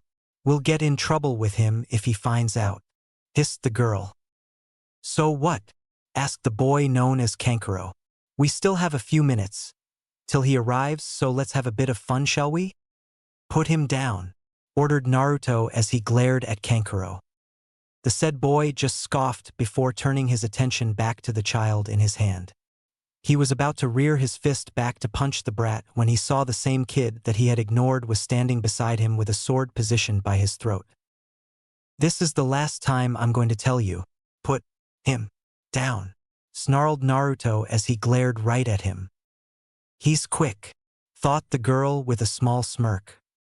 After a few moments of tense silence, Kankuro let go of Konohamaru, who scampered behind Naruto while sticking his tongue out at him. After Konohamaru was free, Naruto backed away from the black-clad boy and sheathed his sword before walking back over to a dumbfounded Sakura and an awestruck Moegi and Udon. How dare that little bitch make a fool out of me, raved Kankuro in his mind. I'll show you to mess with the likes of me. With that, he pulled off the bandaged object on his back while he began to unravel it. Kankuro, you're not planning to use Karasu so soon, are you?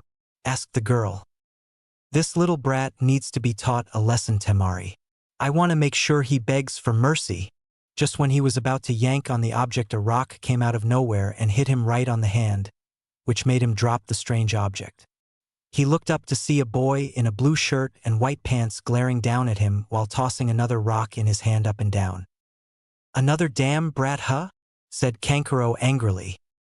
Wow, another hot one shows up, thought the girl with a small blush. Get lost, creep, replied Sasuke while crushing the rock in his hand. Naruto only scoffed as he watched this unfold. Show off. Kankuro, knock it off, ordered a new voice. Everyone stiffened slightly before turning to see a boy with red hair and a tattoo for love on his forehead. He was wearing a black short-sleeve shirt with fishnet underneath, along with a matching pair of black pants and sandals. He had a white sash going across his waist and a brown leather belt and another white scarf going across his chest that held the giant gourd on his back. The weirdest thing about this one, though, was that he had huge bags under his eyes that looked strangely like a raccoon's. Jigara, stammered Kankuro as his body shook with fear. His counterpart wasn't doing much better as she was openly shaking as the boy gazed at them. I didn't even notice him behind me, thought Sasuke as he looked at the boy behind him. Wow. Didn't see him there before, thought Naruto as he stared at the boy in confusion. Kankuro, you're an embarrassment to our village. Continue to do so and I'll see to it that you never live to see another day. Understood? Why, yes, Gaara. I'm sorry. The red-haired boy then took a glance at those around him before disappearing in a whirl of sand only to reappear in the middle of Kankuro and Temari. My apologies for him being a nuisance, we must be going now. Wait a sec, said Sakura. What are Suna Shinobi doing here in Konoha? Clueless little girl. We're here to partake in the Chunin exams, but it seems we got here a little early, said Temari smugly. Ha! So that's what Tenten was talking about, mused Naruto as he gained a thoughtful look. What do you mean? Asked Sakura with a raised eyebrow. Well, from what I know of, the Chunin exams are for ninja who are considered the best and partake in the event to gain the rank Chunin. Supposedly it's to improve relations with other villages and to raise the shinobi level. At least, that's what Tenten told me. Oh, so this is just some test to gain a rank? Yup, at least I think. You pretty much got it, kid, praised Temari. So I take it you three are here for that exam? Asked Sasuke, who landed beside Sakura. Yeah, though we pretty much know we're going to pass this stupid test without problems, replied Kankuro smugly. Overconfidence get you killed, you know. After all, I had a sword to your throat because you thought I was weak, you dumbass, said Naruto with a cocky smirk. What did you say, brat? That's enough, Kankuro, said Gaara coldly, which made the said teen flinch slightly. We will be taking our leave now. Wait, what is your name? Asked Sasuke to the retreating backs of the Suna team. Who, me? Asked Temari with a small blush on her cheeks. No, the red-haired one with the gourd on his back. Yes, you, Temari looked back at the blonde-haired boy who was now grinning while Sasuke glared at him. The girl couldn't help but smile a bit before answering, "Sabaku no Temari, at your service." "And you are?" The boy's grin never left his face as he answered, "Uzumaki Naruto. Nice to meet you, Temari." Her smile was still on her face before she turned to face Gaara, who was looking at the Konoha shinobi in curiosity. He then glanced over at Sasuke before answering, "Sabaku no Gaara, and who are you?" "Uchiha Sasuke." "Very well. I hope to see you in the exams." With that, he turned to walk away, followed by his two teammates. As soon as they were out of sight, Sasuke turned to face Naruto and glared at him. "What was that about, Dobe?" said boy just shrugged. "Hey, just because you want to be an asshole doesn't mean I do. I would rather be friendly than be a jerk towards them. That just ruins the whole, we are allies so let's get along bit, don't you think?" The only reply he got was a grunt before the Uchiha turned away from them and walked off towards a nearby training field, with Sakura following close behind him. Naruto only sighed before walking off to do his own training. As he felt his stomach growl slightly, he smiled. "Time for a visit to the Ichiraku Ramen," cheered the blonde before making a beeline to the ramen stand. After eating a few bowls, he decided now would be the time for him to start his training. So he paid for his food and raced off towards the training ground. When he arrived, he was about to begin when a poof of smoke alerted him that someone else had just arrived. He turned to see his sensei standing behind him with his eye smile firmly in place. "Yo!" greeted Kakashi. "What's up, Kakashi-sensei? I thought we did all our missions for today." "We did. That's not why I'm here though," said the man before pulling out a sheet of paper. "I've decided to nominate Team 7 for the Chunin exams. If you decide to partake in the exam, then just go to room 301 at the academy in 2 days. I would have handed them out today, but I kind of forgot about it. Oh, and we aren't going to be having our team meeting during those 2 days, so you can prepare for the exam." Taking the application, he read it over before the biggest grin he could produce appeared on his face. He quickly looked up to his sensei that was already holding a pen out for him. Naruto quickly signed it and handed it back to the man before he waved him goodbye and puffed away. The Chunin exams. Finally, I'm starting to get closer to my dream. Less daydreaming and more training, Naruto, said the familiar voice of Kyuubi. Oh come on, I just got signed up for the Chunin exam. Can't I let myself relax for a bit, so I don't waste too much of my energy? He whined. Do you want me to cut off circulation to your arms and legs and make you miss the exam? No. Then get to training before you piss me off. Yes, Q-chan. Inside the seal, Kyuubi grinned while Taisho just shook his head at her actions. 2 days later. As Naruto walked to the academy, he couldn't help but curse the fox that resides in the seal on his stomach. The sadistic bitch had decided to up his training and forced him to try and make the Kitsunbai out of thin air. Poor Naruto got scorch marks across his hands with each attempt, only to try again once they healed. Just when he was coming up on the academy grounds, he noticed that Sasuke and Sakura were already waiting for him outside the doors. Hurry up, Dobe. I don't want to end up late because of you, said Sasuke as he started heading inside. Wait up, team, shouted Naruto as he ran to join them. As the three walked up a few staircases, they heard commotion coming from above. When they finally got up the stairs, they saw that a bunch of genin were stationed outside the designated doors with 2 other genin blocking the doorway. Come on, let us through, shouted one of the genin angrily. Get lost, you brats. The Chunin exam ain't easy. We've even failed it 3 times in a row. Those that take this exam either quit being a shinobi or die in this exam. So, in a sense, we are helping you guys out, said one of the genin. Please just let us through, said a girl that Team 7 recognized. 10-10, questioned Naruto with a raised eyebrow. Didn't you hear me? Said the genin as he reared his fist back. I said get lost. He finished as he punched the girl on her cheek, sending her to the floor. 10-10, yelled a worried Naruto as he ran over to help his friend up from the floor. You'd better get lost.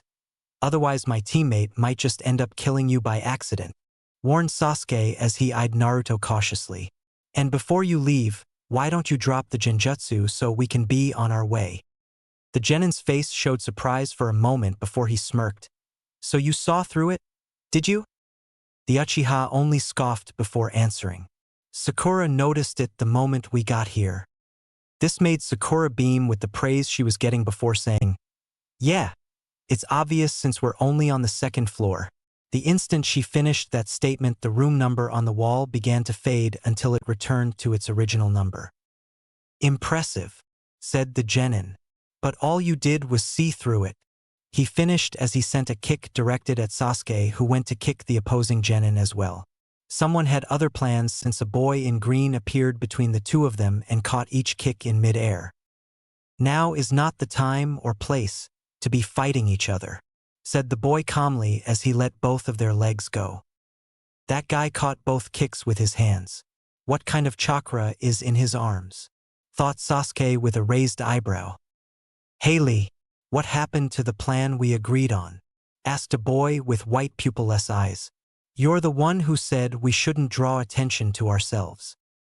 Lee, Niji, so you guys are taking the Chunin exam after all, said Naruto excitedly. Both Lee and Niji turned to face the blonde.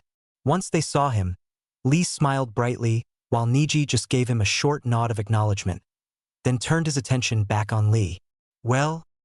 Lee blushed slightly as he turned to face Sakura, while Tenten just shook her head along with Niji and Naruto.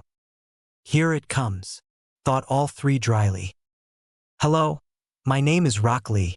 Let's go out sometime, and I promise I'll protect you till I die, said the green-clad boy while smiling at her.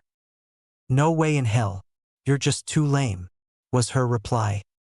This made Lee's shoulders slump as he stood there with tears going down his face. Oh come on Sakura-chan, he's not that bad.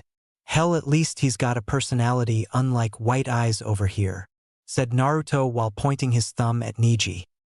Watch it, Naruto, replied the boy through gritted teeth. See nothing. That was when Niji caught sight of Sasuke and turned to face the Uchiha. Hey, what about you? What's your name? The said Uchiha just scoffed, before replying. When you want to get someone's name, the least you could do is give your own first. This made Niji glare at him, then turn away from him to walk back to his team, who were happily chatting with Naruto. Baka, let's go. We don't want to be late, yelled Sakura before walking down the hallway behind Sasuke. Naruto only laughed sheepishly before saying a quick goodbye and catching up with his teammates. Tenten's fist clenched as she watched the three leave and had only one thing in mind. That bitch better watch what she says to him. Tenten, asked Niji curiously. Huh. Let's go, we have to get going before the exam starts. Oh right, let's go, said Tenten as she turned to walk down the hallway. When she noticed that Lee wasn't moving, she raised an eyebrow and asked, You coming or what? The boy looked back at her for a moment before looking back in the direction that Team 7 had left and said, You two go ahead. There's something I've got to take care of first. Just as she was about to protest, he vanished in a burst of speed. Sighing in frustration, she followed her teammate, who was also irritated at Lee's actions. With Team 7. Damn it! Where the hell is that room? Said a frustrated blonde. Shut up, Baka. We're only going this way so that we don't have to get involved with any more teams, scolded Sakura as they walked down the empty hallway. As the team approached a nearby staircase, they saw the same boy who had stopped Sasuke's kick was standing on the next floor with a serious look on his face. You, the one with the black eyes, called Lee. I wish to fight you. This caused the whole team to look at the boy in surprise at the challenge. To prove his point, Lee jumped over the railing of the balcony and landed in front of them before straightening himself into a taijutsu stance. My name is Rock Lee, he stated seriously. As you said before, if you want to get someone's name, the least you could do is give your own first. Am I correct? Sasuke smirked and replied, Uchiha Sasuke. So it's true you are the rookie of the year everyone's talking about. Then it would be an honor to fight you. Wait a minute, intervened Naruto, much to Sasuke's annoyance. Lee, what the hell do you think you're doing? Don't you know we only have 15 minutes till the exam starts? If we waste too much time, then we all fail. Be quiet, Dobe, snapped Sasuke as he took up his own taijutsu stance. This fight will be over with in less than 5 minutes. No, it won't, muttered Naruto before sighing. Fine, but don't say I didn't warn you. Sasuke ignored the blonde as he kept a close eye on his opponent.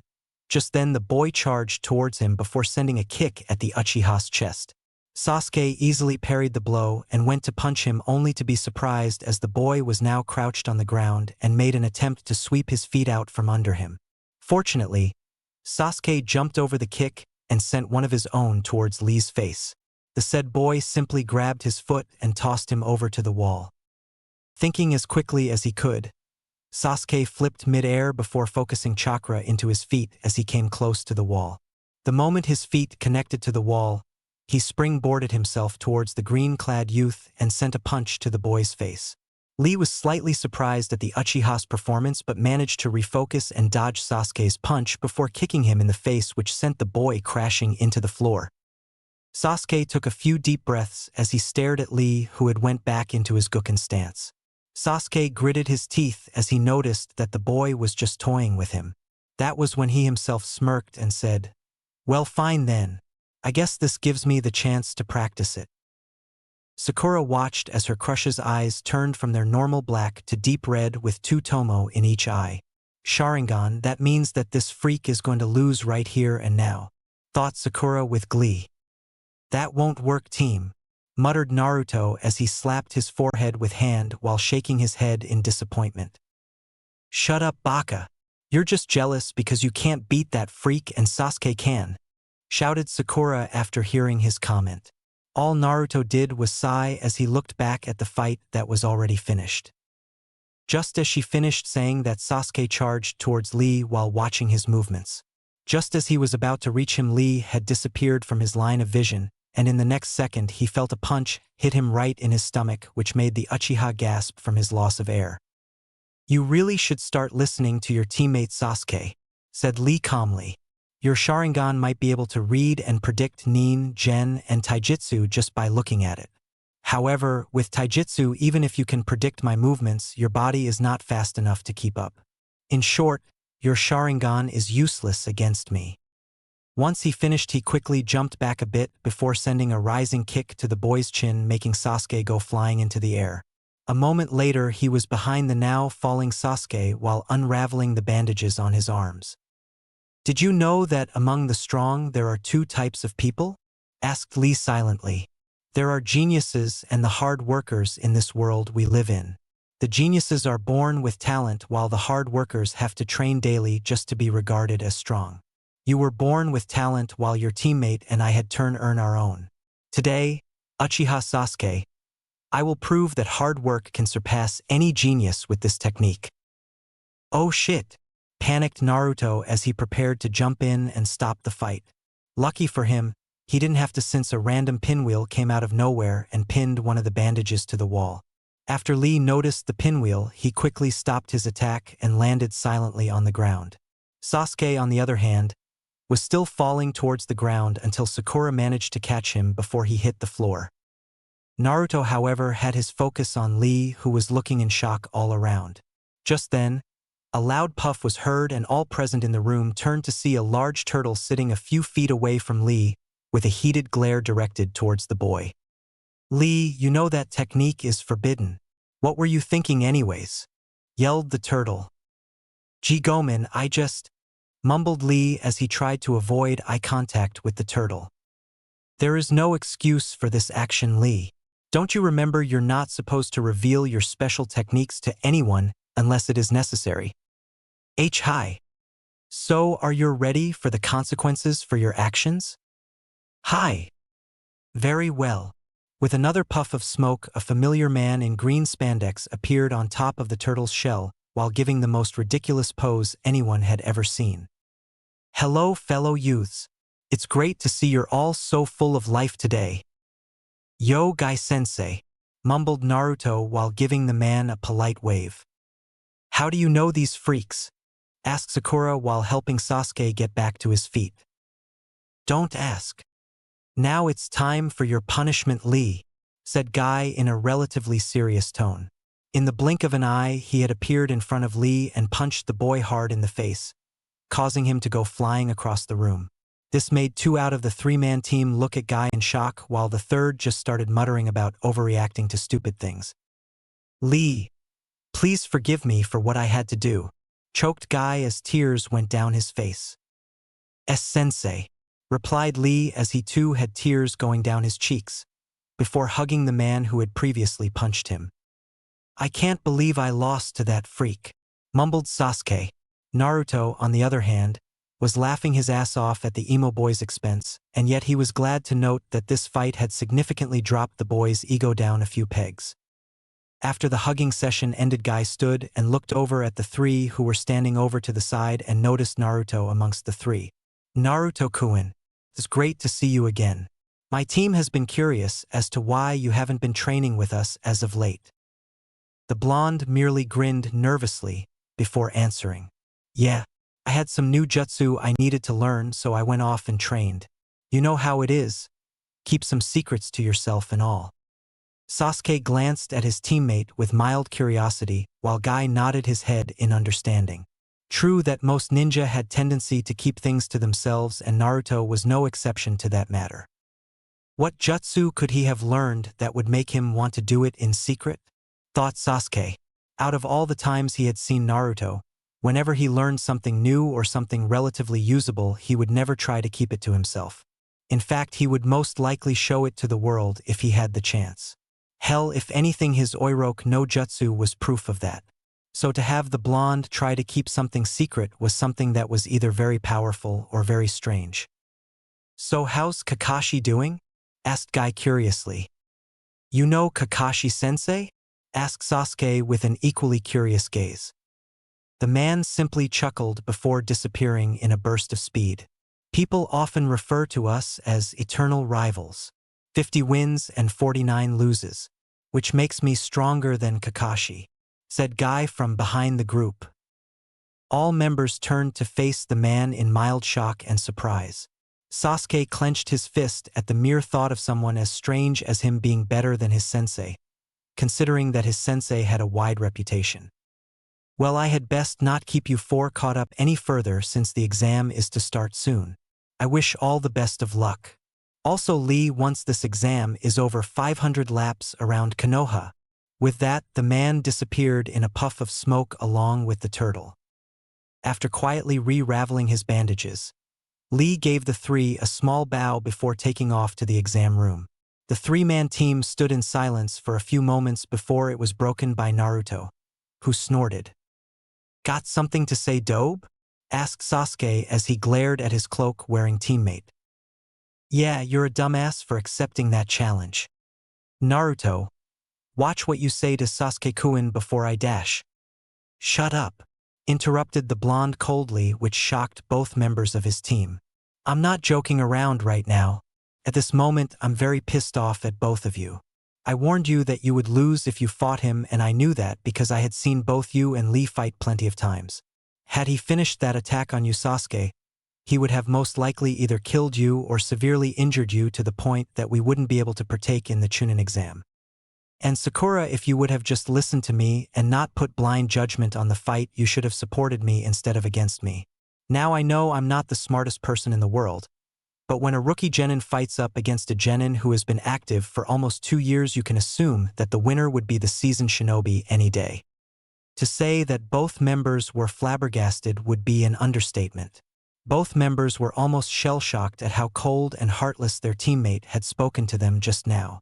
And after having it replayed in their minds a few times, they realized that the blonde was right. Sasuke was being foolish and arrogant, and Sakura was blinded by her crush that she failed to see that not only was time not on their side, but that the boy was indeed faster than her crush was. That was when Sasuke did something nobody had ever seen him do. His head sunk slightly before muttering one word. Sorry. What? Now it was Naruto's turn to be flabbergasted at his teammates' actions. You heard me. I said sorry. Why are you apologizing then? Because I don't want a dobe tell me my faults without having good reason to. As it stands, you have good reason, and for that I'm simply saying that I understand the importance of how I need to approach things. Though I don't regret fighting him, at least I know I can't take anyone in this building lightly. Not even you. Naruto couldn't help but gape at what he had just heard. However, his shock turned into happiness as he realized that Sasuke now saw him as a challenge. After all he had done in the time that he had met the Uchiha, the said boy had finally accepted him as his rival, or at least he thought.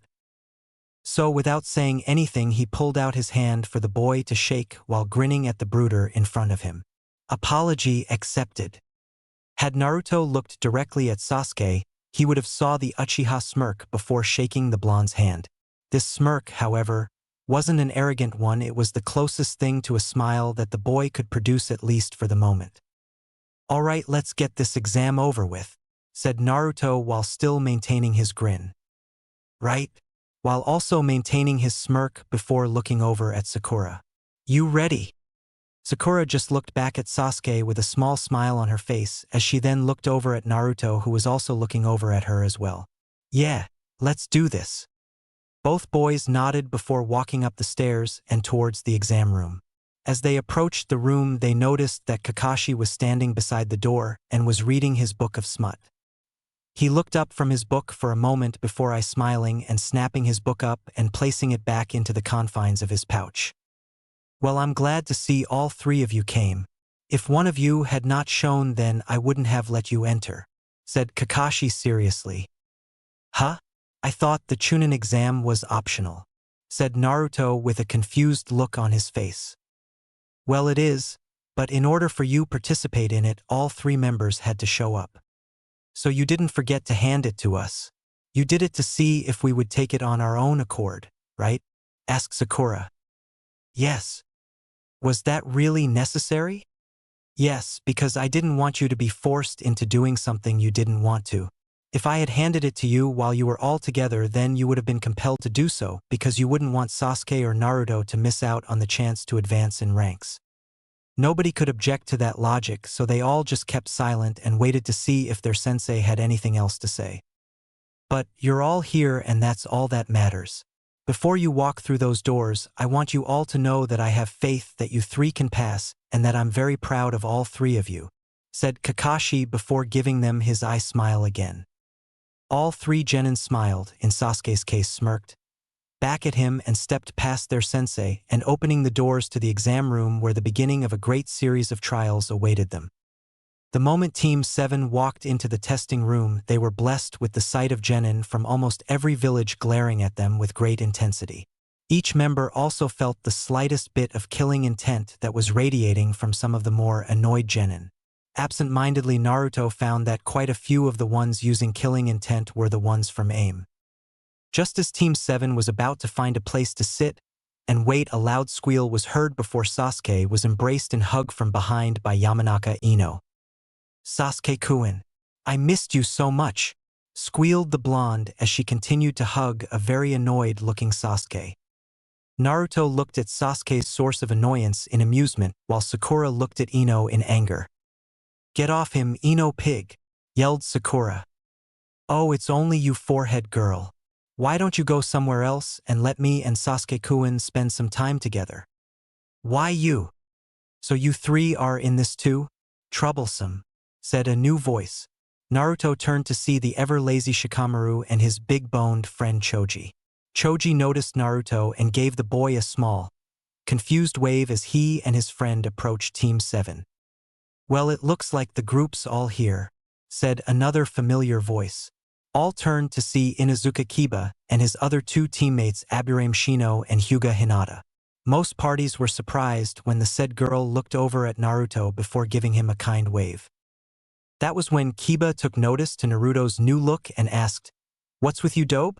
Thinking that a new outfit will make you any better?"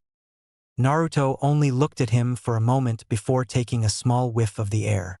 "Damn, Kiba, go take a bath or something. I can smell you from here." This caused Kiba to growl at him while Akamaru hid in his master's coat. Just when Kiba was about to tackle Naruto, Ino grabbed him and moved them away from Naruto and Hinata. "What happened to her? She usually faints around him," whispered Ino as she looked at Hinata curiously. Kurenai-sensei straightened her out about that whole thing and helped her get through it. "She has been doing great in her Juken ever since," answered Kiba, totally forgetting his anger towards the other blonde. Ino just looked back at Hinata, then at Naruto before shrugging and running over towards Sasuke. Shino just remained silent as he observed everyone around him. When he and his team first arrived, he had quietly sent his bugs around the room before having them take a small bit of everyone's chakra. Now his bugs were on the last three-man team and his bugs had just finished getting the first two members of the team. When they got to Naruto, however, his bugs refused to even go near the boy even when ordered him to. When he asked them why, the bugs would answer, "His chakra is different." "What is so different about his chakra?" thought Shino as he eyed Naruto through his sunglasses. "You know, you guys really need to keep it down," said another new voice. All turned to see a teen with white hair, wearing a strange purple outfit with glasses walking towards them. "You guys are rookies that just recently came out of the academy, so I would recommend that you all just keep quiet." "Who do you think you are?" asked Ino, slightly miffed at the newcomer. "My name is Kabuto, and before you get angry at me, look behind you." All turned to see Three Rain Nin glaring at them while sending out another wave of killing intent. Some members of the Rookie Nine shuddered under their glares, while some others either ignored them or sent their own at them. "Those three are from AIM. I hear they have rather short tempers," muttered Kabuto. "Kabuto-san, that's your name, right?" asked Sakura. "Yes, you're right. Is this your second time taking this exam?" "Oh no," said the boy while chuckling slightly. "This is actually going to be my 7th time in this exam." "7th?" questioned Naruto. "That sucks." "Naruto," scolded Sakura as she prepared to punch him, only to stop when she heard Kabuto chuckle again. "Yeah, I know, but this time will be different, I hope," said the teen while smiling a little. "So do you know anything about this exam?" asked Ino. "Why, yes, I do. See, even if I fail, I have been doing some research on some information I've been gathering for these past 6 times taking this exam." After he finished his statement, he went to his supply pouch and pulled out a stack of cards. "I call these my ninja info cards." Holding out a random card, he poured some chakra into it, and the card changed from a blank white sheet to a graph showing all the shinobi counties. "This is a graph of all the shinobi that were sent here for this exam. However, in order to see these cards, you must use my chakra, otherwise it will look like a blank card." "Do you have information on certain individuals?" asked Sasuke as he looked at the teen in curiosity. "Yes, all I need is a name and it should be easy. Sabaku no Gaara, Rock Lee, and Uzumaki Naruto," said boy looked at Sasuke in curiosity while others looked just as confused as he did. Kabuto only smirked before placing his hand on the deck of cards and closing his eyes. A few moments later, he was holding 3 cards. "Let's see, Rock Lee, 20 D-rank missions, 12 C-rank, and his taijutsu has improved this year. He had gained attention as a talented genin but didn't partake in the exam last year, so this will be his first time just like all of you. However, compared to last year, his taijutsu skills are almost off the charts while his genjutsu and his ninjutsu are below average. His teammates are Hyuga Niji and Tenten. Next is Sabaku no Gaara, 8 C-ranked and 1 B-rank mission. Not bad for a genin. Anyway, since he is from another country, I don't have much information on him. Although in all his mission reports, he has yet to receive a single injury. And finally, Uzumaki Naruto. So far, he has taken 16 D-rank missions and 1 C-rank that was bumped up to an A-rank. His skills have drastically changed over the past 2 months, and he was the dobe of his graduating class. His kenjutsu is decent yet not good enough to be considered a master. His taijutsu is decent as well but is nowhere near as good as his kenjutsu. His ninjutsu hasn't changed much and his genjutsu is non-existent. And it says here that you are his teammate along with Haruno Sakura. Everyone looked at Naruto with slight shock while Naruto was muttering things about nosy teammates. After a few moments of silence, Naruto decided to ask his own question. So are all the people in this exam as strong as those two? Yes, well maybe. I doubt that most of these people have returned from missions without a scratch, but most of the genin here are the top amongst other genin from their village. Though I'm not too sure about Odo, since their village was just created late last year, I think. At that, Naruto stared back at the crowd of genin that were still glaring at him and the others. Okay, this is getting on my nerves. Time to show them what a Hanyu is made of, thought Naruto with a small smirk. Slowly, he cast his head down to where no one could see his facial features. Taking a quick glance through the gap in his bangs, he saw that most of the genin had their attention on him. Naruto slowly started channeling his Yuki until only his facial features changed.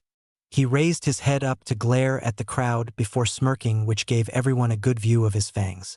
When the Rookie Nine noticed that the crowd was looking freaked out, they turned to face Naruto, who had quickly stopped the flow of Yuki and reverted back into his regular self. What? Asked Naruto innocently. Looks like your Yuki control training is paying off rather well, congratulated a voice in his mind. Thanks, Q-chan. In the crowd, Tenten and her team smirked at the blonde's actions. They had seen the form not long ago while Naruto wasn't training and knew about his supposed bloodline.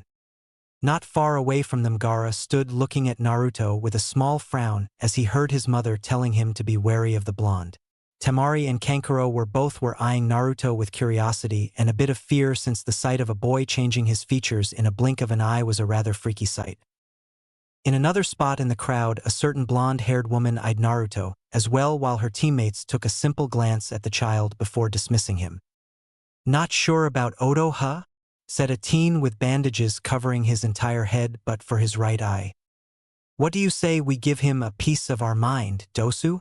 Asked a girl with long black hair. I say we do more than give him a piece of our minds, but also a few bruises too, said another teen with spiky black hair with a smirk. Yes, let's show him that Odo shinobi are capable of. The moment he finished, he and his teammates disappeared into the crowd. A moment later, the boy with spiky hair jumped off a nearby table before throwing 2 kunai at Kabuto, whom had jumped back to avoid them. After skidding to a stop, he looked up to see the teen with bandages around his head was now charging him with a strange gauntlet on his arm, reared back to strike him. The teen swung at Kabuto's face, which the said teen had been able to dodge easily, only to have his glasses break. What happened? Thought Kabuto as he eyes his broken glasses. I dodged that punch. That was when he felt pain, which seemed to be coming from his stomachy, before he fell onto his hands and knees and began vomiting. Naruto too was feeling some rather strange effects. Damn it, my ears. What the hell was that? Write this down on your damn cards. The Odo Nins will definitely be Chunin. Alright, quiet down, you little bastards, yelled a deep voice coming from the front of the room. Suddenly, a giant puff of smoke erupted from the front of the room. The moment it cleared, it revealed a scarred man in a black trench coat and a blue proctor uniform had appeared, along with several Chunin who were wearing similar uniforms. I'm Marino Ibiki, your proctor for the first test in the Chunin exam. As for you 3 sound Nins, you had better shape up, otherwise I'll fail you all right now, understood? Yelled the man as he glared at the 3. Sorry, it's our first time and we got a little antsy. All that did was make Ibiki scoff before saying, there will be no fighting during this exam without the proctor's permission. Even then, you are not allowed to kill your opponent. If you disobey my rules, you will be failed immediately. Am I understood? His reply was several people nodding and sweating. We will now begin the first test of the Chunin exam. Now, instead of your current seating arrangements, you come up here and pick up a tab and go to the assigned seat. Once everyone is seated, we will be handing out the written exam. What? A written test? Shouted Naruto as he began to panic. Yes, now shut the hell up and get to your assigned seat before I fail you, shouted an annoyed Ibiki. As everyone slowly got to their assigned seats, Naruto couldn't help but grimace at his predicament. No matter how much he trained, he still sucked at almost anything written. The only thing he could do was bang his head down his desk as he waited for everyone to be seated. Stop that! It's getting on my nerves, said the person sitting beside him. Naruto turned and glared at his neighbor, who was now glaring at him as well. His neighbor was a girl who looked slightly older than he did and had the same colored hair as he did, though her hair was long and bound by bandages that stopped at the mid of her back. She had on a black sleeveless vest with a white shirt underneath it. She also had on matching pants and sandals with a thin violet-colored sash around her waist. Overall, she wasn't that bad-looking had he took the time to notice. "Hey, I'll do as I damn well please, and if you don't like it then you can just bite me," growled Naruto as he turned to face the proctor. The woman beside him only humphed and did the same as her neighbor. "Alright, I will now explain the rules of this test, and don't ask any questions during the explanation." When he heard no one speak, he continued, "The first rule to this test is you will all start with 10 points, the same amount to the number of questions on this test. However, as you go through it, if you get answers wrong, then you will lose a point. The second rule is that this is a team test, meaning that depending on your combined score of all 3 of your teammates will determine whether or not you pass. So each team will compete to see how many points they can hold on to from the initial team total of 30. In response to this, Sakura raised her hand and shouted, "Hold on a minute, I don't understand dash." "I said no questions, so be quiet and listen," interrupted Ibiki, which made Sakura flinch slightly. The third rule for this test is that anyone caught cheating during this test by the Chunin watching will automatically have 2 points subtracted from his test. "We'll be watching you," said an amused Chunin sitting near the wall. So there are other ways for someone to fail this test besides incorrect answers, thought Sakura as she looked back at Naruto. Alright, Naruto won't do well, but if Sasuke-kun and I do okay, then there should be no problem. As for the final rule, anyone who loses his initial points during the test, or those who don't answer any at all correctly, will fail along with both their teammates. "What?" yelled Sakura. "No," mumbled Sasuke. "I feel like hiding in a hole somewhere," sobbed Naruto. "You have an hour to complete this test. Begin." With that, everyone flipped their papers over and began the test. Naruto sat uneasily in his chair as he looked over the questions, most of which were too hard for him to even begin to understand. He searched frantically for even one question he could do correctly and, to his dismay, he couldn't find a single answer. Sighing, he looked back up to see everyone scribbling down answers while he looked like a fish out of water. "Something wrong, Naruto?" asked Kyubi from his mind. "I'm taking my exam and I don't know a single answer," replied the blonde. "Let me see it." "How?" "Just look at the paper and I will be able to see through your eyes." "Oh, all right," answered the blonde as he looked at the questions on his paper. After a few moments of silence, he asked, "Do you know any of these?" "Nope." "What?" "Hey, I'm a demon, not a shinobi. I might be smart, but I'm no genius when it comes to what you humans do. So what do you recommend I do now? Pray that this Ibiki guy will cut you some slack? That is all you can come up with? Well, if you got a better idea, I'd love to hear it." Point taken. Just then he heard a dog bark. He looked up to see Kiba's dog Akamaru barking before Kiba would frantically write down answers. Raising an eyebrow, he watched for a few moments before coming to a conclusion that would help him pass this test. "Q-chan, tell Taisho-san to tell me what Akamaru is saying to Kiba."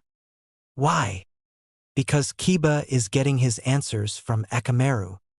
"You sly little kid. I think some of me is rubbing off on you already." Naruto could practically feel Kyubi grinning inside his mind and couldn't help but smirk triumphantly at his idea. "Naruto-san." "Yeah, I'm listening." "Good. I will translate what the dog is telling his owner. Remind me to train you how to do this without my assistance the next free moment we have." "Got it."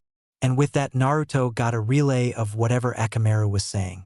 By the time he finished, he had about half an hour, so he decided to sit and relax. As he waited, he saw that the blonde beside him was giving him an odd look. Glancing over at the proctors, he quickly looked back at her before whispering, "Better get back to your test or the proctor might think you're cheating." She gave him a small nod before going back to work on her test while Naruto continued to relax in his chair. After 20 minutes of waiting, Naruto heard Ibiki clear his throat to gain the class's attention. We will now begin the 10th question. Just as the man was about to continue, the door to the classroom opened to reveal Kankuro walking into the classroom with a proctor. When did he leave? Thought Naruto with a raised eyebrow. Well, good timing. Did your little doll playing help you any? Asked an amused Ibiki. When did he see through Karasu? Thought the boy as he walked to his seat. As he passed Temari, he gave her a small slip of paper before continuing on as though nothing happened. Now that everyone is here, I'll explain the rules of desperation. First thing about the 10th question is you have to decide whether or not you will take it. Choose? What happens if we don't take it? Asked Temari. If you don't choose to take it, then your points will be reduced to 0, and you fail along with your 2 teammates. What the hell? Then of course we'll take it. But here is the other rule. If you decide to take it then answer incorrectly, then that person will lose the right to ever partake in the Chunin exam again. What kind of rule is that? I've seen guys here who have taken this exam before. This only caused the man to chuckle, which scared some of the people who were already freaked out by the scarred man. You're just unlucky that this year it's my rules. However, I'm giving you all a way out of this. When he noticed the blank looks he was getting, he elaborated. Those that believe that cannot take the 10th question can choose to not take it and try again next year. Now let's begin the final question. I will ask those who don't wish to take the final question to raise their hand. Once your number is called, please leave along with your teammates. For a while nobody said anything. Then slowly people started raising their hands. A series of numbers was called along with 6 other series of numbers before all was quiet again. That was when Naruto noticed out of the corner of his eye that Sakura was giving him a sad smile before lowering her pencil and slowly raising her hand. No, don't do that. I can do this last question, Sakura-chan, just don't raise your hand, yelled a frantic Naruto in his mind. He had to think of something before she raised her hand. At the last moment he raised his own hand, catching almost everyone in the Rookie 9 off guard. He threw them for a loop when he slammed his hand down the desk before giving Ibiki the finger with his other hand while grinning like an idiot. Yeah, like that crap was going to work. It takes more than that to scare me away. So go ahead and give us the next question and I guarantee you I'll pass. Ibiki glared at him for getting the bird from him until he noticed that almost all tension that was in the room previously had dispersed and almost all occupants were smirking at the blonde's words. I'll ask you this once. Are you sure you want to do this? Realize that if you fail you are a genin for the remainder of your shinobi career. I don't go back on any word I make. That's my nindo. Little brat left me 78 people, more than I thought would be left. Though I will hand it to him, he's an interesting one. Well, stretching this out any further would be pointless, thought Ibiki as he glanced over at the Chunin proctors before receiving a nod from one of them. To those of you still remaining, congratulations for passing the first part of the Chunin exam. What the hell? Shouted Naruto in frustration. What about the 10th question? Asked Ino. There never was, unless you count those 2 choices as the 10th question, said a now grinning Ibiki. That's a strange change in personality, thought Sakura dryly. What about the first 9 question? Were they just pointless? Asked a confused Temari. Oh no, they had their own purpose, information gathering. You lost me, stated Naruto with a blank look on his face. As you know, this test is based on the whole team doing well, so that put pressure on the whole team not to screw up for their teammates. Oh. However, most of you figured out that the questions on this test were too hard for you to answer, so you had to cheat in order to do so, though even knowing that you had to cheat would have been useless if you didn't have the answers to begin with. So we had some of our Chunin who knew all the answers get mixed with the crowd so as to help you guys out. Okay, didn't see that part. Good thing I had Akamaru get me out of that jam or I would have been panicking through the whole exam, thought Naruto. And as you can guess, those that cheated poorly failed, continued Ibiki while removing his headband. After taking it off, he revealed his scared bald head with several holes and burn marks. The after effects of torture, thought Sasuke as he viewed the sight. Ha! Unlike him, I wouldn't make the mistake of becoming a prisoner, thought Dosu smugly. This is the result of when information is more valuable than life. And on missions and on the battlefield, people will risk their lives to get that information. But what about the 10th question? Asked Temari as Ibiki placed his headband back on. That is where this test really comes into play, the choice to take it or not take it. It's meant to be a hard choice between those two, though most would rather take it next year and hope to pass. Those who decide to stay are the ones who take a leap of faith and stay even though they might not ever get the chance to take it again. Where are you getting at? Asked Kiba, who was getting annoyed.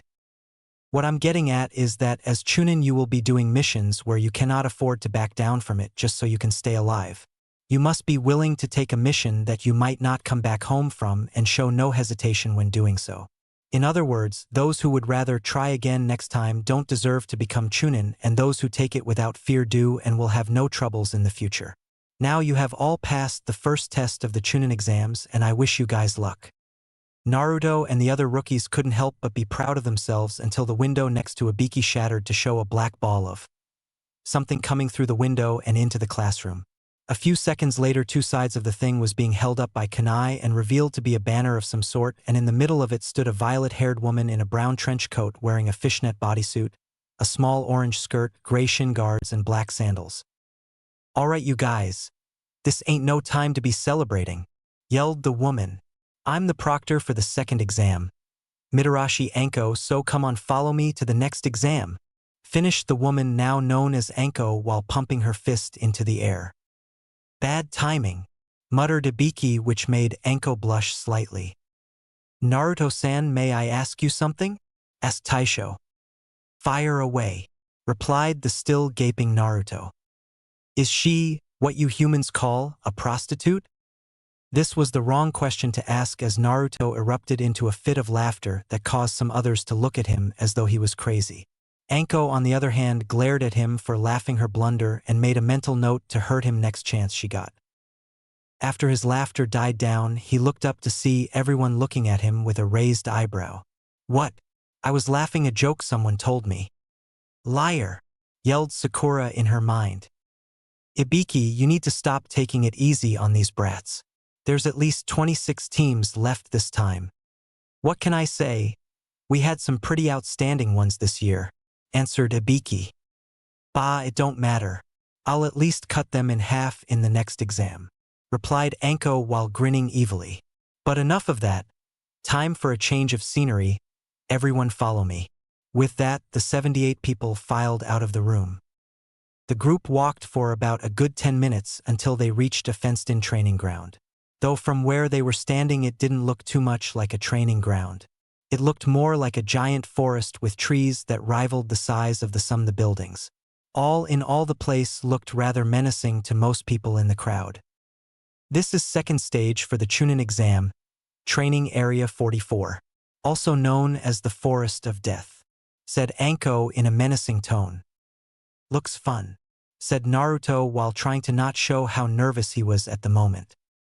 "It is, and you're about to see why it's called the Forest of Death," answered Anko with a grin.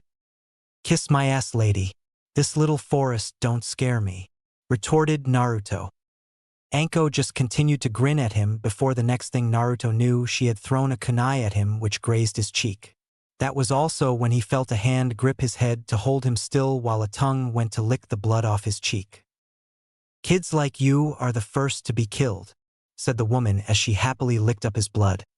"Yup, the first to spill this lovely red blood I love so much." The woman watched in amusement as the boy in her grasp was shocked speechless at her speed, and a tad freaked at her licking his blood. She noted, with a bit of disappointment, that the cut she had given him was already healing up. That was when she felt a presence behind her and drew another kunai to face a woman with a sacket and an overly long tongue holding out a kunai with said tongue. "Here's your kunai, you miss," said the woman in an eerie tone.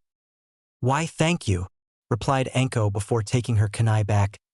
"Though next time, I would recommend that you don't sneak up on me, unless of course you have a death wish. No, it's just I get excited whenever I see blood. Besides, you cut a bit of my precious hair and I couldn't help myself. Well, I guess we got a lot of bloodthirsty ones this year. This could be fun, unlike last time. When she looked back down at Naruto, she saw that he was gone and that he was hiding behind the girl with two buns while the said girl glared at her. Anko had to do her best not to laugh at the girl's glare before going into her trench coat and pulling out a stack of papers from one of the pockets inside. Before we begin the second exam, I need you all to sign these forms. There'll be deaths in this exam, and if you don't sign them, it'll be my responsibility, and I don't really like dealing with paperwork. But before you do that, I'm going to explain the second exam, and then each team will check in at the booth behind me. You will be attempting to live through the ultimate survival test. Each team will enter one of the 44 gates and head for the middle of the forest where you will find a tower. However, as you go through, you have an objective you must complete. You are to do whatever means you may deem necessary. Obtain one of two scrolls, heaven and earth. Half of you will get one and the other half will get the other. To complete this test, you must make it to the tower with both. So we not only have to get to survive this hellish forest, but also obtain a scroll and get to the tower with both intact? Asked Sasuke. Yeah, that pretty much all there is to it, though there is a time limit. You have 5 days to gain one of these scrolls and get to the tower before the 5th day. 5 days, shrieked Ino. But what about food? Shouted Choji. There is plenty to eat in the forest, either that or you can kill an enemy and eat him or her. Now there are 2 ways you can fail this test. One is if you don't make it to the tower in those 5 days with both scrolls or don't show up at all. And 2 is if one of your teammates dies in the middle of the exam. Also, you must not look inside the scroll until you make it into the tower. What happens if you do look inside? Asked Naruto curiously. Let's just say that if someone does, then they are in for a big surprise, answered Anko with a devilish smirk. Well, that's it for the explanations. Sign the form and turn them in at the booth. Then pick a gate and prepare to begin the next exam. The moment she finished, the Chunin at the booth pulled a black curtain over the front of the stand so people couldn't look in. After that, everyone went off to sign their sheets before walking over to the booth and getting their scroll. Sasuke looked down at the scroll they had received. They had gotten a heaven scroll, so all they needed was an earth and they were set. He looked over to see Naruto looking bored while Sakura looked nervous. There will be deaths in this exam. I don't know if Sakura can handle it, but I know Naruto has done it before without much trouble. Well, whatever the case, we need to be careful in this forest and not let our guards down, thought Sasuke as he looked up at the hellhole they would be stuck in for 5 days. The second test of the Chunin exams will begin now, yelled Anko before the genin sped off into the forest. Naruto and his team stopped when they heard the sound of screaming. While it might have been expected since the proctor said there would be deaths, it didn't make it any easier for them to bear. Still, the thought of getting killed in the forest was fresh in their minds, so the 3-man team trekked onward so as to get out of the open and find someplace where they could think up a good plan. Hey guys, mind waiting here for a moment? Asked Naruto suddenly. Why? Asked Sakura. Do you really want to know? Yes, Dobe. Guess who?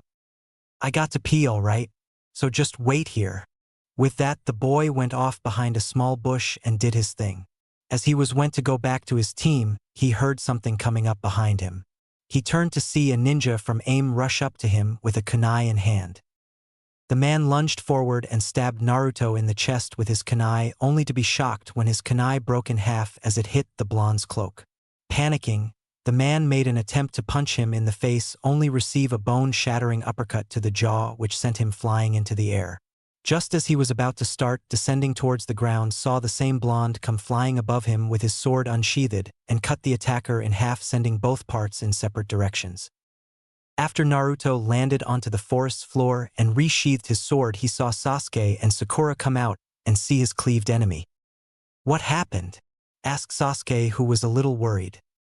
Some asshole tried to kill me while I was taking a piss. I got him though, so there's one team that's done for this exam.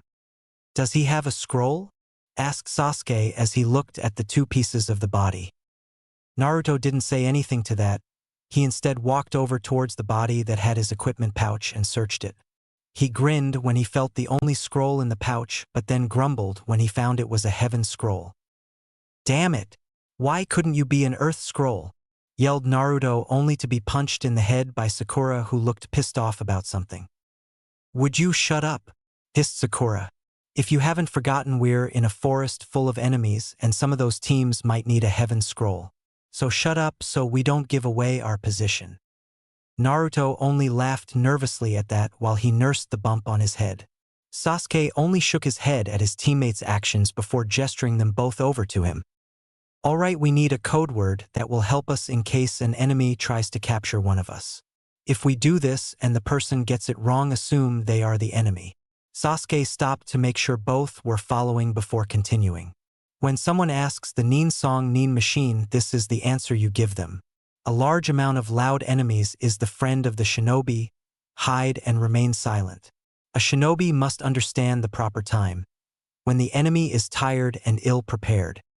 "Got it," answered Sakura. "I don't," said Naruto sheepishly. "Are you stupid? I already memorized it." "Hey, I'm not as smart as you are, so sue me," retorted Naruto, who was getting rather annoyed. This caused the group to go silent until Sasuke started getting to his feet. With that, Naruto looked back at the scroll he had taken from the aim Nin and tucked it away into his Hayori to keep it safe for a bit. That was when he felt the wind, and he noticed that since they had gotten into the forest, he had not felt the wind at all. His eyes widened and he was about to alert his teammates when it was too late and a giant gust of wind blew them in different directions. With Sasuke eyed the area as he hid in a nearby bush. He had not seen Sakura or Naruto since the sudden gust of wind and was now thinking that they were killed off. The sound of a twig snapping made him turn to see Sakura looking uninjured. "Sasuke-kun," said a relieved Sakura. "Stop," ordered the boy while holding up a kunai. "First the code word. The Nin song Nin machine. Right, a large amount of loud enemies is the friend of the shinobi. Hide and remain silent. A shinobi must understand the proper time. When the enemy is tired and ill-prepared." Sasuke nodded before lowering his kunai. "Good. Now have you seen Naruto anywhere?" Sakura shook her head in reply and went to answer when the sound of rustling leaves made her turn to a nearby bush. That was when a familiar blonde appeared in the clearing, looking battered and bruised. "Hey guys," said Naruto while grinning a bit. He went to make another step but was stopped when Sasuke threw a kunai at him. "Code word dobe," ordered the Uchiha. Yeah, team, I got it. A large amount of loud enemies is the friend of the shinobi. Hide and remain silent. A shinobi must understand the proper time. When the enemy is tired and ill-prepared," answered Naruto. Sakura sighed while Sasuke smirked at the answerer. Just then Sasuke jumped forward and delivered a kick right into the blonde's face. Sakura looked shocked while Naruto looked surprised. "What the hell was that for, team? You're not Naruto. Even if he has improved, he's still an idiot, and I know for a fact he couldn't remember that code word." "Yeah, that's true," thought Sakura dully. "He probably would have said he forgot it."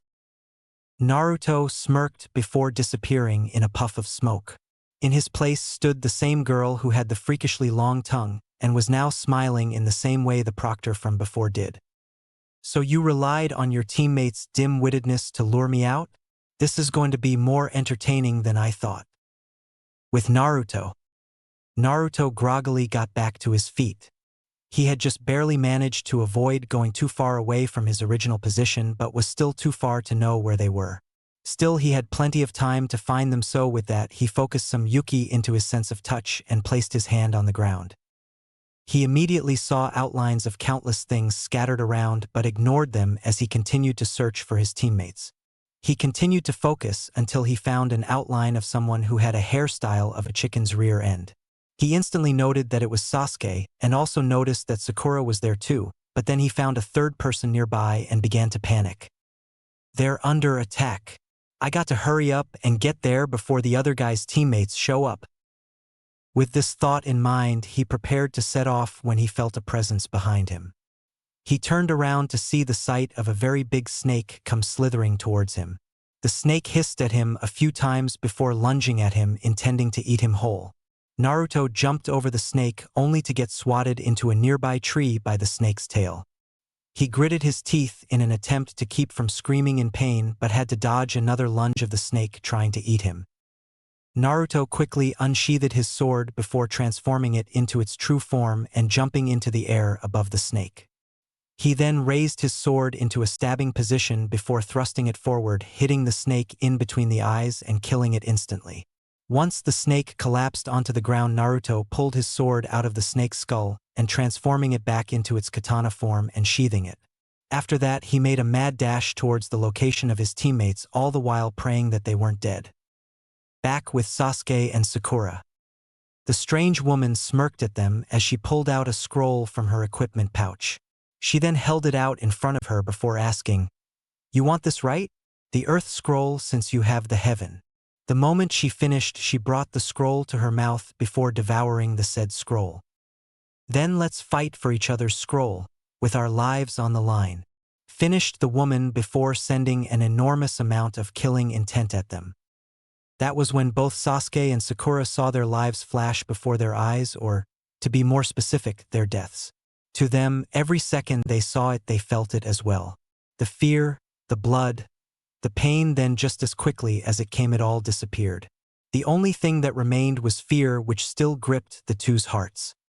"This is no genjutsu," thought Sasuke before vomiting. "This is pure fear. The sheer amount of killing intent she sent us made us see our own deaths. Who is girl and why is she after us?" Sakura. When he received no reply, he looked over to see Sakura shaking violently while tears were pouring down the sides of her face. "This is bad. I have to get us out of here before we both get killed," thought Sasuke as he pulled a kunai out of his kunai holster. "I'm guessing you can't move right now."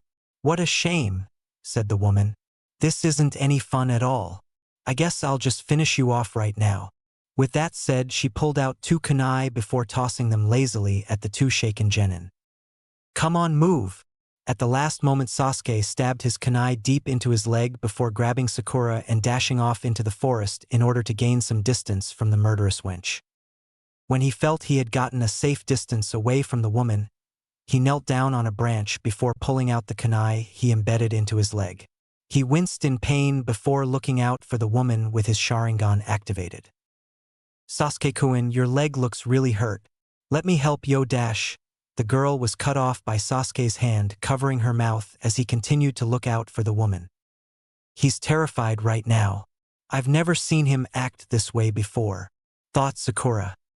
Just then she noticed an overly large snake above them and went to warn Sasuke but couldn't due to the hand on her mouth. Finally she moved it away and yelled, "Sasuke-kun, a snake!" The boy turned before dashing off the branch the moment the snake went to attack him and Sakura. "Damn it!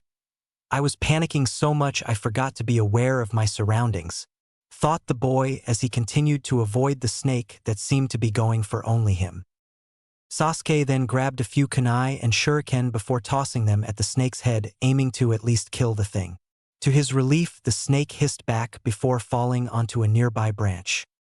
His relief was short-lived, however, when some of the snake's scales started cracking and pushing as though something was coming out of it. To their horror, the woman from before came forth from the snake's body while grinning at them menacingly. "You two shouldn't be relaxing since you are the prey, and prey must do everything they can to get away from a predator like me," said the woman before slithering, not running, slithering towards them.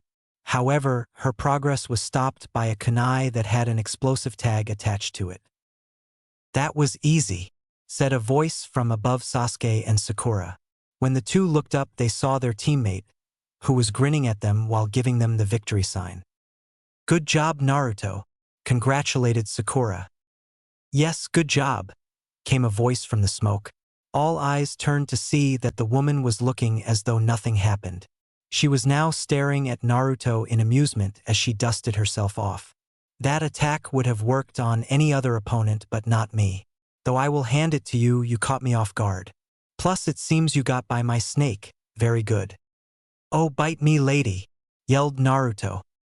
"Naruto, don't fight her!" shouted Sasuke, which got him a curious look from the blonde. With a sigh, he deactivated his Sharingan and went into his weapons pouch before pulling out the Heaven Scroll. "This is what you want, right? Then I'll give it to you, then you leave us alone." "What?" shouted Naruto.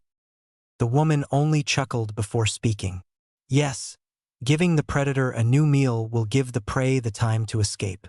"Yes, a very wise choice, Sasuke." "Whatever, just take it," yelled Sasuke before tossing it towards the woman.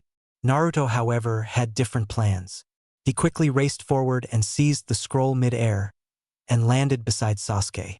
The said boy was now glaring at Naruto with absolute outrage, and yet before he could say anything, Naruto was already giving him his very own glare. "What's wrong with you? Don't you see this is what she wants?" asked the blonde. "She wants you to panic. She wants you to be afraid so that you make the wrong decisions. Don't let her do that to you, Sasuke. Hide your fear and fight back with me, and maybe we can beat her." Sasuke looked back at him and saw that the boy had no malice in his voice nor in his glare. It wasn't disappointment either, it was wisdom coming off those eyes. That was when he realized that he had let his fears of death cloud his judgment and almost caused them to be killed.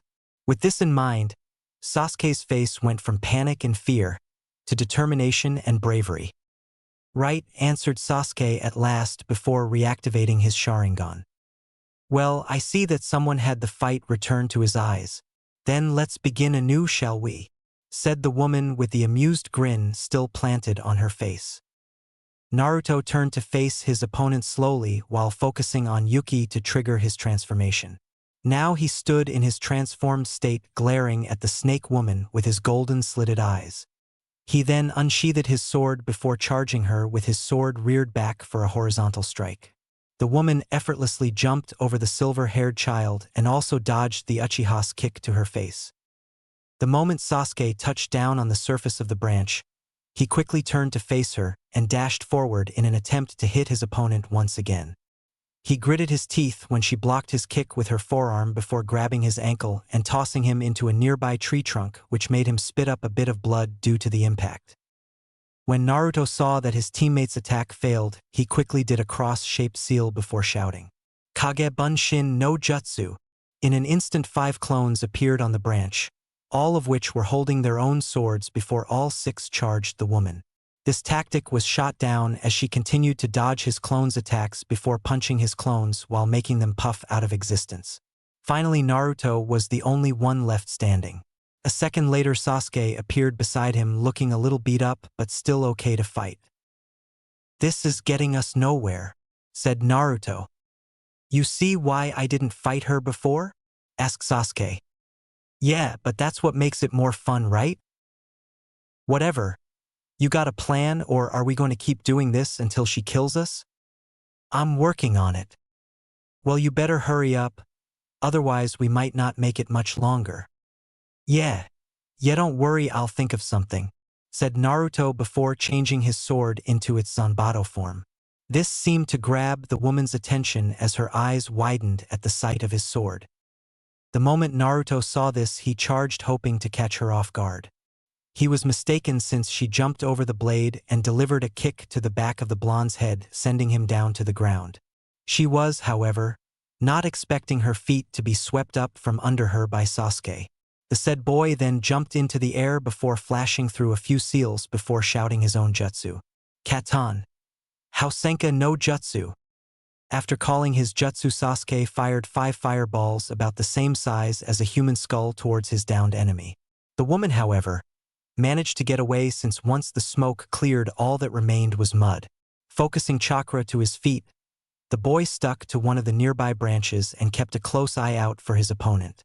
She appeared soon after and went to punch him, only for him to jump, dodge it, and deliver a knee to her gut. "Naruto now!" yelled Sasuke before jumping away. She looked up to see a ghostly blue flame coming towards her.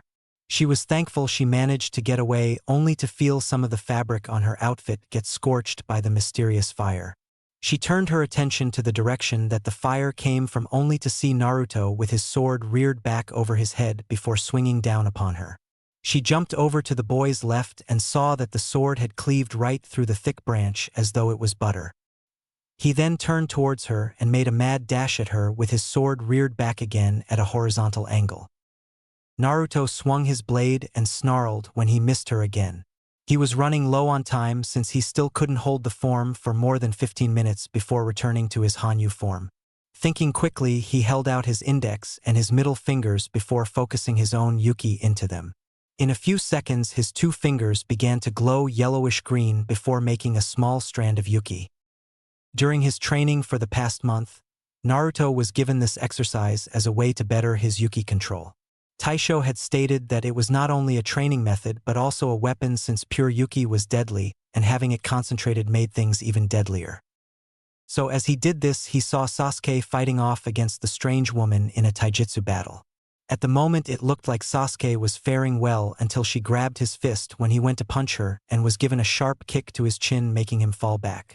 That was when Naruto struck by sending his Yuki whip towards the woman who had most of her attention on the Uchiha. The moment his whip made contact, he smirked when it hit her back, which got him a grunt of pain from her, and causing the back of her shirt to rip, but not cut her flesh. That was only downside to this, since he had just started getting the hang of this exercise 3 days ago. He had yet to make his whip strong enough to cut through objects like Taisho had shown him. She glared at Naruto before charging him with incredible speed. He lashed his whip out at her a few times only for her to dodge them since she was going at such high speeds.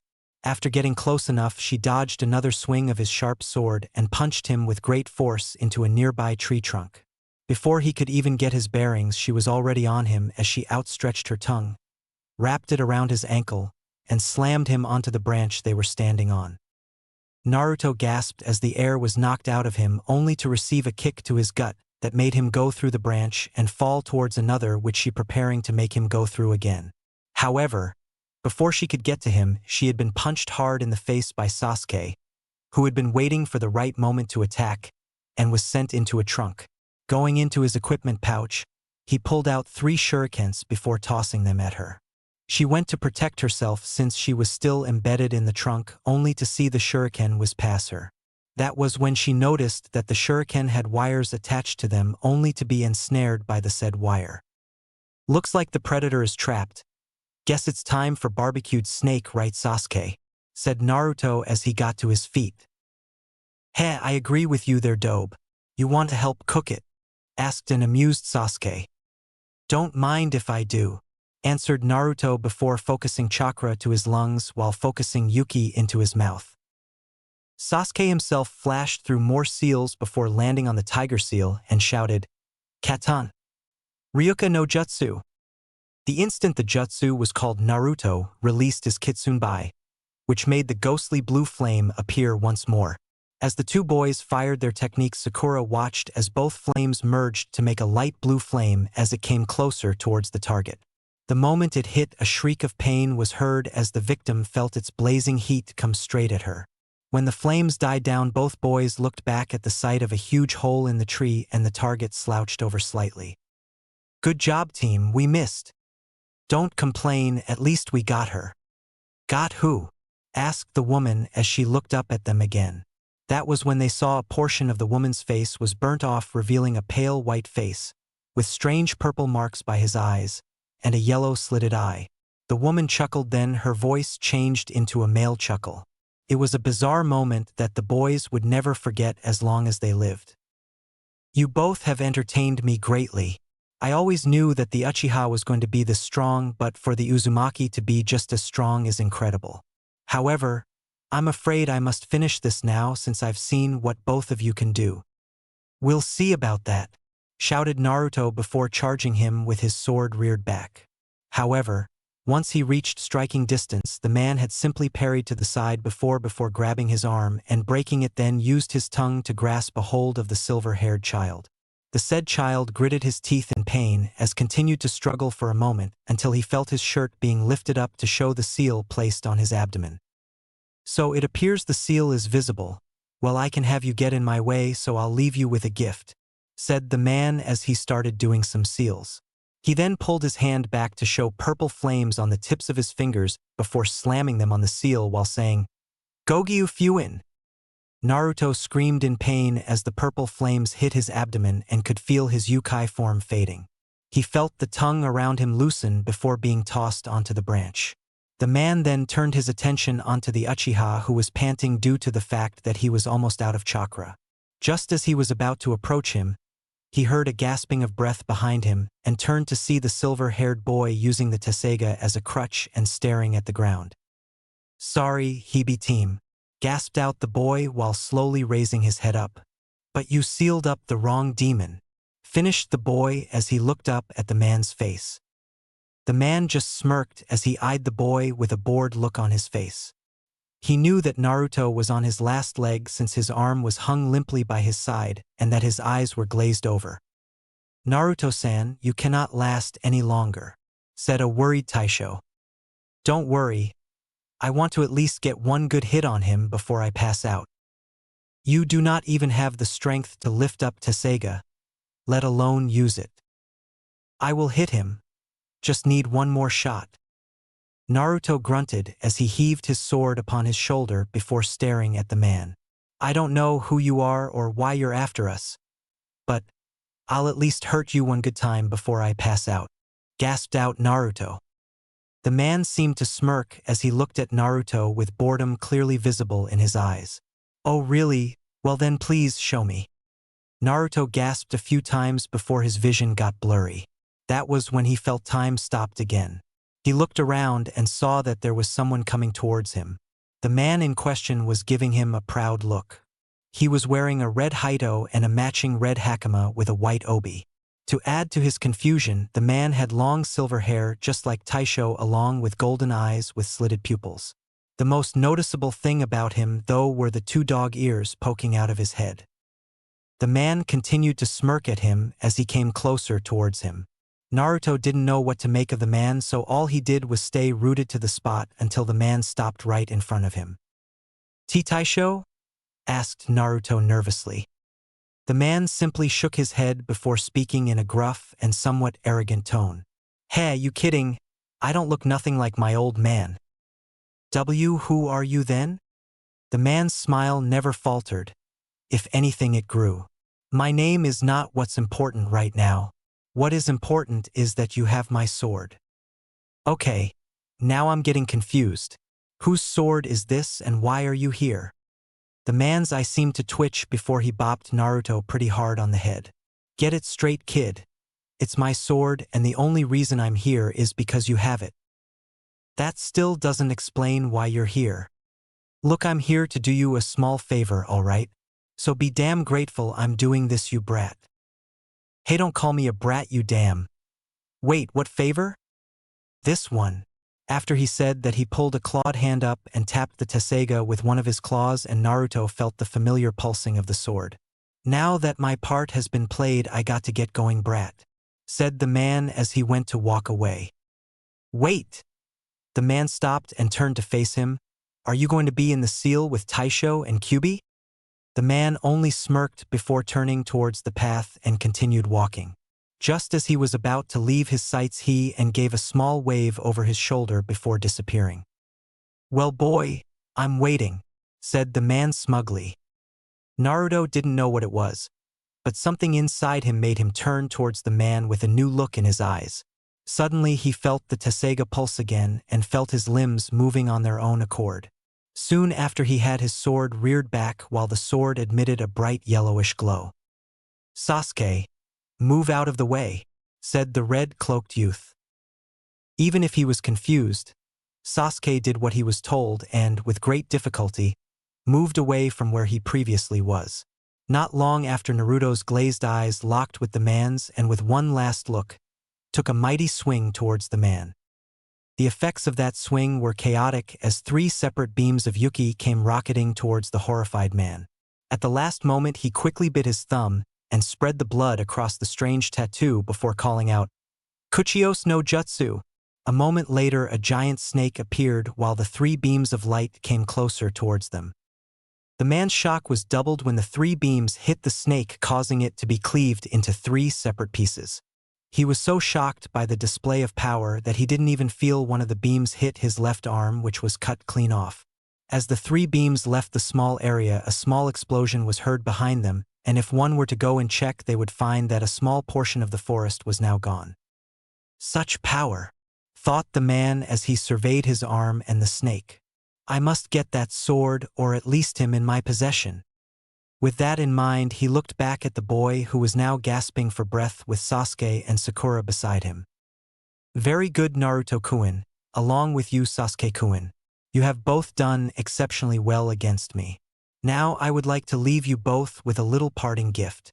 With that said, the man formed an odd seal with his only hand before outstretching his neck and lunging at the Uchiha and bit him on the neck. He then went for Naruto and bit him on the neck as well. He then reverted back to his body and looked to see what seals they had received. Sasuke had a seal that looked like 3 black tomos, while Naruto had one that looked like 3 black diamond shapes. Odd.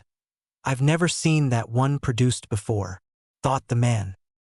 The screams of pain coming from both boys rung through his ears, and couldn't help but smirk as he watched the only member of Team 7 panic before looking at him with a glare. What did you do to them? Yelled Sakura. I merely left them a gift. Both of them will seek me out once they realize what I can grant them. Who the hell are you? My name is Orochimaru, and now that I have done what I came here for, I will take my leave. With that, the man now known as Orochimaru sunk into the ground, all the while chuckling like a madman. After he left, Sakura went to check up on her 2 teammates and found that both of them were gripping at the same spot on their necks. What do I do? Wondered Sakura as she tried to help both boys out of the area and into a place they could hide. Inside Naruto's mind. In a dark room somewhere in the depths of Naruto's mind, a figure held up by numerous amounts of chains hung on the ceiling of the room. The said figure was hanging limply in the chains with his eyes closed, most likely asleep. His eyes suddenly snapped open before a crazed smile appeared on his face. Strange black markings began to appear all around his body, starting from his neck, until he was almost completely covered in them. Baka, said the figure. However, his voice seemed to be a mixture of 2 people talking at one time. He tugged on the chains, causing some of them to fall off the ceiling. Soon, Naruto, you will succumb to the evil that resides in you, and then your soul will belong to me. Sakura was in a dilemma, and she knew it. The fact that both of her teammates were unconscious and that they were in a forest full of enemies with the only cover that they had was an uprooted part of a huge tree. She sighed before replacing the wetted cloths on both boys' foreheads. She looked down sadly at Sasuke's whimpering form. Both boys had stopped screaming in pain an hour ago, but now had a severe fever that was plaguing them both in their unconsciousness. Sakura glanced over towards Naruto before letting out a depressed sigh. Why did this have to happen? Thought the girl as she continued to stare at Naruto's shivering form. Unlike Sasuke, Naruto was not faring well against whatever Orochimaru had done to them both, though he was in just as much pain as her crush, due to the broken arm which she had placed in a small sling, and had the same fever. Something else was happening while the blonde was unconscious. Strange diamond-shaped marks kept on appearing on the blonde as he slept. Sometimes he would even awaken for a brief moment before passing out again. If that wasn't bad enough, when he was asleep, the marks would return and start to scatter around the blonde with no clear pattern before stopping and receding back to the origin of the mark. This would happen every 5 minutes before he would awaken and pass out once more.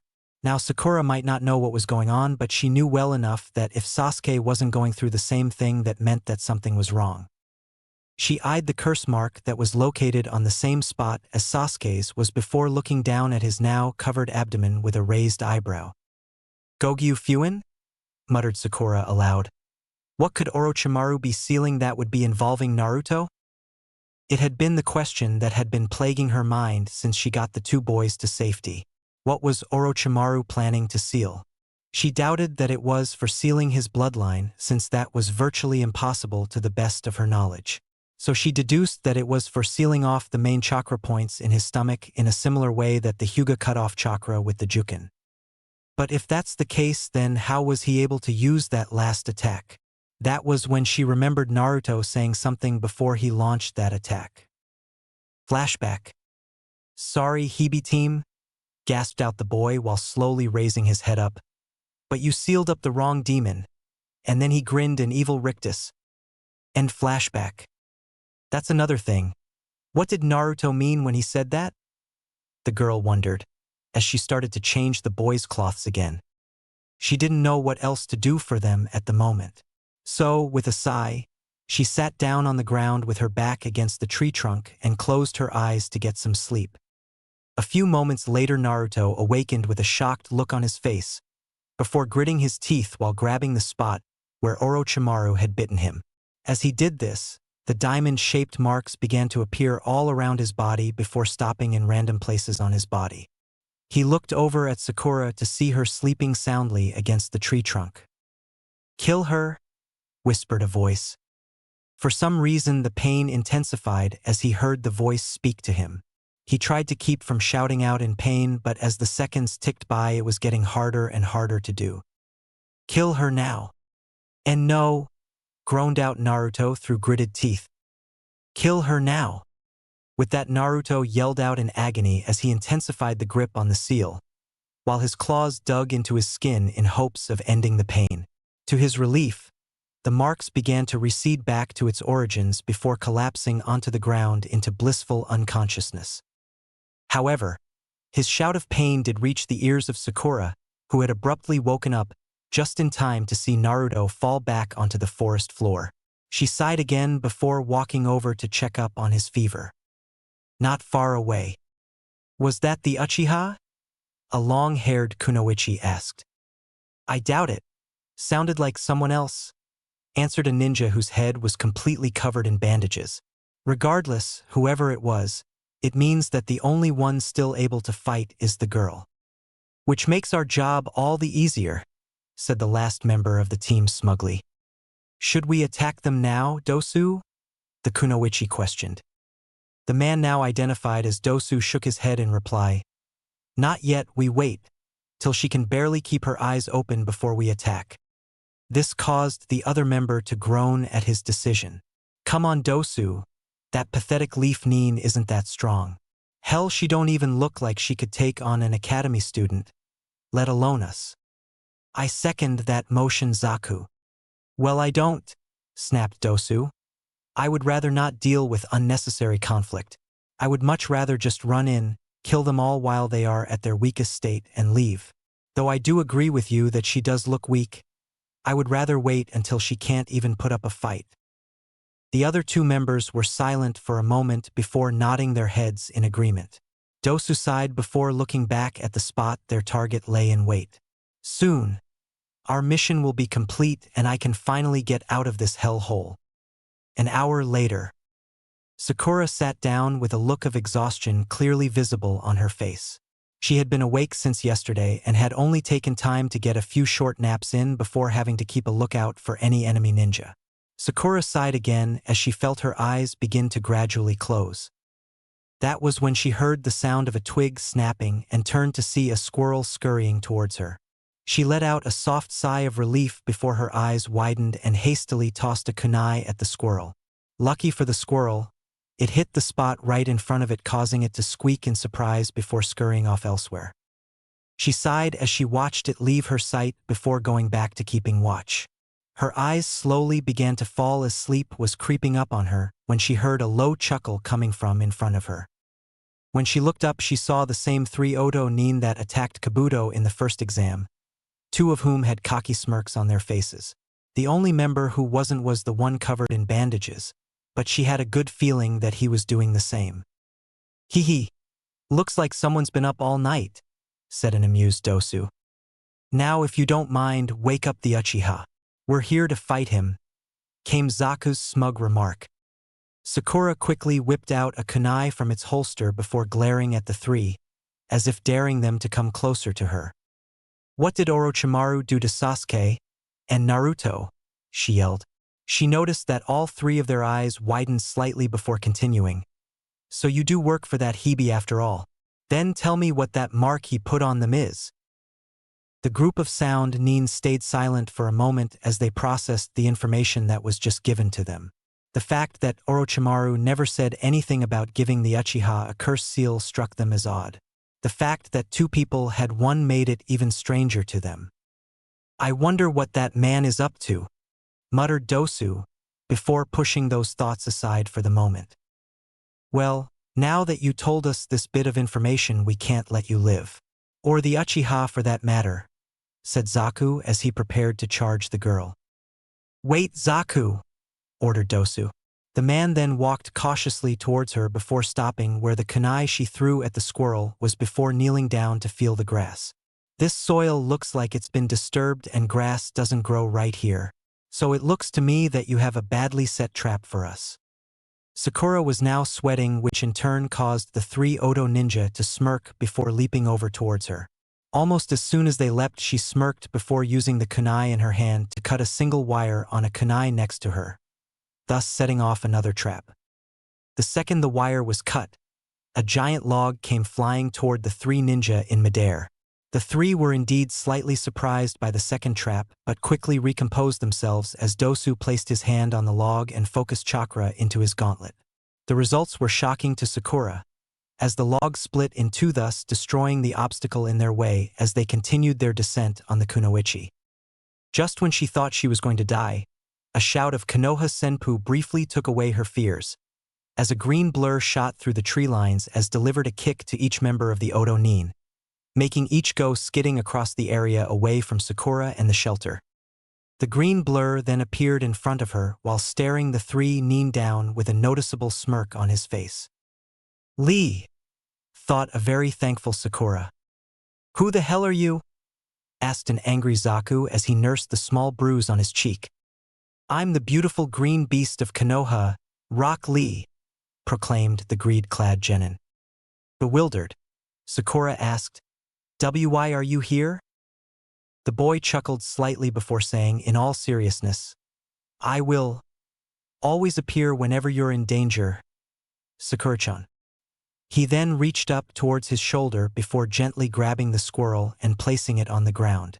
It is all thanks to you, little buddy.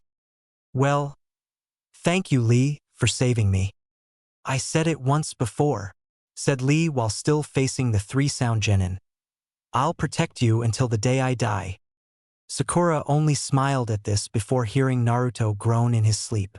She turned to see the marks begin to appear again, but was afraid that if she moved to help him, she would be vulnerable to at least one of the sound Nin attacks. So, with great effort, she turned her full attention on the three sound Nin while rummaging through her hip pouch for more kunai. Meanwhile, Dosu was giving the green-clad boy a once-over. He could tell that the boy was skilled since he came out of the forest in an impressive display of speed. Not only that, but he also managed to knock all three of them back without much effort. Still, thought Dosu as he prepared to advance on his opponent, he's no mock for the likes of all three of us. With that in mind, he darted forward while rearing his arm back to strike the green-clad genin. The said boy did nothing until he was halfway towards him before slamming his hand into the ground and pulled out a giant root. This made Dosu's eyes widen before striking the root, causing a big chunk of it to blow off. I've seen how you fight once before, stated Lee, so don't think I'll just let you hit me with those attacks. Dosu scoffed as he landed before rushing forward again. Only this time he was ready for what he knew was coming. Just when he was in striking range, Lee dashed forward and sent a right hook to the bandaged man's face. Dosu moved to dodge only to be faked out and was hit in the ribs by a powerful kick. Growing annoyed, Dosu quickly got to his feet only to jump to avoid a strong punch which left a small hole in the place where he was once standing. After pulling his arm out of the ground, Lee turned to face his opponent only to be forced to duck under a punch from Dosu. He was glad to note that he wasn't using the arm with gauntlet as he swept Dosu's feet from under him before grabbing his left arm and tossed him into a nearby tree. Dosu gritted his teeth in annoyance as he climbed out of the small crater he made in the tree before dashing forward once more. He saw Lee preparing to attack, so he decided a change in plans was in order. Lee saw Dosu rear his right arm back. As he prepared to counter it, he was surprised when he went to block the arm, but was hit hard in the face by Dosu's left hook. He faked me out, thought Lee as he quickly got to his feet. He turned around to find that his enemy was nowhere to be seen. That was when he felt a presence behind him and felt a strong kick hit him in the ribs before a hand grasped the side of his head and slammed him onto the hard earth. Dosu quickly jumped back into the woods before smirking to himself. He would admit that he wasn't as fast as his opponent, but he was fast enough to at least get behind him undetected. After all, he was considered an assassin with his gauntlet since it was supposed to be used to kill enemies quickly, not stall it out for this long. Lee slowly got back to his feet as he looked around for his target. Just then he felt the presence again and turned only to see Dosu's arm reared back. "Sorry, Guy-sensei," thought Lee as he undid his bandages as quickly as he could, "but I must use that jutsu." Just as Dosu was about to strike, Lee disappeared from his view before he was hit hard in the chin. Lee then dashed after him as his bandages began to wrap themselves around the sound Nin. Lee then started spinning at slow speeds before they gradually sped up to where it looked the two were a drill of some sort. "Take this, Omote Renge," yelled Lee. Zaku, who was now finishing up a few seals, was about to aid his teammate when he noticed a volley of kunai and shuriken approaching him. Cursing under his breath, he slammed one hand into the ground before pointing his open palm at the fast-approaching projectiles. Just the weapons were about to hit, a strong gale of wind blew them off course, making them all fall harmlessly onto the ground. While he did this, he sent another wave of air towards where he estimated Dosu was going to be slammed. His estimation was found correct as the boy slammed his partner into the ground, which caused a small crater where Dosu lay unmoving. After a few more moments, Dosu's body flinched slightly before he slowly got back to his feet, all the while panting and grunting in pain. "Damn, that almost did me in. Thanks, Zaku, for the padding, otherwise I would have died," gasped out Dosu as he looked at his opponent, whom also looked rather exhausted. "Seems like that attack took a lot out of you, huh?" asked Dosu, who was slightly amused. Lee only panted harder before giving the sound Nin a small smile. "Seems you're just as tired as I am." This only caused Dosu to chuckle slightly. "Fool, I don't die that easily. But enough of this, you have gotten on my last nerve, so I'm going to finish you off now." With that, he charged forward while rearing his arm back once more. Lee went to dodge only to hiss in pain as the aftermath of the jutsu he used had kicked in. He looked up just in time to see Dosu take a swing at him. He was thankful that he could avoid getting hit, if only by a little bit, only for his vision to become blurry and his ears to bleed. How did you?" "Simple," interrupted Dosu. "I used vibrations to break through your eardrums and damage the inner ear membrane to make you lose your balance. That's why you cannot function properly for a little while." Zaku then pulled his palms up to show two little holes in the middle of his hands and snidely commented, "My specialty is that I can control supersonic sound waves and air pressure as freely as I wish. To us, your jutsu are almost laughable." "Well, it's been fun playing with you, kid, but we got more important things to do," said Dosu as he reared his arm to strike again. "Goodbye, kid, and thanks for the good fight." Just as he went to swing, he felt a powerful punch hit him square in the jaw, sending him back a couple feet. He looked up wide-eyed to see Sakura standing by Lee with her fist raised with a fierce look in her eyes. "Ah, so it looks like she can do something after all," stated Zaku. Sakura panted slightly as she glared at the three-sound Nin. She knew she wouldn't win, but she would be damned if she let Lee die because of her. "Sakura-chan?" asked a wide-eyed Lee. "Don't worry, I got a way to hold them off for a bit," said Sakura as she gave him a small smile. "Hey Kin, you want to take a crack at her?" asked Zaku as he helped his fallen teammate back to his feet. The kunoichi only smirked before dashing forward to punch the pink-haired girl. Said girl ducked under her punch and delivered a punch to her gut before giving her an uppercut to the chin. Kin flew back in a daze, not because of the attack but because of the fact that she had underestimated her opponent. She noticed that Sakura was rushing forward with impressive speed, but nothing that made her worry. Once Kin landed, she blocked the punch that was sent at her with her forearm before pushing the fist away and punching Sakura in the nose, causing the girl to falter. Taking advantage of this, she quickly kneed the girl in the gut before kicking the back of her legs, causing her to fall to her knees before grabbing the girl by the hair and pulling it back as painfully as she could. Well, well, look what we have here. Her hair seems softer than mine. If you have time to treat your hair, you can train, you little bitch. Kin scowled. Hey Zaku, let's kill that Sasuke guy in front of this little bitch in heat. Good idea, answered the boy, as he made his way toward where the shelter was located. Not far away. In a bush not far away, the Ino Shikacho team was gazing in worry as they watched the whole fight since Lee arrived. Shikamaru glanced at his female teammate in frustration. Even though it was troublesome, they needed to be out there and helping them. Ino, said Shikamaru, what do you want to do? Ino just remained silent as she watched the sound Nin approach the shelter. She just didn't know what to do.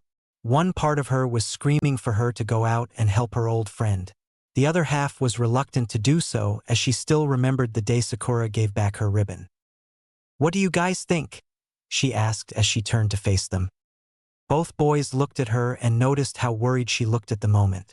She never did this unless it was something either frightening or embarrassing.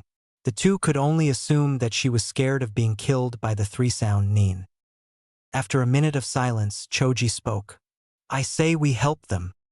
Both Shikamaru and Ino looked at him in surprise as they watched Choji throw an unopened bag of chips over shoulder.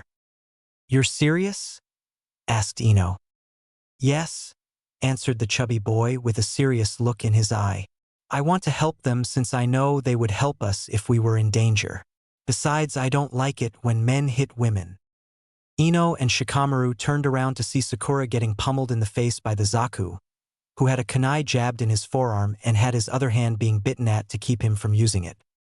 That was when Ino schooled her features and climbed to her feet.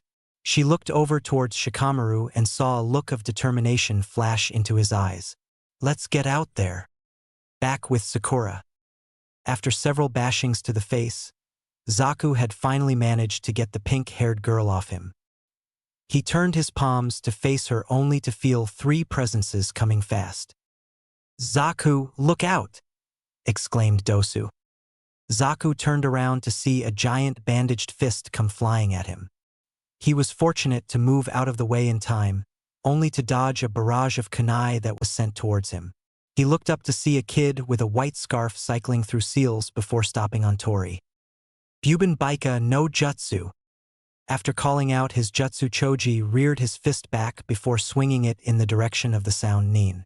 Instantly, his fist became huge as it came closer towards Zaku, who was too late to dodge. Instead, the boy raised his palms in the air and focused air pressure out towards his opponent. To his delight, it worked as the attack slowly stopped before it started pushing the attack upwards. Seeing as how his jutsu wasn't working, Choji canceled the jutsu before landing on the forest floor. He looked up in time to dodge another air pressure blast coming from the sound Nin before flashing through a few new seals. Baika no Jutsu, followed by Nikuden Sensha. Zaku could only gape in amazement as the chubby kid's stomach grew bigger before his head and arms disappeared inside the boy's shirt, which made him look like a giant green ball. Said ball then came rolling towards him, whilst crushing everything in its path. Damn it! Yelled Zaku as he jumped out of the way of the attack. Once the green ball of blubber rolled past him, he turned to see Choji make a U-turn and come straight towards him once more. Thinking quickly, Zaku lifted his arms up and blasted the boy, only to find that the air pressure wasn't working as well as he had hoped. Dosu watched as Zaku's opponent came rolling towards him. He was about to give his teammate some support when he realized that he couldn't move. He was only able to look down for a moment to see that his shadow was connected to another boy who was giving him a bored look. Hurry it up, Ino. We don't have all day. Shintenshin no Jutsu, said Ino from the entry to the shelter. Suddenly Kin felt funny, and then blacked out. A few moments later she smirked before pulling out a kunai and placing it at her throat. All right, you two. I have control of this girl, and if you don't want her to die, then I suggest that you all leave until I can't feel your chakra signatures anymore, said Kin/Ino. This made Choji's attack stop as he released his jutsu only to fall to the ground groaning about being dizzy. For a moment nothing happened then. With a small smirk on his face, Zaku lifted his hand and blasted her into a nearby tree. After that, he pointed his other hand towards Choji before blasting him as well. "Don't you brats get it?" asked Zaku in an amused voice. "We don't care about this stupid exam. Hell, we don't even care for the safety of our comrades all that much. All we are here to accomplish is to kill Sasuke Uchiha. And it looks to me that your little attack plan didn't go too well," spoke Dosu as he watched Shikamaru's shadow crawl back towards him. "Along with your jutsu. Seems that girl gets hurt even if she's not in her body. But I wonder, would killing Kin kill her? Only one way to find out." "Oh please," came a voice from the trees. They all looked up to see Niji and Tenten sitting above them looking impassively at the three-sound ninja. "Come on. You little leaf neen keep popping up like cockroaches and I'm getting sick of you." "Cockroaches are we? Well then, we will see about that now, won't we?" Niji spoke as he activated his Byakugan. Just when he was about to jump down, he felt something. Looking around with his Byakugan, he found a mysterious purple chakra erupting from below him. He noticed that he wasn't the only one to notice it, as everyone in the clearing eyes widened as they felt the tremendous and evil chakra. Inside the small shelter, Naruto sat up with the curse marks appearing all over him. He gritted his teeth in pain as he felt strange chakra beginning to surround him. That was when he felt it, the power, the evil that resided in the chakra that surrounded him, and most importantly, the feeling of something terrible taking over him. When everyone turned to see where the dark chakra was coming from, they were all surprised to see Naruto standing without his cloak on, with his bangs hanging over his face covering it. Just then he let out a small chuckle. Then the chuckle got louder and louder until he was laughing hysterically. Only, it wasn't his laugh. Instead of sounding jolly and kind, it sounded more insane and frightening. Soon his laughter died, and he looked up at the people in the clearing to show that his face was covered in black diamond-shaped markings. "Who the hell is this guy?" asked Zaku. Naruto said nothing as he looked around the clearing before having his sights land on Sakura, who was looking at him with a fearful look. Naruto's smile only widened as he looked at her wounds. After an eerie silence, Naruto finally spoke. "So the girl finally gets her hand dirty. Good girl. Now it's my turn to play with the new kids." This caused a certain sound Neen to get agitated, while the others took a few steps back in fear. He survived the curse seal? How can that be? It's a 1 out of 10 chance of survival, thought Dosu frantically. "Hey asshole!" yelled Zaku. "Answer me when I ask you something." Naruto then turned his attention on the sound Neen, and as much as he wanted to deny it, that smile the boy was giving him was starting to freak him out. "What are you going to do if I don't?"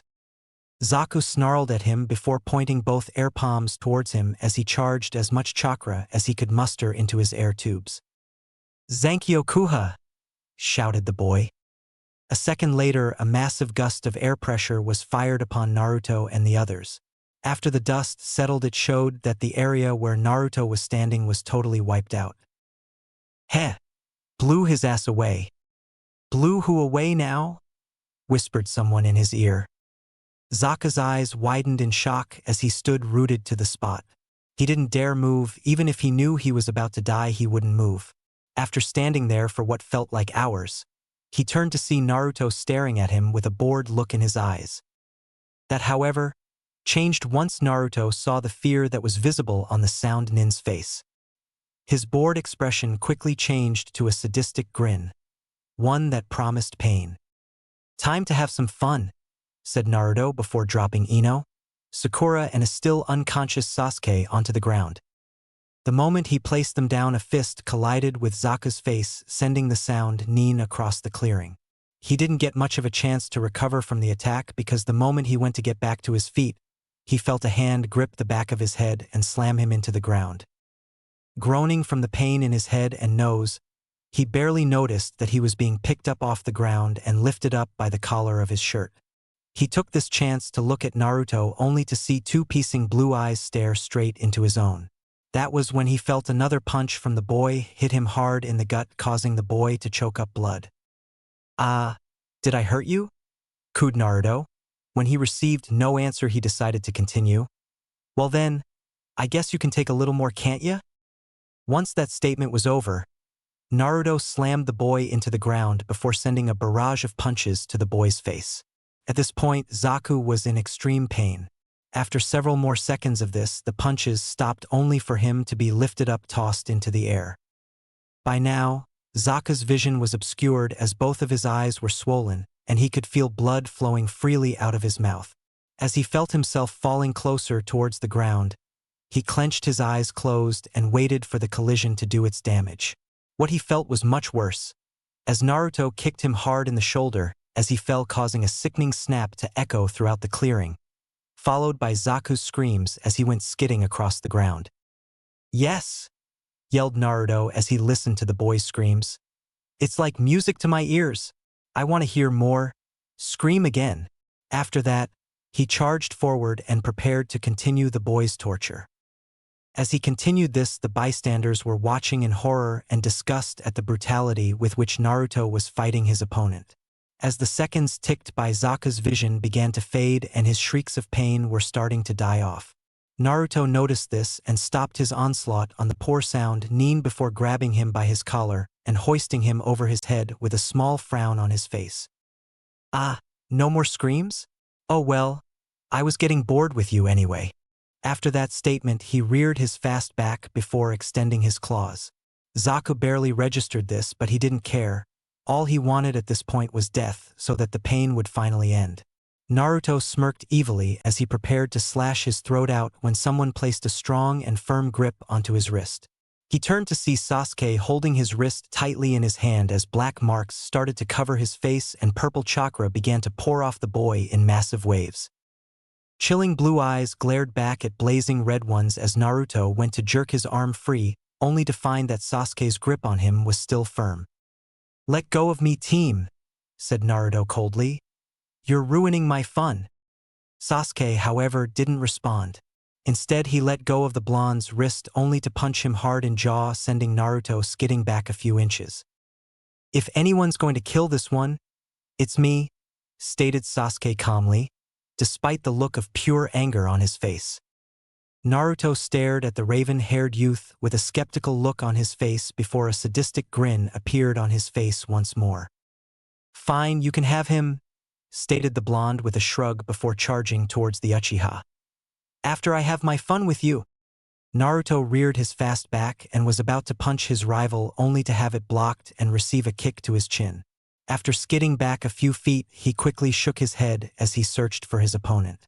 Finding nothing, he went to look behind him only to feel a powerful punch to his gut, which made him lean forward a bit as blood seeped out of his mouth. Sasuke smirked evilly before backhanding the blonde away, sending the boy flying across the clearing. Not wasting any time, Sasuke flashed through a few seals before inhaling a bit of air. "Katan. Housenka no Jutsu." Naruto looked up in time to see 5 medium-sized fireballs heading towards him. His eyes widened slightly before a small smirk appeared on his face. Quickly getting to his feet, he focused a small bit of Yuki around his body before spinning in place. "Kitsune Bai." Most of the bystanders thought this was odd until they saw purple flames beginning to circle around him. In a moment, Naruto's form was no longer visible due to the miniature tornado of purple fire surrounding him. It was apparent that Sasuke's attack failed since the moment the 5 fireballs collided with the tornado of fire, they were absorbed by the purple flames. As the wall of fire died down, everyone was surprised to see Naruto was gone. Sasuke narrowed his eyes as he searched the area for the blonde only to find nothing. Just then he felt an object wrap around his ankle and throw him into a tree. Sasuke grunted in pain before glaring at the mildly burnt blonde, who was holding a glowing whip made of pure energy.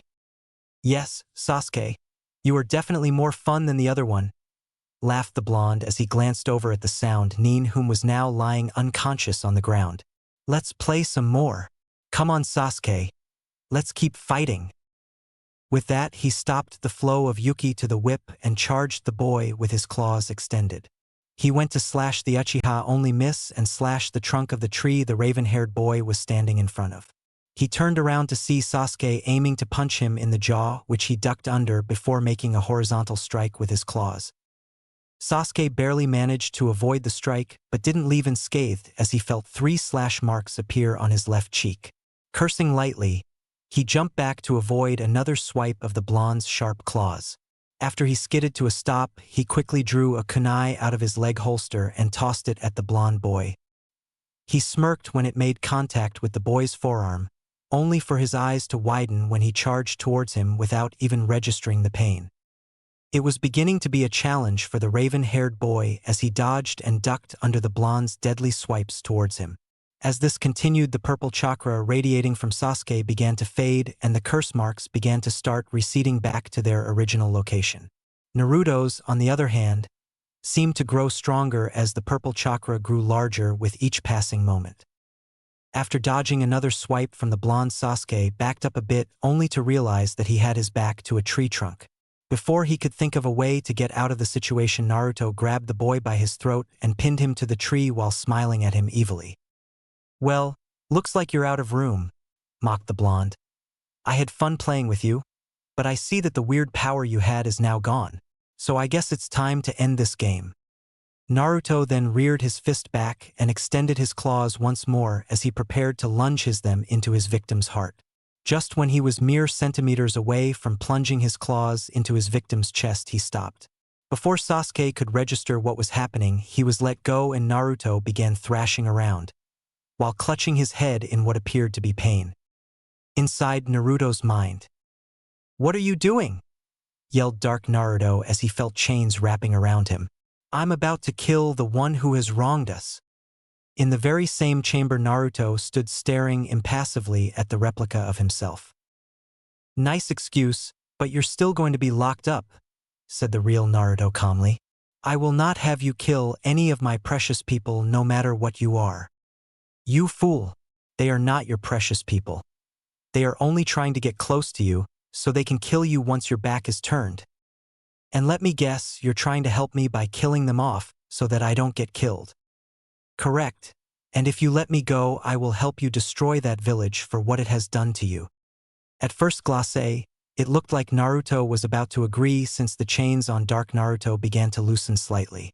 Just when the chains looked as though they were about to fall off, more chains emerged from the darkness of the chamber and wrapped themselves around the evil entity.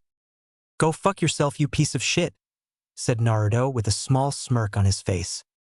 "No, you little bastard. I swear that you will regret this decision one day, and once you do, I will not be there to help you. Like I ever wanted your help in the first place, jackass." "Damn you!" yelled Dark Naruto as the chains dragged him off into the darkness and out of the blonde's view. Outside Naruto's mind, as the thrashing began to stop, the curse marks receded and the purple chakra pouring out of him slowly dispersed. When the evil chakra completely disappeared, Naruto collapsed onto his knees and was panting and sweating heavily. After catching his breath, Naruto looked up to see Sasuke's eyes watching him fearfully. He gave his rival a small smile before attempting to climb to his feet. That was when he felt the kunai that was still embedded into his forearm. He winced at the pain before pulling it out as quickly as he could. The results made him grunt in pain as he climbed back to his feet. "Here, team, this is yours," the blonde grunted, as he handed the kunai back to his teammate. Sasuke, however, was rather hesitant on taking it back from the blonde. Even though his gut told him to not trust the blonde, his Sharingan told him that the dark chakra that was once surrounding him was now gone. So, with caution, Sasuke reached out and took back to the kunai from his teammate. All other bystanders released the breath they had not realized they had been holding in. Neji, however, eyed both Naruto and Sasuke as the other team in Tenten went to help the 2 members of Team 7. "What was that?" pondered Neji. "I've never seen Naruto use that power before. Couldn't be a bloodline since the Uchiha appears to have it as well. Could those strange markings have something to do with that power?" While Neji was muddling over this, Dosu was collecting his 2 teammates. He gently picked up Zaku, who was sporting many broken bones and multiple bruises on his face. He then went to pick up Kin when he felt her punch him in the shin. "The hell are you doing?" asked Dosu. Kin blinked a few times before laughing sheepishly. "Sorry, Not the person you're looking for. This caused both Dosu and everyone else who heard that comment sweat drop as Ino released her jutsu and returned to her body. After shaking off the foolish moment created by the girl, he gently picked her up as well before turning to face Naruto.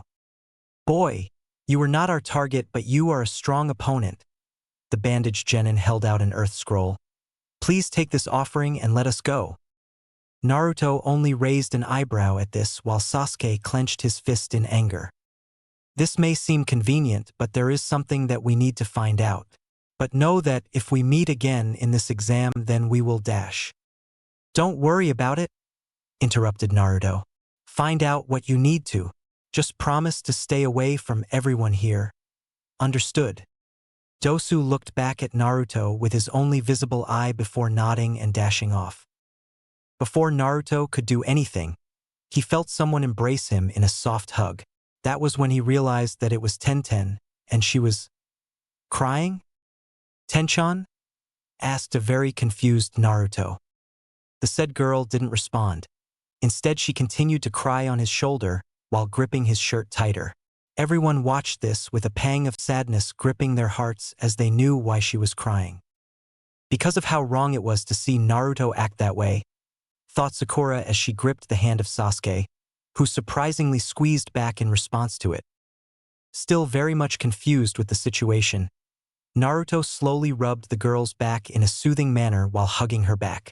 This only caused the girl to shed more tears, which were now soaking the boy's shirt. Ino watched this from her position behind Sasuke and Sakura. Usually she would have been yelling at Sakura for being close to her, Sasuke-kun. But at the moment she was too absorbed into the situation that was occurring to really say much. Choji and Shikamaru were also looking at the boy, whom they considered a growing friend, with worry. The two had never really seen how he truly acts, and to see him act so vicious scared both of them. The thing that really hit them, though, was the look of confusion on the boy's face at the crying girl in his arms. It made them realize how much Naruto missed out on while growing up without a family. I think this is one of the few hugs he's ever gotten, Choji thought sadly. Makes me feel grateful to have a family and to know what that feels like. After another few sobs, Tenten finally started to calm down enough for her to speak. And Naruto-kun, please, promise me you won't be that way again. In response to this, Naruto only pulled her into another hug while rubbing her back once more. Naruto noticed that most of the people that were gathered around him were now giving them some space to talk privately. Don't worry, Tenchan, said the boy reassuringly. I promise to never be that way, ever again. Tenten pulled back to face to look him in the eyes. She saw that he was telling the truth and that he meant what he said. Just when she was about to say something to him, she felt his lips capture hers in a gentle kiss. She was surprised at this action but soon relaxed and closed her eyes as she started to return the kiss. After a few moments, the two's lips departed. Naruto gave her another hug while whispering in Tenten's ear. Now please don't cry.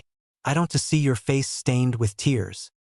Tenten could only smile sadly as she returned the hug while Naruto stared at his open palm. He noticed the blood of the sound Nin, his opposite, had been fighting and scowled. I might not know what you are, thought Naruto angrily as he clenched his fist, but I will never let you do this to me again. I swear I'll find a way to get rid of you so you can never hurt my loved ones anymore. With that, he extended a claw on one of his fingers and engraved the kanji for promise into the palm of his hand. As he did this, he didn't even register the pain while suppressing the healing abilities that all demons have. This scar was one he planned to keep until the day he carried out his word. End center of a location in a place known as the Forest of Death. A long-haired blonde genin awoke from his blissful slumber and began to stretch his arms as he yawned. After stretching a few more moments and rubbing the sleep from his eyes, Naruto slowly got out of bed while trying to get rid of the grogginess that still had its grip on him. It had been 2 days since he and his team had arrived to the tower in the forest, and he wasn't sure if he should be happy or concerned. Why, you might ask? Simple. During the whole trip to the tower, his 2 teammates were trying their best to avoid him. They tried not to seem obvious, but the fact that Naruto would insult Sasuke and Sakura wouldn't respond was clue enough. Still, They both pounded his head in when they arrived at the tower to find that they had two of one scroll. He sighed as he walked to the bathroom to take his morning shower. As began to wash himself off and attempted to wake himself up, his mind began to drift back to the incident in the forest. He didn't remember much of that day, only bits and pieces of him fighting two different people and severely injuring a certain sound Neen. Yet he didn't tell anyone about the curse seal at all. Reason why was because even he knew that the council only tolerated him because of his loyalty. If they were to find out that he had something that was given to him by their worst enemy, they wouldn't hesitate to kill him off immediately. Sasuke also seemed to be hesitant to tell anyone about it either. Maybe it had something to do with the seal, or maybe it was just he didn't want to be kicked out of the exams just because of the damn thing. But it wasn't his business, as he still had another problem in the seals department. I still have to get rid of that other damn thing the Hebe team put on my stomach, thought the blonde as he turned off the water and grabbed a nearby towel. While it was true that he had been resting for the past 2 days, he had also been trying to come into contact with both of his tenants and had yet to hear from either of them. When he went to enter his mind, he would only get halfway towards the 2 huts before being thrown out. Though he was eager to get the seal off his abdomen, he knew he had to wait since he had to go to the arena today. The proctor had stated that the next exam would take place early in the morning, and he really didn't want to piss off that woman again. With that in mind, he quickly got dressed and headed out the room and headed straight to the arena. After walking for a few moments down the now empty halls of the tower, he caught a glimpse of a familiar blonde woman from one of the other corridors. It was obvious that she noticed him as well because the woman snorted before continuing on her way. "Hey lady," greeted Naruto with a small frown on his face. "Hello, brat," replied the woman with the same frown. She and her team had arrived about the second day, almost at the same time Team 7 arrived. What irritated him was that she didn't look like she had a scratch on her, while his team looked like they went to hell and back. It was at that point that Sasuke made an attempt to get her name, only to be either ignored or be told to get lost like some little kid. Ever since then, Team 7 had been avoiding the bitch while Naruto took to calling her lady. Finally, after several seconds of walking in silence, Naruto spoke. "Hey lady." "What, brat? Are you going to tell me your name today?" The woman just snorted. "As I said before, I have no need to give someone my name unless it is necessary." "What if I said it was necessary now?" "Don't waste your breath, brat. You're not worth the time, and neither is your Uchiha friend." Naruto gritted his teeth in annoyance before huffing. "Kami, I hate this bitch. Why do you even bother to ask me anyway? Got a crush on a foreign shinobi or something?" she asked with a small feral smirk on her face. "Sorry to disappoint you, lady, but I'm already seeing someone." "What's there to be disappointed about, brat?" asked the woman as her eye twitched. "Plenty, but seeing as how you're being a bitch, I won't elaborate." On the outside, he was acting as calm as he could, while on the inside, he was flipping the girl off with a grin on his face. The girl slowly clenched her fist before growling out, "You had best hope I don't fight you in the next exam, or I'll be sending you back to your mother in pieces." "I don't have a mom for you to send those pieces to," answered the boy quietly before picking up the pace in his walking. After that, all went silent as the two hastened their walk to the arena. Once they came to the giant double doors that lead to the arena, Naruto quickly opened them with little trouble before joining his team, who had been waiting in a line along with the other teams. "Sorry if I'm late," whispered the blonde as he noticed that most of the Jounin and the Hokage was in front of them.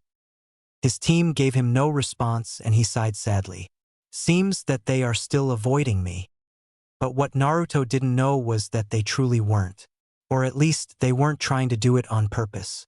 What they were trying to do was find a way to talk to him about the attack and why he was acting the way he was. In fact, it was Sasuke who had been most worried about the blonde. Though he would never admit it, what had transpired in the forest had really spooked him. It wasn't every day that someone like Naruto could just turn from a calm and rather stupid bumbler into a violent and bloodthirsty killer. But what had him freaked was the look in Naruto's eyes. It held no kindness, no playfulness, or anything that made the blonde who he was. only insanity and rage were present in those sapphire orbs. However, during their time in the forest and in the tower, neither Sasuke nor Sakura felt comfortable enough to talk to him about it.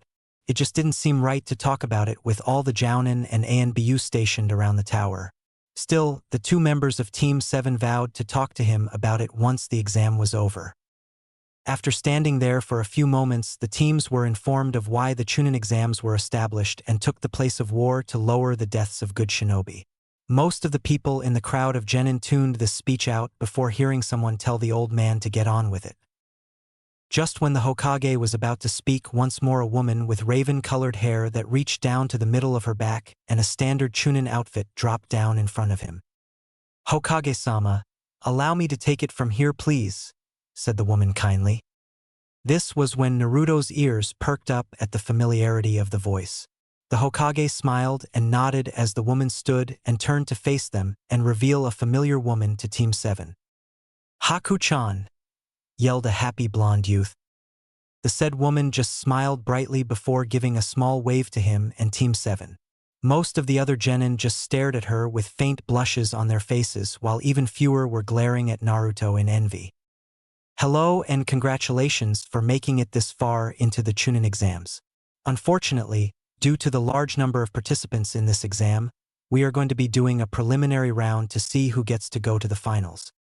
"Huh?" asked Sakura aloud. "What do you mean?" "It's simple, we have a lot of guests that will be coming to watch the Chunin exams. We do not want to waste their time, so we need to reduce the number greatly so that only the best of the best will partake in the final event." "So this is just to separate the weak from the strong?" asked one of the Cloud Kunoichi, who was covered in a black cloak. "Yes, technically speaking." "Well then, let's get started," said Kiba brashly. "Are you nuts?" yelled Ino. "We just got here last night and you want to just start right now." "Well then you should have got here sooner like we did," barked Kiba while Akamaru growled at the blonde girl. "I'm sorry, miss," apologized Haku. "But he is right, we are going to be starting this test as of immediately. However, if you or anyone else thinks that they're not up to it, you may forfeit now and can go home." She looked around the room and noticed that nobody had said anything. Meanwhile, Kabuto glanced at his sensei before noticing that he wanted him to stay. He didn't know why Orochimaru was doing this but guessed that it was all a part of his plan. Still, thought the spy, I guess it won't be so bad. After all, I can hold down the boiling blood for a while longer this way. That was when Naruto felt the cursed seal pulse and the voice could be heard whispering in his mind once more. Naruto clutched his head as he felt the cursed seal continue to pulse. This, however, wasn't the first time this had happened. Most of the 2 days he had spent in this tower had been shutting up the voice in his head. And, like always, nothing worked except ignoring it to the best of his abilities. After a minute or two, he could hear the voice's whispers die down, till he couldn't hear him anymore. He sighed and wiped the sweat off his forehead, which drew a few stares his way, but he ignored them. Now wasn't the time to worry about the damn voice, he had an exam to finish. "Stay out of my business, Sakura, and keep quiet about the seal," ordered Sasuke. "Huh?" Naruto turned around to see Sasuke giving Sakura an even stare while the said girl looked like she was about to burst into tears. "I'm doing this test to see if I really am strong. There are so many strong opponents here that I want to fight to test myself. So if you ruin this for me, then I will never, ever forgive you for it." "Hey, what are you two dash?" Before he could even finish his sentence, he saw Sasuke smirk at him. "You are one of those opponents I want to fight, Naruto." That was when Naruto stopped thinking about anything. He didn't know what to think. Was he supposed to be happy that his rival finally sees him as a worthy opponent? Or should he upset that he is only being used to gauge his strength? Either way, Naruto was surprised, almost so surprised that he missed Haku's announcement. Almost. Now that we have everything situated, let's begin the preliminaries for the third exam. These matches will be one-on-one battles which you will be fighting as though you were in a real-life confrontations. Now, since we have 24 participants, we are going to be doing 12 matches, and the winners will advance to the finals. There will be no rules and you must fight until either your opponent dies, is unconscious, or forfeits. However, if I say the match is over, do not continue, otherwise I will intervene and you will be joining your opponent in the hospital. Understood? Most nodded while others just rolled their eyes at her threat. After her statement was acknowledged, she turned to Anko, who nodded and opened a small panel next to the statue of a giant pair of hands, performing a seal to show an electric scoreboard. This scoreboard will randomly select 2 names. Once your name is selected on the board, please enter the arena while the others go up to the upper levels. The moment she finished, the board came alive and began to cycle through the contestants before finally landing 2 names. Akimichi Choji versus Tsurugi Misumi. Choji gulped loudly while Misumi just smirked under the veil that hid the lower part of his face. The rest of the genin gave the 2 a glance before going up to the catwalks, while the other 2 members of Team 10 gave the tubby boy a small reassuring smile. Once everyone was off the arena floor, Haku stepped in the middle of the 2 boys before announcing the first match. The first match of the preliminary rounds between Akimichi Choji and Tsurugi Misumi will begin now, shouted the woman before dashing back a bit. The moment she finished, Misumi rushed forward and reared his right fist back before launching a punch that was aimed at the tubby boy's face. The said boy ducked under the attack and did a small roll to the side to avoid a kick that would have sent him flying. After getting a little distance, he formed 3 seals before rearing his own fist back. "Buben Baika no Jutsu!" yelled the boy before launching it at his opponent. Choji gritted his teeth when he saw his opponent parry his attack and come rushing towards him. The man reared his fist back again, only this time, when he launched it, his whole arm stretched a full 8 feet and hit him square in his left cheek. Choji quickly returned to his feet, and since his jutsu was cancelled, his arm was now back to normal. How did you dash?" The man only chuckled before answering. "I have the ability to manipulate my body. I can pop my bones out of their sockets and use my chakra to move my soft muscle tissue. Basically, I can stretch myself from as far as I wish, so long as it's not too far. But since we are in this arena, I have perfect range to hit you with it." With that said, he cocked his fist back once more and sent it straight at the boy again. This time, however, Choji was ready and dodged the punch before grabbing his arm and, with little effort, swung him towards the wall, where he collided with brutal force. The said man groaned as he climbed to his feet, only to look up and see the big-boned genin's gigantic fist come crashing down towards him. Cursing lightly, he quickly rolled to the side before rushing forward.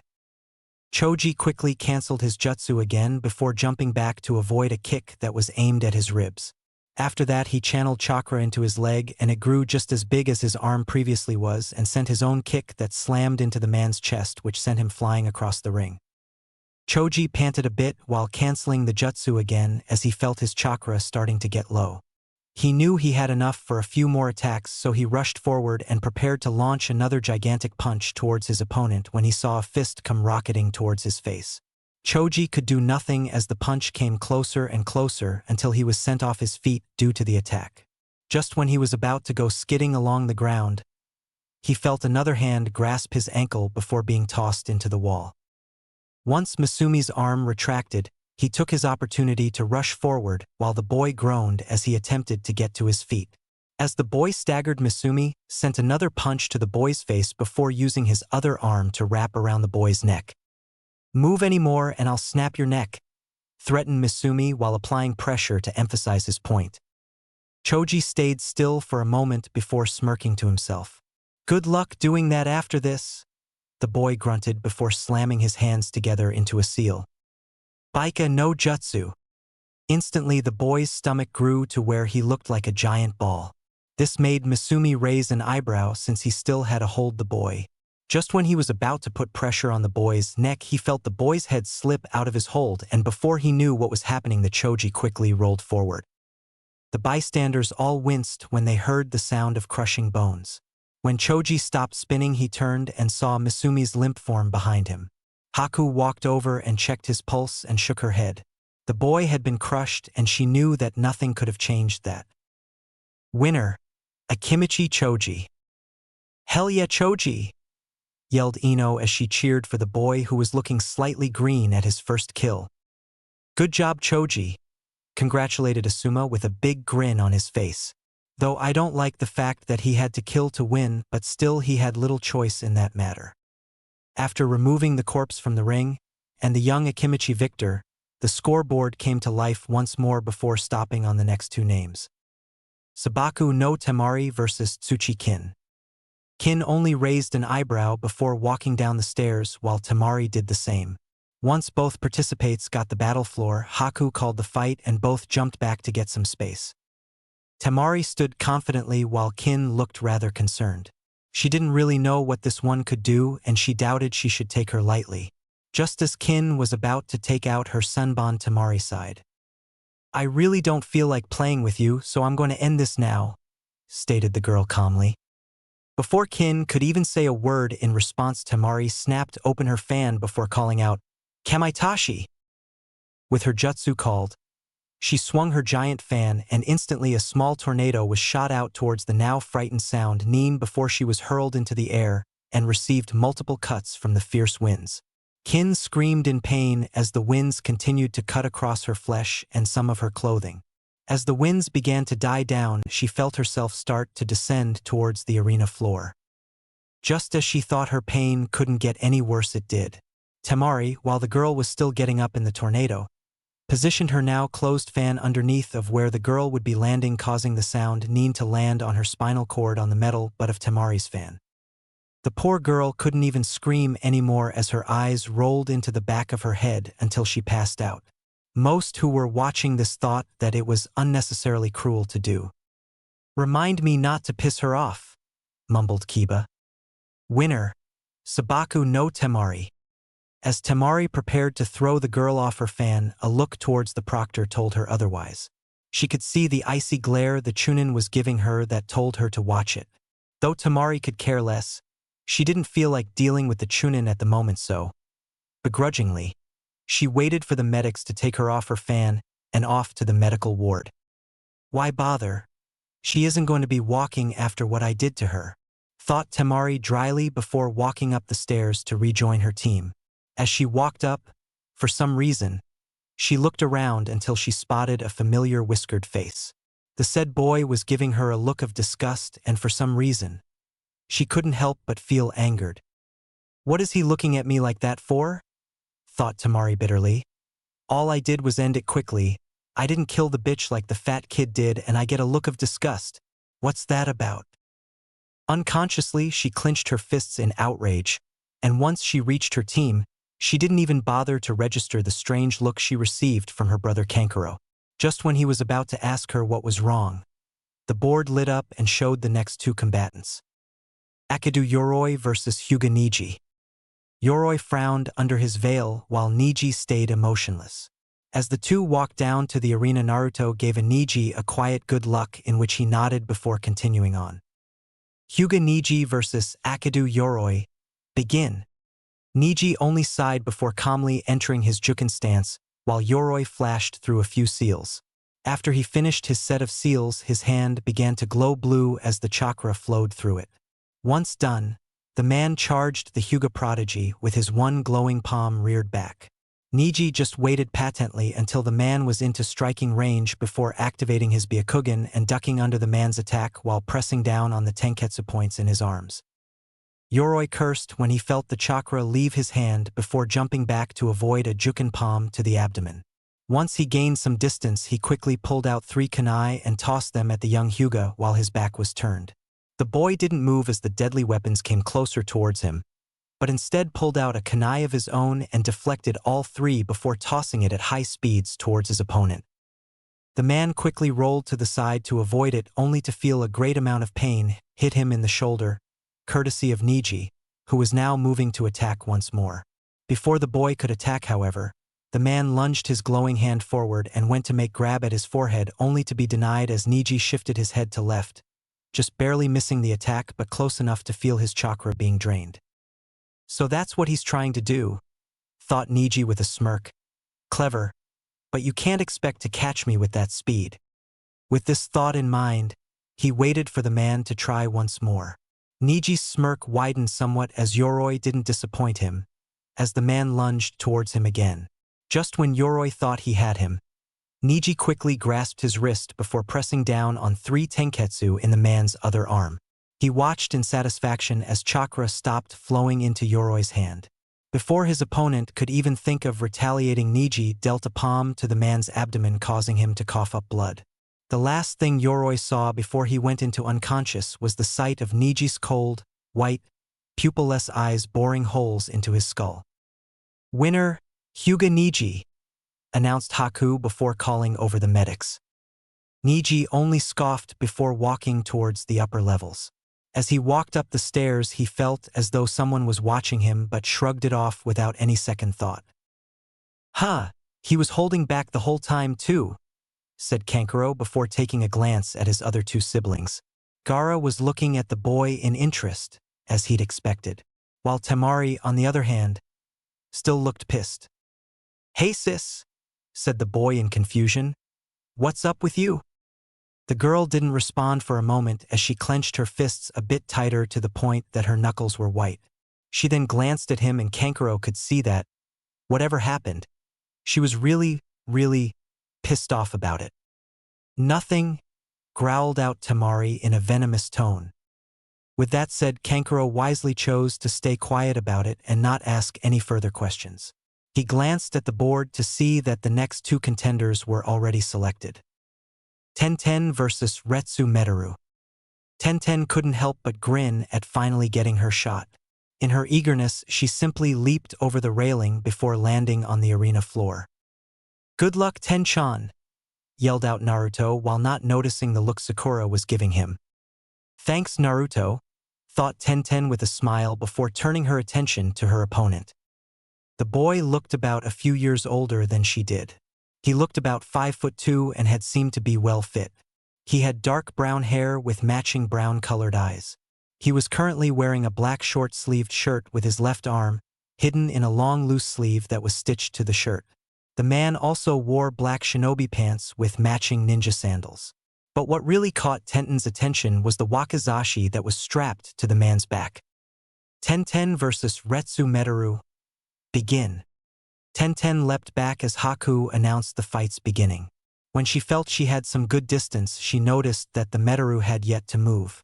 She raised an eyebrow at this before pulling out 2 shuriken and tossed them at her opponent.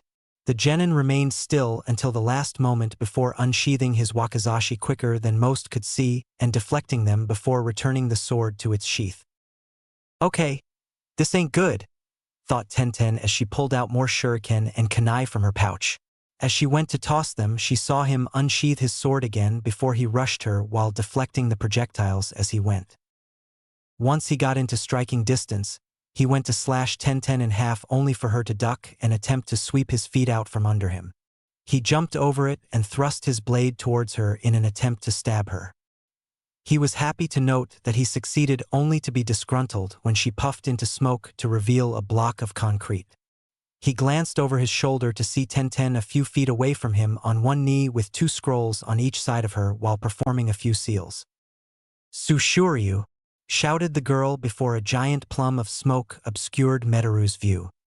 Suddenly, the forms of 2 dragons swirling around each other appeared out of the smoke before dispersing, showing 2 sets of scrolls being unraveled. Throughout the whole sight, Meteru still didn't move. Even when he saw Tenten jump in the middle of the scrolls, he stood still. He just patently waited for the attack to commence, knowing that whatever was going to happen, he was prepared. Up in the air, Tenten grasped the projectiles coming forth from the 2 scrolls before tossing that at her opponent with pinpoint accuracy. However, no matter how many weapons she threw at him, he would deflect them or dodge with relative ease. Soon, all her weapons lay on the arena floor while Meteru stood in the middle, while staring up at her with a bored expression on his face. Tenten gritted her teeth in frustration as she went to retrieve her weapons with the wire attached to them when she realized that the wires had been cut. "He wasn't just deflecting my weapons," thought Tenten frantically. "He was cutting the wire off as well." Meteru smirked as he saw her look of panic before leaping towards the girl, who was still relatively high in the air. As he went to unsheath his sword, He saw Tenten's eyes widen slightly as she went to pull out some sort of weapon only to find nothing but another scroll. Naruto watched in horror as Meteru went to slash his friend's arm off, only to sweat drop when he was hit by the butt end of a scroll. Leave it to Tenten to find other uses for a storage scroll, thought the boy dryly while others proceeded to sweat drop as well. Can't believe that worked, thought Tenten sheepishly as she landed on the arena floor. Tenten watched as Meteru flipped midair before landing on his feet. He glared at her while sheathing his sword. She suppressed a giggle when she saw the red mark left from the butt of the scroll which had hit him directly in the forehead. You can't win now, he said calmly while rubbing his forehead. You used every throwing weapon in your arsenal, if that scroll had anything to say about it. Well, I'm willing to prove you wrong on that one, friend, shot back the girl. With that, she quickly pulled out her last scroll in her pouch and unraveled it while adding chakra to activate the seal that contained her weapon. With a small puff, a katana with a red sheath with a matching red hilt appeared from the scroll. She quickly grasped it before unsheathing her blade, all the while glaring at the boy in front of her. Meteru only raised an eyebrow at her actions before dismissing it as he prepared to attack again. He was pretty surprised when she stuck her sword's blade into the ground before kneeling down and lifting her pants leg up a bit to show a pair of small ankle weights. A few pounds won't make a difference, said Meteru smugly. Tenten didn't reply instead. She just casually took off the 2 ankle weights until she was holding them in the palm of each hand. She then smiled sweetly before tossing them over her shoulders towards the wall. The moment the weights connected with the wall, it shook as the 2 objects embedded themselves into it, while creating small cracks that stretched out about a few centimeters away from each hole. A few pounds won't make a difference, huh? Asked Tenten while still smiling sweetly before it was replaced with a scowl. You shouldn't have underestimated me. Now you're going to regret it. The moment those words left her lips, she grabbed the hilt of her sword and rushed forward at an alarming rate. Meteru, who had not been expecting this, barely managed to unsheath his sword to block the attack only to have powerful kick connect with his ribs. Before Meteru could gather his bearings, he had to duck under another swing from Tenten's blade which cut a few strands of his hair. Getting annoyed, he quickly made a diagonal slash only for it to be blocked by the brunette. The 2 struggled for a bit before Meteru put as much strength into pushing the girl off his sword and thrusting his own blade towards her neck. Tenten quickly jumped back to avoid it while sporting a shallow cut on the side of her neck before turning to block a vertical strike that aimed to cut her in half. After another struggle of power, Tenten finally managed to push the boy's sword off her before making her own vertical strike which managed to cut the genin across the chest which penetrated the skin. He groaned in pain as he felt the blood start oozing out of the wound before having to dodge another sword swipe from the weapon's mistress. As Meteru went to make another horizontal strike, Tenten ducked under the attack, and as the blade went over her head, she quickly grabbed his wrist and, with the genin's own momentum, pulled him over her, causing him to be slammed onto his back and his weapon to leave his hand and go skidding across the ground. Tenten smirked as the boy now lay on the ground before grabbing one of her nearby kunai and placing it at the boy's neck. I win, whispered Tenten before looking at Haku. Winner, Tenten. Hell yeah, good job, Tenshan, cheered Naruto from above. The said girl smiled up at him before looking down at the now furious-looking genin. She then pulled the kunai away from his neck before placing it back into her pouch and walking over to where her sheath lay. That bitch, muttered Meteru furiously. I won't be humiliated this way. When Tenten turned to face him, he was already 5 feet away from her with him clutching his left wrist. Before he reached her, she saw a small glimmer of silver before realizing that inside the loose sleeve, a small extendable blade was what lay hidden the whole time. Unfortunately, she realized this a bit too late as Meteru stabbed the blade into her abdomen, causing multiple gasps to escape from the bystanders. The ones to be most shocked by this were Meteru's own teammates and Naruto.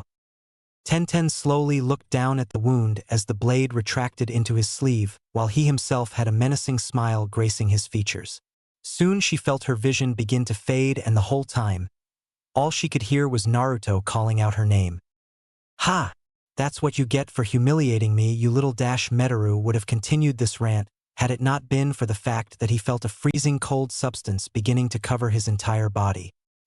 He shakily turned his head to see a very angry-looking Haku, who had her hand on his shoulder, while ice continued to creep over his body until he was completely covered in a thick layer of it.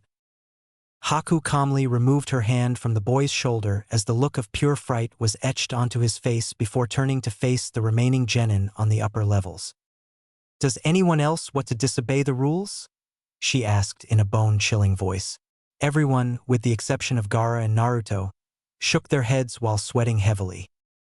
Once she saw this, she turned her attention to Tenten, who was being checked on by the medical squad. Naruto had yet to leave her side and looked as though he was about to cry. Haku had to keep herself from hugging the poor boy as she watched him run off with the medics to the medical station they had in the next room. She looked up at the board to see the next two names appear. Yamanaka Ino versus Haruno Sakura. With Naruto. Naruto watched as Tenten slept with all sorts of medical equipment attached to her. The doctor had just finished operating on her and was slightly relieved after hearing her condition. They said that after a little rest and a while of no physical activities, she would be okay in a few days and that no major artery or organ had been hit. However, it did little to stop his worrying over her slightly pale and anemic form. After the doctors finished their work, they told him he could stay for only 5 or 6 minutes since he still had a match to do. But at the moment he really didn't care. He wanted to stay with her, and that is why he had yet to move from her side while gently holding her hand. "I'm sorry, Tenchan," said the boy softly as he gently brushed away a stand of hair from the girl's face. "If I had just paid more attention, I could have warned you. I could have stopped him or something." At that moment he felt a lone tear go down his cheek for the first time since he was 6. That was when he felt someone place their hand on his shoulder and turned to see Kakashi standing beside him with a sad look in his eye. "Hello, Sensei," muttered Naruto before turning his attention back to Tenten. "Where are Guy and the others?" "They said they wanted you to be alone with her and that they would visit her in the hospital after the exam was over," answered Kakashi softly. "It's okay, Naruto. It wasn't your fault." "Yes, it is," cried Naruto as more tears started to appear. "I could have stopped him. I could have warned her or Haku-chan about him. I could have done something, damn it." Kakashi could only watch as his student began to openly sob while clenching his fists to the point that he broke the skin. The Jounin only sighed sadly before grabbing both the boy's shoulders before forcing Naruto to look him in the eye. "Naruto, there is nothing you could have done to stop this from happening. It's something we cannot change, and you must know that none of this is your fault. So don't blame yourself for this. So long as she's alive, that's all that matters." He watched as Naruto's sobs began to die down a bit before he let go of his shoulders. The boy just hung his head down as he started wiping the tears away as he sniffed a few times in an attempt to calm himself down. Finally, when he looked up, he gave his sensei a small smile of thanks, which Kakashi returned with his trademark eye smile before extending his hand to help the boy up. Naruto gratefully took hold of it as his sensei hoisted him up off the ground before looking at him in the eyes once more. "Tell anyone that I cried in here and I'll burn your book and the bookstore." Kakashi couldn't help but laugh at that before guiding the blonde back to the arena where the fight between Shino and Kankuro had just now finished. Turned out the fight between Ino and Sakura was a draw as the two managed to knock each other out with one punch, causing it to be a double knockout. The fight between Kankuro and Shino had officially ended. Kankuro was paralyzed by one of Shino's special insects, while Shino was poisoned by Kankuro's puppet Karasu. Now everyone was waiting as the scoreboard came to life once more to reveal the next two contestants for the upcoming round. Nara Shikamaru versus Yakushi Kabuto. "Oh crap," groaned Shikamaru as he eyed the silver-haired genin. "Don't worry about it. At least it's not Sasuke you're fighting or someone else," said Choji reassuringly while eating a bag of chips. "Thanks a lot for that, Choji," muttered Shikamaru before adding, "Troublesome." Kabuto took a glance towards the Sound Trio's sensei to see him nod. Wordlessly, Kabuto jumped over the railing before walking into the center of the arena while Shikamaru took his time going down the stairs. Once he was in front of him, the proctor began the match and both fighters jumped back. As he leapt back, Shikamaru began to perform a few seals before stopping on the rat seal. Instantly, his shadow extended as it gave chase towards the silver-haired youth. The said man jumped away from the shadow as it crawled along the ground. As he continued to maneuver around the tricky shadow, Shikamaru pulled out 2 kunai before tossing them at Kabuto, hoping to lure him into his trap. However, Kabuto was no fool. He saw the wire that Shikamaru had added to the 2 kunai and cut them off as soon as he saw them. Though how he attached the wire without him noticing was something he didn't know. Just then he noticed that the boy's shadow was lurking towards him once more and forced him to maneuver around the damn thing once more. Shikamaru only smirked before canceling his jutsu and going into his equipment pouch and pulled out 2 round objects. Kabuto raised an eyebrow before his eyes widened in realization. Shikamaru only smirked before tossing both of the balls into the air towards Kabuto before the 2 exploded to cause a blinding light to engulf the whole room. When the room darkened once more and everyone could see clearly again, they found that Shikamaru had stayed at the same spot, only his shadow was now connected with Kabuto's. "Kage main no jutsu was a success," said Shikamaru with a smirk. Kabuto only raised his eyebrows once more before asking, "Tell me, what does this do to help you beat me?" Shikamaru only turned his head to the left and Kabuto did the same. When he looked, he saw a kunai embedded into the ground about 27 inches beside his foot with an explosive tag attached to it. Shikamaru then turned his head to the right and it showed another kunai with an explosive tag on it about 16 inches from his right foot. "After I threw the flash bombs, I tossed those to each side of you. Now all I have left to do is do a simple seal, and those 2 explosive tags will go off immediately." Kabuto could only sigh as he accepted his loss. He was supposed to be a spy, and that meant that you had to do things you didn't like to do. Sure, he could beat the kid, but in order to keep himself out of suspicion, he had to play along. So, with another sigh, he spoke, "You win. Winner, Nara Shikamaru." The boy only sighed again before canceling his jutsu. As his shadow retracted back to him, he couldn't help but notice a small glimmer in Kabuto's eyes. This usually wouldn't bother him, but the fact that he had won so easily and that Kabuto didn't even try to attack him made him wonder. Whatever he saw, it wasn't his problem anymore. He took a quick glance at the board again to see who was fighting who next. Uchiha Sasuke versus Hyuga Hinata. Sasuke blinked a few times as he looked over to see Hinata looking a little nervous. Why was he fighting her? He never really fought against a girl before. He excluded Haku since, at the time, he didn't know it was a girl. Regardless, I'll just have to be cautious. I really don't know what she can do since the last time I saw her fight. Just when Sasuke was about to head down to the arena floor, he felt a hand grasp his shoulder and turned to see his sensei with a look of seriousness in his eye. "Don't use the Sharingan," stated the man. "And if I see the seal begin to activate, then I will intervene and stop the match." Sasuke only stared back at his sensei before nodding and jumping down to the arena floor where Hinata was waiting, albeit nervously. As Haku announced the beginning of the match, Hinata's Byakugan activated before she went into her Juken stance. Sasuke prepared to attack her only to wince in pain due to the seal. When Hinata saw this, she took the opportunity to strike at her opponent with a palm to the boy's chest. Sasuke saw this and managed to maneuver around it before kneeing the girl in the ribs, causing her to stagger back a bit before going back into her stance. Sasuke charged towards her with as much speed as he could muster and sent a punch to the girl's face only for her to dodge and deliver a Juken palm to the boy's right arm. She was happy to note that her attack was successful since his arm now fell limply to his side with him gripping it in pain. She went to charge him once more and was surprised when somersaulted over her before kicking her hard in the back of the head, which caused her to fall face first onto the concrete floor. Sasuke panted as he tried to regain feeling in his right arm. He didn't expect for her to actually hit him since, last time he remembered, he was faster than she was. I guess when Kiba said she improved, he wasn't kidding, thought Sasuke bitterly as he watched the girl climb back to her feet. Once Hinata got off the floor, she quickly whirled around and charged the Uchiha with one of her palms reared back before launching it at the boy. The boy just dodged it and kept on dodging as the girl sent more and more deadly palm strikes towards him. He had to stop this, but the damn seal on his neck was not helping as he felt more pain start coming from it. As he continued to dodge, he started to regain feeling in his arm as the numbness started to fade. He smirked as she went to strike him in the chest once more before ducking under it and uppercutting the girl until she was, literally, knocked off her feet. The moment he saw her in the air, Sasuke flashed through seals while doing his best to suppress the seal that was now pulsing. Just when he finished his seals, he saw Hinata beginning to stand once more. So, with the last seal completed, Sasuke inhaled deeply before proceeding to use his jutsu.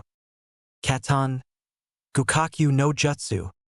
The crowd could only watch as a giant fireball was sent soaring towards the young Hyuga heir. As the dangerous flaming ball continued to advance upon the girl, she remained still. People began to panic and Haku began preparing to save the girl when they saw the look in the young girl's eyes. The eyes that showed no fear, no worries about what was about to happen. And as the deadly fireball came closer, she acted.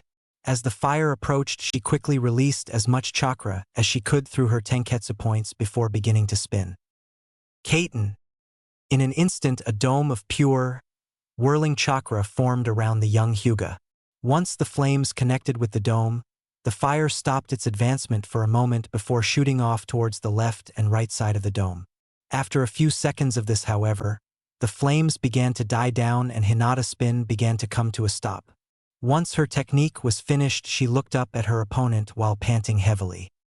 Sasuke wasn't faring much better as the seal on his neck was now throbbing in pain, and he knew that if this fight went on any longer, the seal would activate and he would be disqualified. However, he also knew that she wasn't going to last much longer, and the fact that her Byakugan was now deactivated and was now boring holes into his skull with those pearl-colored eyes that had been raging with determination since the beginning. And as Sasuke prepared to rush towards the girl, all she did was give him a small smile before closing her eyes and collapsing onto the arena floor, letting unconsciousness take her. Haku stood in silence for a few moments before announcing Sasuke the winner. Naruto smirked at what had transpired while Kiba, Shino, and Kurenai all smiled proudly at their student/teammate. Though she had lost, she had indeed showed everyone that she had improved from how she used to be. With this in mind, he turned back to the arena to find Sasuke helping the medics load her onto the stretcher. Well, that's a surprise, thought Naruto dryly. That was when he saw his sensei appear behind Sasuke and whisper something to him before disappearing in a puff of smoke. Naruto sighed as he glanced back up at the board to see that it had yet to land on the next two names. Guess because we're running low on people, thought the blonde as the names finally appeared. Sabaku no Gaara versus Kinyuta Dosu. Gaara only glanced at the board before he formed a seal and used Suna Shunshin to teleport down to the center of the arena. Get down here, said the boy coldly as he stared at the sound Nin. The said ninja just scoffed before jumping down calmly. Once he reached the middle, Haku began the match and Dosu struck. As quickly as he possibly could, he rushed forward with his gauntlet-clad arm cocked back. His assault was stopped before it could even begin as sand started to pour out of Gaara's gourd and was shot out at him in a giant burst. Dosu was forcefully knocked off his feet as the torrent of sand sent him flying into the wall with more sand rushing at him. As quickly as he could, he rolled to the side only to be blasted with another jet of sand, sending him skipping across the floor like a rock on a smooth lake. He groaned as he attempted to get to his feet, but leaped once. He saw a giant fist of sand come crashing down from above him. Gaara watched from the same position as he had started from and was not impressed with the sound Nin. He was expecting more from this one since Mother had stated he was one of the stronger ones. Though he supposed that she was just thirsty for more blood, but he dared not question his mother, otherwise he might be in a worse situation than others thought. Dosu panted as he watched the sand go slithering back to its master, whom had yet to move the entire time since this match started. This didn't settle well with him, and he knew that if he got at least one hit in, he could kill the brat. That being said, he slowly got to his feet, mindful of where Gaara's sand was, and charged while pulling out a kunai with an explosive tag attached to it before tossing it at the boy. Even as the kunai came closer towards him, Gaara had yet to move until it was only a few inches from his face, when sand suddenly shot upwards and caught the projectile before sand began to form an orb around the weapon until it was no longer visible. A few seconds later, the sand seemed to have flinched before it fell harmlessly to the ground, while the kunai looked black with the handle missing. "Shit!" thought Dosu frantically as he reared his arm once more only to feel something grab him by his feet. Looking down, he saw that both his legs were covered in sand, and the next thing he knew, his whole body was covered in it. "Sabaku Q," announced Gaara calmly. Slowly Gaara raised his hand until it was just over his head with his palm opened. As he did this, the sand around Dosu began to ascend into the air, carrying him with it. He struggled as best he could to get the sand off, and sadly, nothing worked. He stared back at Gaara with a frightened look on his face as he felt the sand getting tighter as Gaara's hand started to close. "Sabaku so," said Gaara as he closed his hand into a fist. The moment he did, the sand around Dosu tightened until the pressure was too much for him. Dosu didn't even get a chance to scream as the sand crushed his body and spilling his blood all over the arena, some of it hitting the people on the upper level. Haku sighed as she surveyed the area to find that most were looking at the boy in disgust, fear, or just plain emotionless from the aftermath of his actions. She knew she couldn't stop him. Even if she had known she could, she doubted she would have survived his wrath. She had seen the report on this one and knew that if she even tried to intervene, then she would most likely end up the same way as Dosu. Winner, Sabaku no Gaara. The boy only waited for his sand to return to his gourd before Suna shining back to where his siblings were waiting for him. As the medics came out to retrieve the body, some couldn't help but feel pity for the sound Nin, while others were shivering in fear at the red-haired boy. Naruto stared at the board in irritation as he hadn't been called to fight yet. After watching all the fights transpire, he was getting anxious, and it was beginning to show he was now fidgeting constantly. Although he was rather disgusted with what had previously transpired, he told himself not to be distracted and to be ready for the next fight. When the next two names appeared on the board, he almost yelled in excitement. Uzumaki Naruto versus Inuzuka Kiba. "Yes, this one's going to be easy, ain't it, Akamaru?" said the obnoxious boy with his dog barking in agreement. Naruto could only grin as he glanced over towards Sakura, who gave him a pat on the shoulder for good luck. Just when he was about to jump down to the lower level, a puff of smoke alerted him to his sensei's return. The said man gave him a glance before looking up at the board. "Ha, for once I have good timing," muttered the Jounin before giving him the same look he gave Sasuke. "Naruto, be careful of what you do. I don't know what will trigger the seal for you, but just be mindful of what you do from this point on, okay?" Naruto only grinned before striking the good guy pose, which made two people cheer and everyone else groan. "Got it, sensei." With that said, he hopped down to the arena floor to meet his opponent.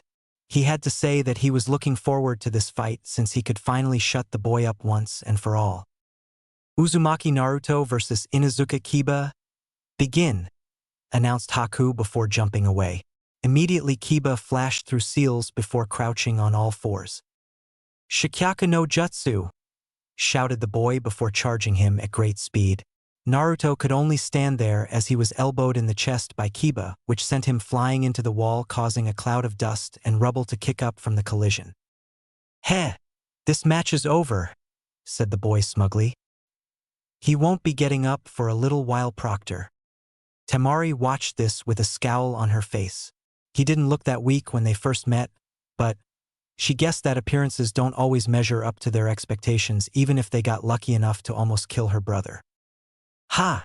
I knew that kid wasn't that strong," yelled out Kankuro with a smirk on his face.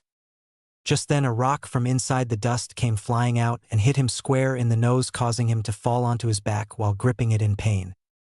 "I heard that, you stupid prick," yelled Naruto while disregarding the look on Kiba's face. Kiba stared at Naruto with a look of amazement and surprise as he looked as though nothing happened to him. Hell, even his clothes didn't look scuffed at all, and he had just crashed into a wall. With a scowl, he rushed towards him, aiming to slash at him with his claws face, only to have his wrist effortlessly caught mid-strike by Naruto, who wasn't even paying any attention to him. "When I'm done with this mutt, I'll be coming after your carcass, make-up boy," shouted Naruto before turning face to face with Kiba and kicking him in the ribs with enough force to send him flying to the other side of the room.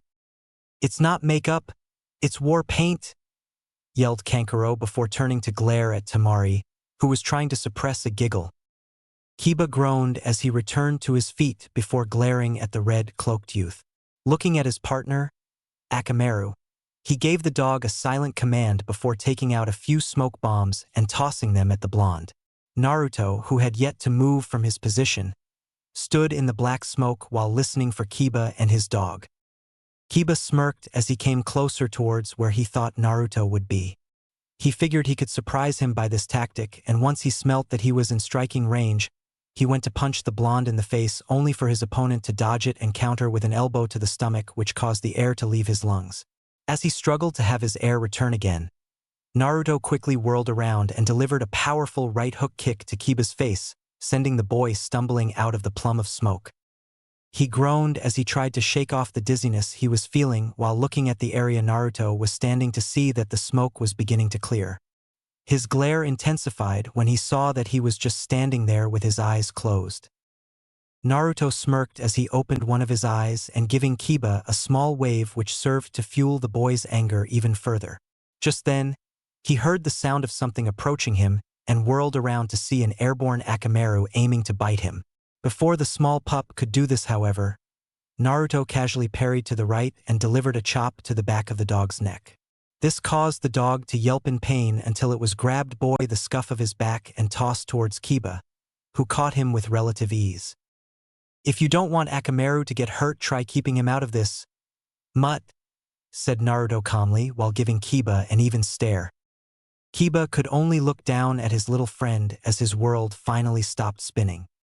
He then glanced up at Naruto with a look of pure hatred etched onto his face with a ferocious amount of killing intent as he placed his canine friend on the ground. Meanwhile, on the upper floor of the arena, Kurenai was looking down at the fight with her eyebrows raised. "He's improved a lot since the academy. I'll admit that much to you, Kakashi." "Kakashi," I smiled at her before looking back down at his student.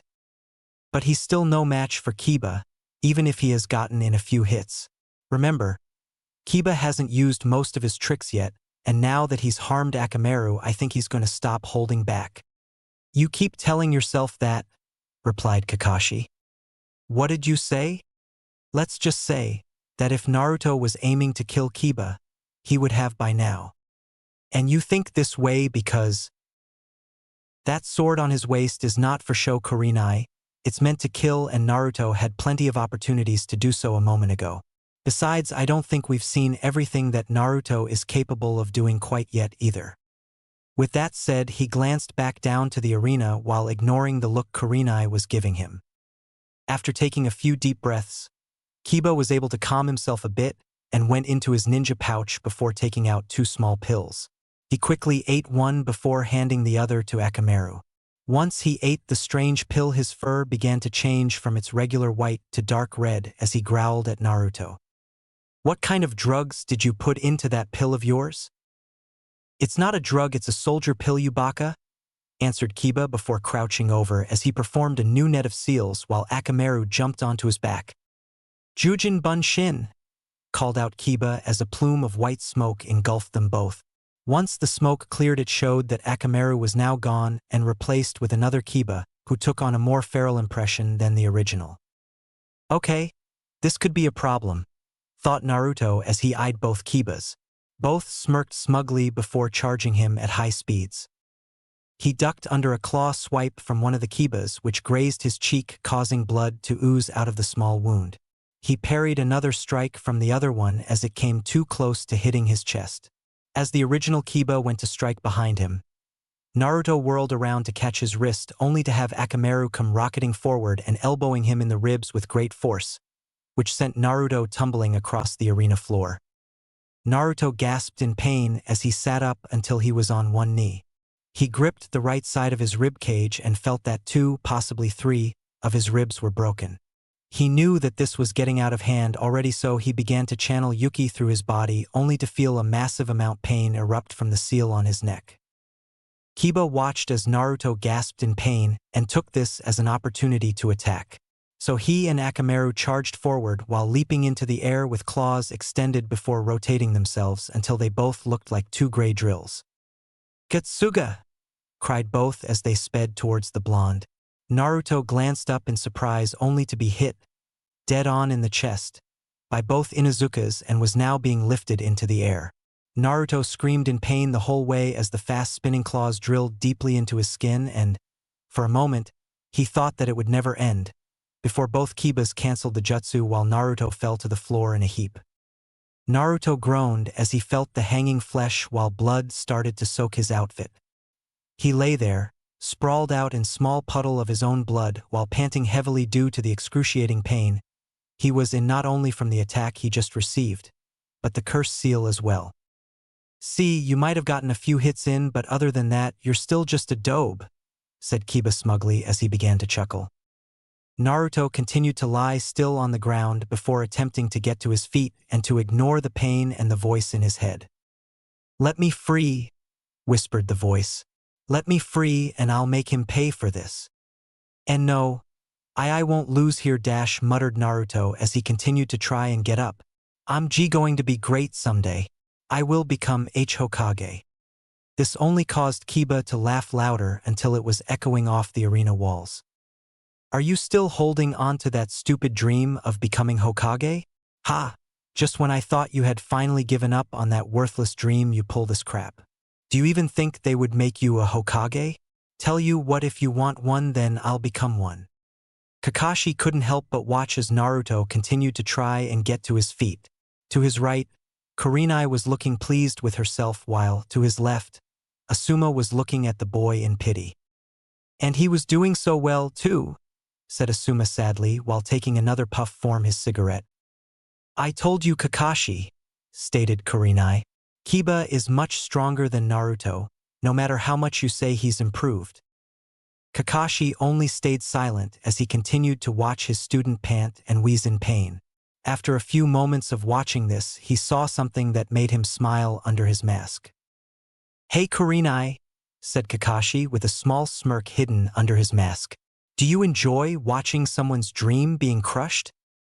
The woman raised an eyebrow at this, but before she could say anything, Kakashi continued.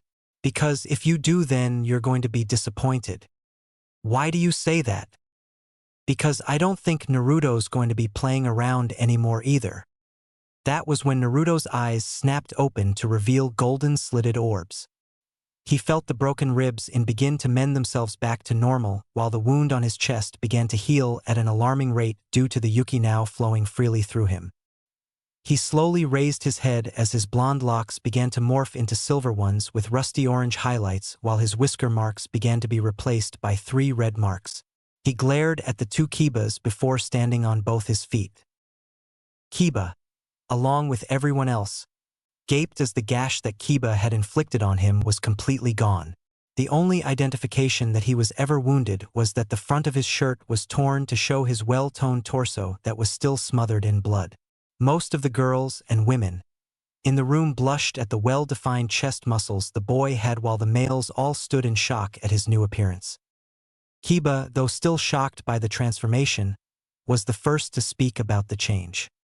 "So what, you changed your hair and eye color, big deal. We can still beat you no problem, right Akamaru?"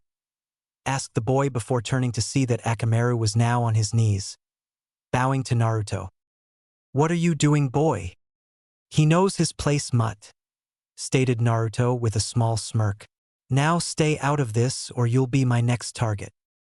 Akamaru wordlessly obeyed as a puff of smoke engulfed him until it dispersed to show that the dog was back to normal before running off to hide behind the proctor.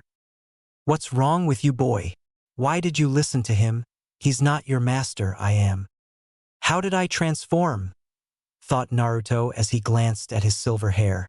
"When I tried to do this a while ago, the curse pulsed so. What happened?" "You may thank me for this service, Naruto-san," said a familiar voice in his mind. "Taisho-san, what happened to you? Why haven't you been answering me when I tried to contact you for the past 2 days?" asked the blonde. At the time, I was attempting to repress the strange mark that the man left on you and help block off its evil energies. It was successful but not without a cost. It left me severely drained and I was forced to rest for the past few days. I had just recently reawakened when you attempted to channel your Yuki. Yeah, about that, when I tried to use it the seal started pulsing. What's that about? I will explain that at another time. At the moment you do not have much time until the mark will begin to cause you more pain. You must finish this battle as quickly as you possibly can. Right, thanks again, Taisho. You're welcome. All right, Kiba, said Naruto as he grasped the hilt of his sword. You ready to play in the major leagues now? Bring it on, Dobe, yelled Kiba as he rushed towards Naruto before leaping into the air and began spinning like he had earlier. Suga. As the gray drill known as Kiba came closer and closer towards Naruto, the silver-haired boy unsheathed his sword before transforming it into its true form. He heard multiple people gasp or stare in awe at the weapon as he turned it to where the flat side of the blade was facing Kiba's attack before stabbing it into ground in front of him.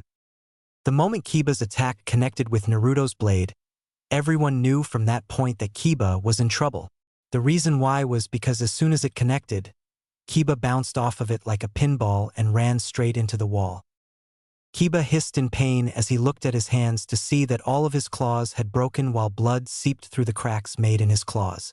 He looked up in fear as he found no Naruto in sight. As Kiba went to get up, his canine senses picked up a presence behind him and he rolled to the side. He was glad he did because the moment he moved a loud crash was heard and once the dust cleared it showed Naruto with his sword embedded into the ground. Seeing this, Kiba tried to quickly get back onto his feet only to see Naruto standing in front of him with his sword reared back in a horizontal strike. It was by sheer luck that Kiba ducked underneath it in time as if he had been a second too late. His head would have been rolling across the ground right now. As the blade went over his head, he quickly pulled out a kunai and went to stab him. When the blade connected to the cloak, however, his kunai only tapped it before the tip of the blade chipped off, leaving Kiba shocked once again and also open for another attack. As Kiba still sat crouched on the ground, Naruto easily grabbed him by the hood of his jacket before tossing him into the wall, which was about a foot away from him. Kiba shakily looked back at the golden slitted orbs until he felt his neck being grabbed by a firm, clawed hand. Kiba struggled to get loosen the boy's grip on his neck, but to no avail. Now, time to repay you for that stupid drill thing you hit me with, snarled out Naruto before throwing him into the air. Sheathing his sword, Naruto extended his middle and index fingers until a familiar yellowish-green glow appeared around them. Lashing out a few times to extend his whip, he glanced up at the still airborne Kiba before lashing it out at the boy. Kiba screamed as the whip tore through his jacket only to feel several more lashes across his body. After taking 7 more excruciating strikes, he finally felt the attack stop, until something wrapped around his ankle and sent him rocketing down towards the arena floor. Haku flinched when Kiba crashed onto the arena floor as he coughed up blood. She quickly ran over to check up on him and was relieved when she found out he would live before announcing Naruto as the winner. "Great job, Naruto," cheered Sakura while others still stared at him wide-eyed. "Good work, Naruto," called out Kakashi, which gained him a few stares at his open praise towards his student. But he didn't care. He was proud of him and wanted to rub it into Kurenai's face as much as he could. "Is he like you, Gaara?"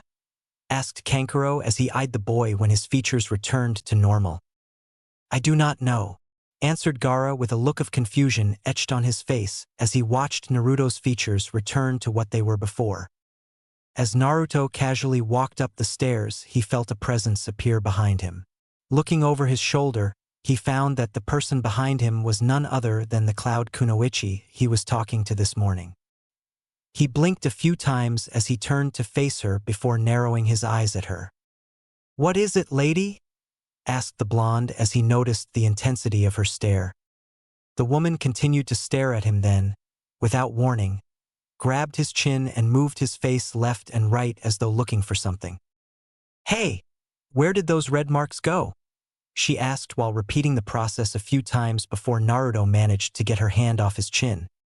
"What the hell is wrong with you? You don't just randomly go up somebody and do that."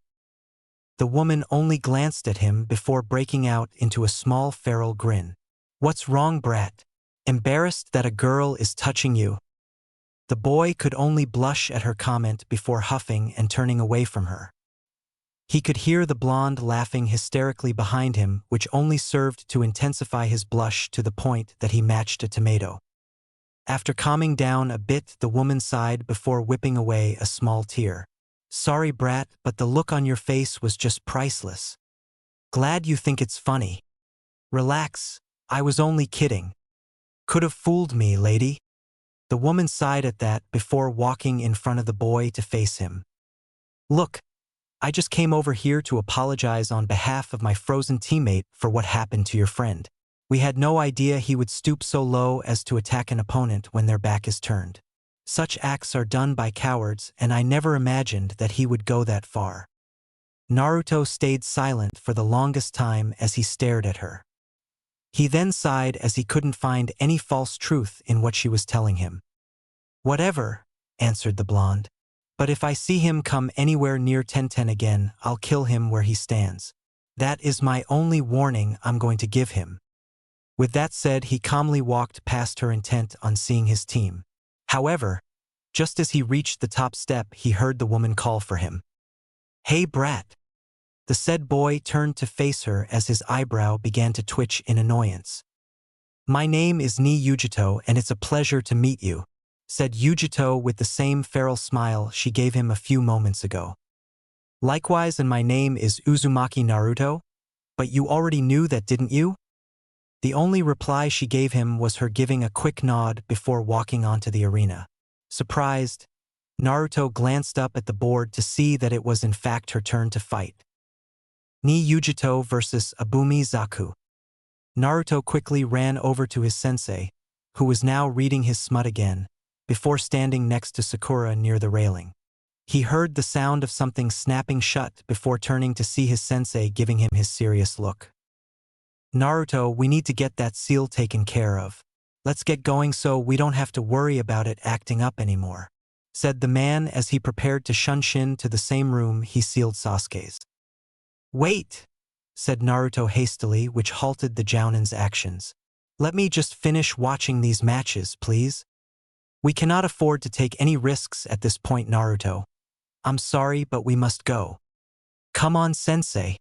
Some of my friends haven't fought yet, and I need to know what I'm going to be up against in the finals. I'll give you all that information and full descriptions of each battle once the sealing is over. The proctors will be logging everything that has transpired here, so you will receive the information you seek. But that seal may start to act up soon, so we must go now." But Taisho said it was fine. The moment he said this, his eyes widened before slapping his hand over his mouth. But it was too late, and now Kakashi's eye narrowed before asking in eerily calm manner, "Who is this Taisho you just mentioned?" Naruto took a quick glance at Sakura out of the corner of his eye to see that she too was looking at him curiously. Naruto only sighed before giving his sensei the most serious look that the man had ever witnessed. "Let me stay and I will explain everything to you after the sealing." This caused Kakashi's eye to narrow even further, as he didn't like making deals like this. However, if it meant he could gain some answers as to Naruto's progress and this Taisho person he had mentioned, then he had no choice but to accept. So, with a resigned sigh, he nodded before snapping his book open again to let his mind get off the subject for the moment. Naruto only smiled gratefully before turning back to the match that had yet to begin, while not noticing the strange look Sakura was giving him. As Yujito approached the center of the arena floor, she couldn't help but raise an eyebrow at her opponent's condition. One arm was in a sling while his entire face was covered in bruises and cuts. Overall, he didn't look like he could put up much of a fight, let alone win. The moment Haku announced the fight, Yujito had dashed towards the boy, while the sound Nin raised his only good arm to point his palm in her direction before blasting a small wave of air towards her. The attack collided only to be replaced by a block of concrete and forcing the boy to look around frantically. "Where did she go?" asked Zaku to himself as he looked around in every direction. He was answered by a quick kick to the head, which caused him to go skidding across the arena until he stopped when he crashed into the wall. He quickly looked up to see that Yujito was once again nowhere to be seen.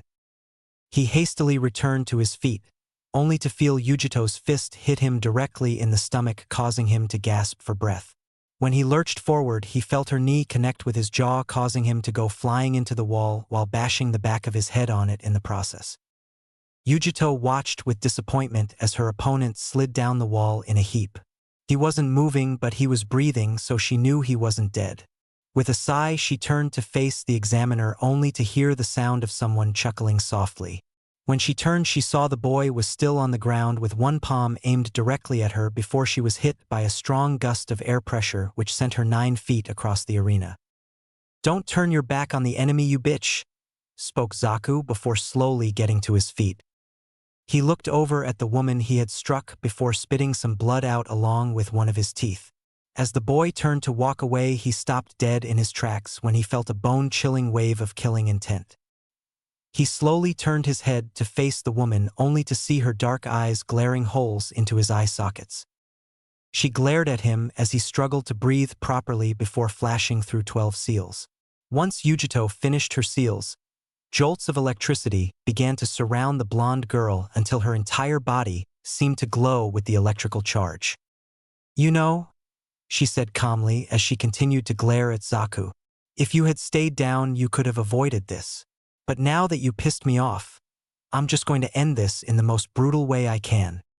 Once those words were spoken, she lifted her arm towards the frightened sound, kneeling before extending her middle and index fingers. As she did this, all the electricity that was once surrounding the woman began to form a tiny orb near the tips of the blonde's 2 fingertips. Once all the electricity was absorbed into the orb, which was now about the size of a baseball, she aimed at the boy before smirking. "Rai-tun, Rai Nami Tai Ho." Hardly anyone saw what happened. All anyone could see and hear was a bright flash and Zaku's screams of pain as he was launched into the wall, with a streak of lightning following close behind him. As he hit the wall, Haku quickly rushed over to see that Zaku was twitching out of control while blood seeped from his nose, ears, and mouth, along with the whole of burnt flesh was visible on his stomach. If this one lives, then he will not be able to function at all ever again. Winner, Yujito. Most people just stared at her as she casually walked to the upper levels. Most people just moved out of her way as she strode past them with a look of displeasure carved onto her features. "Did you really have to go that far?" asked her comrade when she approached. Yujito only shrugged before answering. "Hey, I don't like sneak attacks.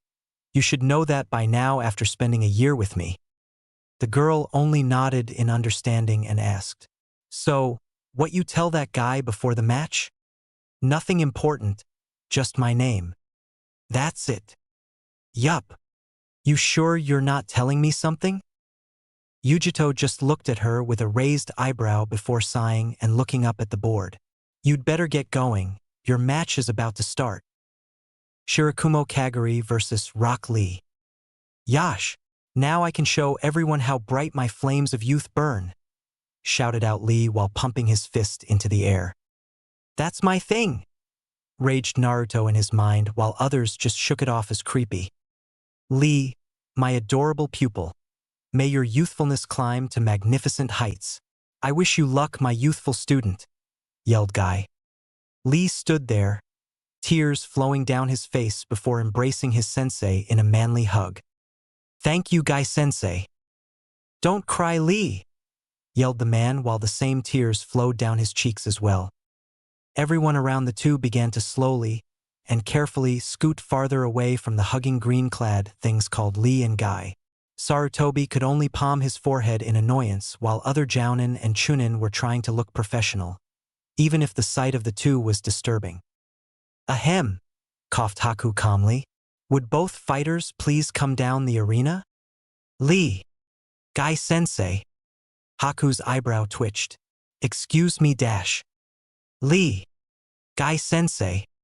Her fingers twitched. "Fighters please dash." "Lee." "Guy-sensei." "Get down here now," screeched Haku as her eyebrow twitched in annoyance while subconsciously sending a huge wave of killing intent. In reaction to this, Naruto and Sakura were shivering behind Kakashi, who almost dropped his book and didn't like the idea of being used as a meat shield.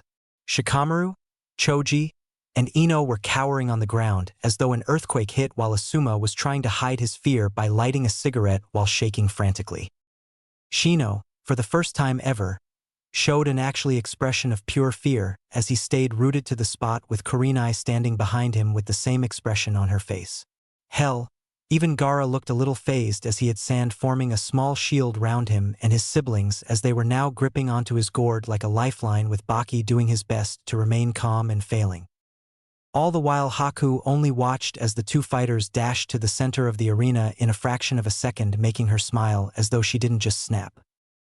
That was the most terrifying thing I've ever seen, were the thoughts of most who witnessed Haku's dark side. Once everyone calmed down enough, Haku called the fight while Lee entered his taijutsu stance. He took this time to study his opponent for any clues as to what she was capable of. She had long brown hair that was tied into a single braid which stopped just above her waist. Her eyes were dark brown and were currently sizing him up as well. Her attire, from what he could tell, was a simple black cloak that hid almost everything on her. Lee was now sure that she was hiding something and decided to wait and see what she would do. Kaguri, almost as if reading his mind, smirked before grabbing her cloak and tossing it off to show that she was wearing a form-fitting blue sleeveless shirt, baggy black shorts that stopped a little bit past her knees with matching black ninja sandals. Lee and some others couldn't help but blush at her noticeable assets she was displaying. "Stop staring, you pervert," said Kaguri with a smirk. At this, Guy went frantic while screaming something about unyouthfulness and other such things. Everyone else just shook their heads at this display and turned their attention back to the battle that was about to take place. "I am not a pervert. Such things are unyouthful and are not to be done at all," shouted the red-faced taijutsu specialist. "Yeah, whatever, bowl cut. Let's just get started." Lee only grinned cheekily before rushing forward in a quick burst of speed. He quickly charged towards his target before leaping into the air while spinning his body to perform a flying roundhouse kick. Konoha Senpu. As the kick came closer, Kaguri raised her forearm to block the attack. Lee and a few others were shocked when his leg connected to her arm and she remained still, not even registering the kick at all. "My turn!" shouted Kaguri before grabbing his ankle using the same arm she used to block his attack with, before throwing him towards the other side of the arena. Lee, however, was able to flip mid-air and come skidding across the ground. When he looked up, he saw that the kunoichi was now rushing at him with incredible amount of speed. She threw a punch directed at the green-clad boy's jaw only to have her fist get caught by the said boy, who winced slightly at the strength behind the punch. Blocking out the pain, Lee sent a kick to the girl's midsection before letting go of the girl's fist and kneeing her in the chin, sending her skidding back a bit. But it wasn't enough to make her lose balance. As Lee went to follow up with another attack, he was surprised when the girl smirked before stomping both feet into the ground. "Konoha Senpu," yelled Lee as he leaped into the air and delivered a roundhouse kick to Kaguri's jaw, causing her to snap her head clockwise. Lee smiled sadly as he landed but was surprised when Kaguri's head snapped back in his direction with a sickening smile glued to her face. As Lee gaped in surprise, Kaguri quickly grabbed hold of his arms before heaving her feet out of the ground and kicking Lee with such speed and force that it seemed like he was hit by a blur. As the boy came crashing to a halt on the wall, he slowly eased himself out of the hole before ducking under a punch aimed at his chest. The results blew his mind as the force behind the punch that almost connected was enough to demolish that part of the wall, leaving a gaping hole where her fist had made contact. "Wow, I must congratulate you for your great display of youth so far," praised Lee before giving her the good guy pose despite the fact that he was in great pain. Kaguri only sweat dropped at this act of praise while looking back at him with a raised eyebrow. "You're a weird guy, you know that, right?" "I get that a lot, but that doesn't extinguish my flames of youth one bit." "Whatever. Are you ready to get started again?" Meanwhile, Naruto and the others were all on the edge of their seats while watching this fight with great interest. Most thought that the fight would be rather one-sided, but as the fight progressed, some were beginning to worry about Lee's safety since Not a single one of Lee's attacks was enough to hurt the girl. And out of all of the bystanders, Neji, Guy, and Naruto were the ones worried the most. Naruto was looking down at Lee with a look of pure fear for his friend and could tell that Lee was worried about himself since sweat was now visible on his features. "What are you going to do now, Lee?" thought Naruto as he gripped the railing tighter. "Hey Naruto," said Sakura, causing the boy to turn towards her. "Why isn't Lee using ninjutsu or genjutsu? Wouldn't that help him in this situation?"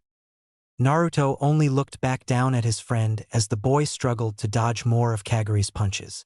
"He can't." "Huh. Lee has a condition to where he can't mold chakra in any way. The only thing he has is taijutsu, and whenever he gets serious, I can't even see him. Even with my bloodline, I still can't fight him too well," replied Naruto before a small smile began to form on his lips. "But I've seen your speed. You're way faster than he is when you transform." "That's because Lee isn't taking this seriously yet," answered Naruto as he looked over at Guy, who was watching Lee with a small smirk. "Lee!" shouted Guy suddenly from his place on the catwalk. "Take them off!" This drew several stares to be directed towards the green-clad Jounin. The one who was most confused was Lee, who was gaping at his sensei in shock. Kaguri took this opportunity to strike Lee only for him to parry to the side and dash on top of the giant statue in the room. "But, Guy-sensei, isn't that for only when I need to protect many precious people?" asked Lee as he faced his sensei with a confused look on his face. The said man only gave the boy his good guy pose before shouting, "Don't worry, Lee. I'll allow it." Lee's confused expression soon changed to a cheeky grin before removing his leg warmers to reveal a giant set of weights on each leg. After witnessing Tenten once her weights were removed, Kaguri could only guess how much more there were on the set Lee was wearing. "Yash, I can move easier now than before," shouted Lee as he held each weight in one hand before dropping them. Now Kaguri and some of the others expected that the weights were going to be a lot heavier than the ones Tenten was wearing. What they didn't expect was for two dust clouds that reached all the way up to where Lee was standing to come from him dropping the two weights. "This could be bad," thought Yujito as she eyed her teammate who had the same thought run through her head. "Don't you think you overdid it, Guy?" asked Kakashi as he eyed his fellow Jounin. The said man ignored him before nodding to his student in a silent command. Lee only smirked in response and disappeared from everyone's view, even some of the Chunin and Jounin. When he reappeared, he was crouched down in front of Kaguri before delivering a strong uppercut to her jaw, sending the girl flying off her feet from the unexpected attack. As she flipped midair to find her opponent, she found that he was gone only for him to appear in front of her once more. "Konoha Dai Senpu!" yelled the boy as he launched several kicks towards his opponent's abdomen, left shoulder, and right cheek before performing an axe kick to her forehead, sending her crashing down to the arena floor. Kaguri groaned as she shakily returned to her feet. As she noticed Lee appear from the corner of her eye and whirled around to try and strike him only for no trace of him to be found. Suddenly, Lee's figure could be seen, or to be more precise, his after images could be seen zipping past her and some even going through her. After continuing this for a good few minutes, she finally had enough and went to get some distance away from him until a fist connected with her jaw, once more causing her to lose her balance and stumble to the ground. Kaguri staggered as she got up while Lee was now looking at her with a raised eyebrow. She should be knocked out by now, thought Lee as he watched Kaguri wipe some blood her face. Then again, none of my attacks have been able to do much to her. It's only now that I've been able to hurt her. "Excuse me, Kaguri-san," said the boy, "but how are you able to last this long against my attacks?" The girl in question only stared at him oddly before smirking. "Simple. My body has always been in the best physical condition since the day I was born." "Huh.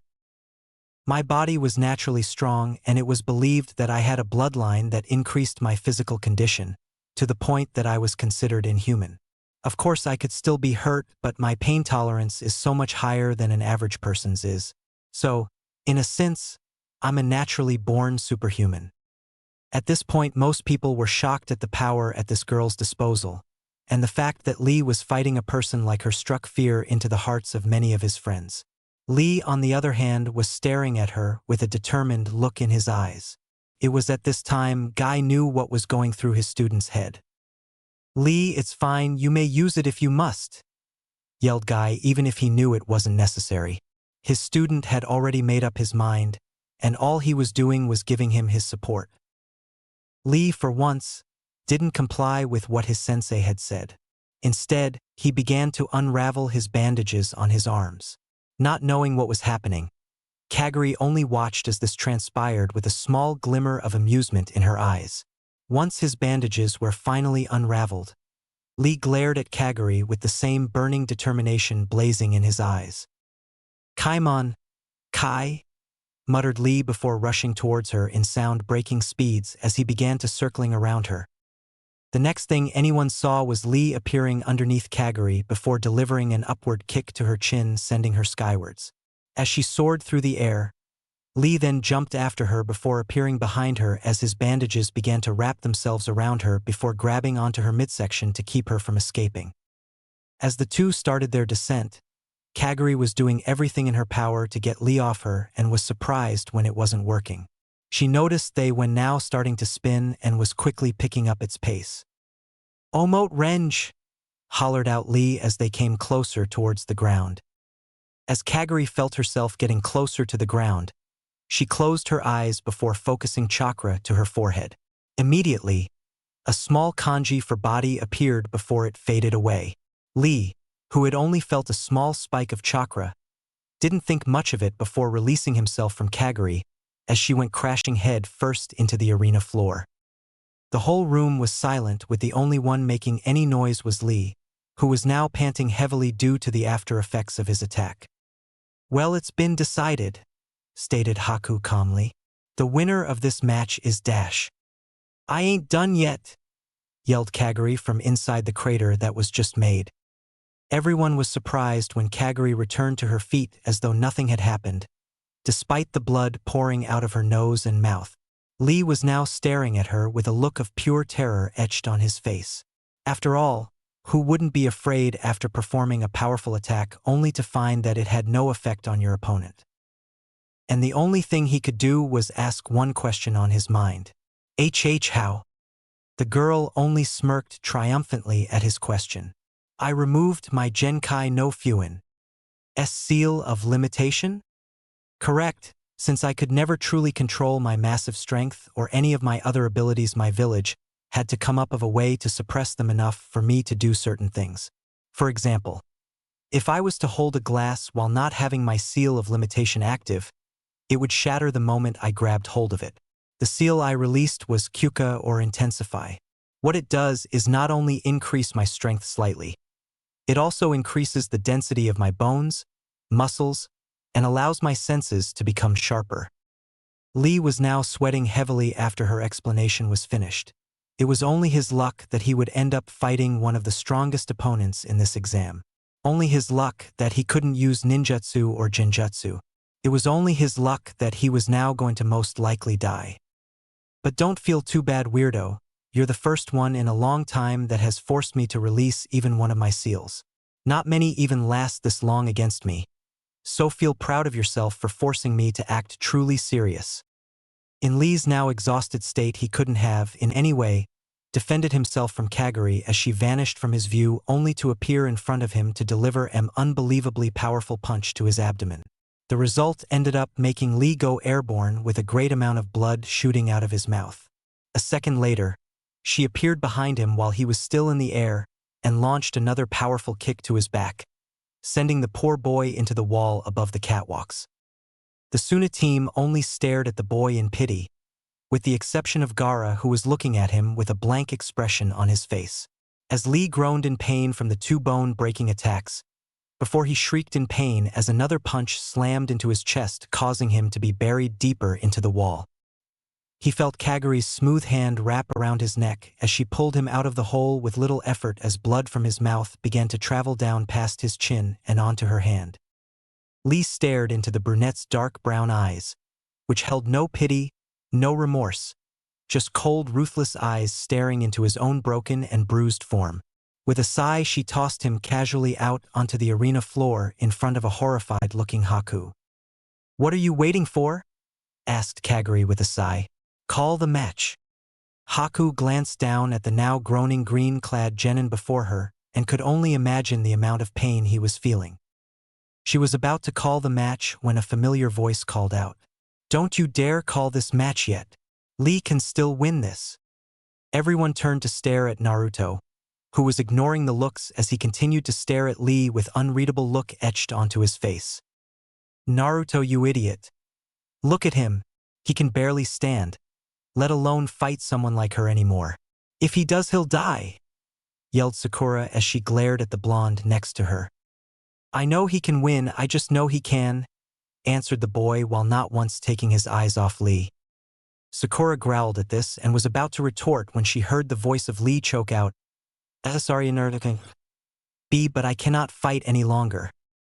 And for the first time since anyone could remember, Naruto was speechless.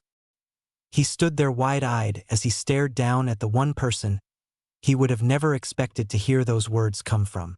His silence, however, didn't last long as his grip on the railing tightened to the point that it bent under the pressure. "So that's it, huh? You're just gonna give up on everything you've worked so hard to achieve? Are you gonna let that all go when something too big gets in your way? That's not the Lee I know. The Lee I know would rather die than let himself give up on his goals. He'd rather die trying than to let himself give up on his dream." Guy could stare at the red-clad boy as tears spilled from his eyes and were now going down his cheeks. He was proud to know that someone like Naruto was Lee's friend, and it was a shame that the two hadn't met sooner. Sure, it had only been a few months since their first encounter, but in that short time, Lee and Naruto had developed a rather strong bond with each other. Both had dreams that they wished to accomplish, and deep down, he knew both would rather die than to see them crushed. And Guy wasn't the only one who was touched by the speech. From his place on the ground, Lee's tears threatened to burst as the boy finished. With much effort, Lee straightened his resolve as he went to stand, only to wince in pain coming from his back and his chest. "Great speech, Blondie, but this kid is all out of steam. He can barely stand, let alone fight me anymore," spoke Kaguri calmly as she watched Lee attempt to return to his feet. Don't you dare speak to him like that," snarled out Lee as he finally stood up while blood seeped down his mouth. "And I'm not done yet, after all the lotus of the leaf blooms twice."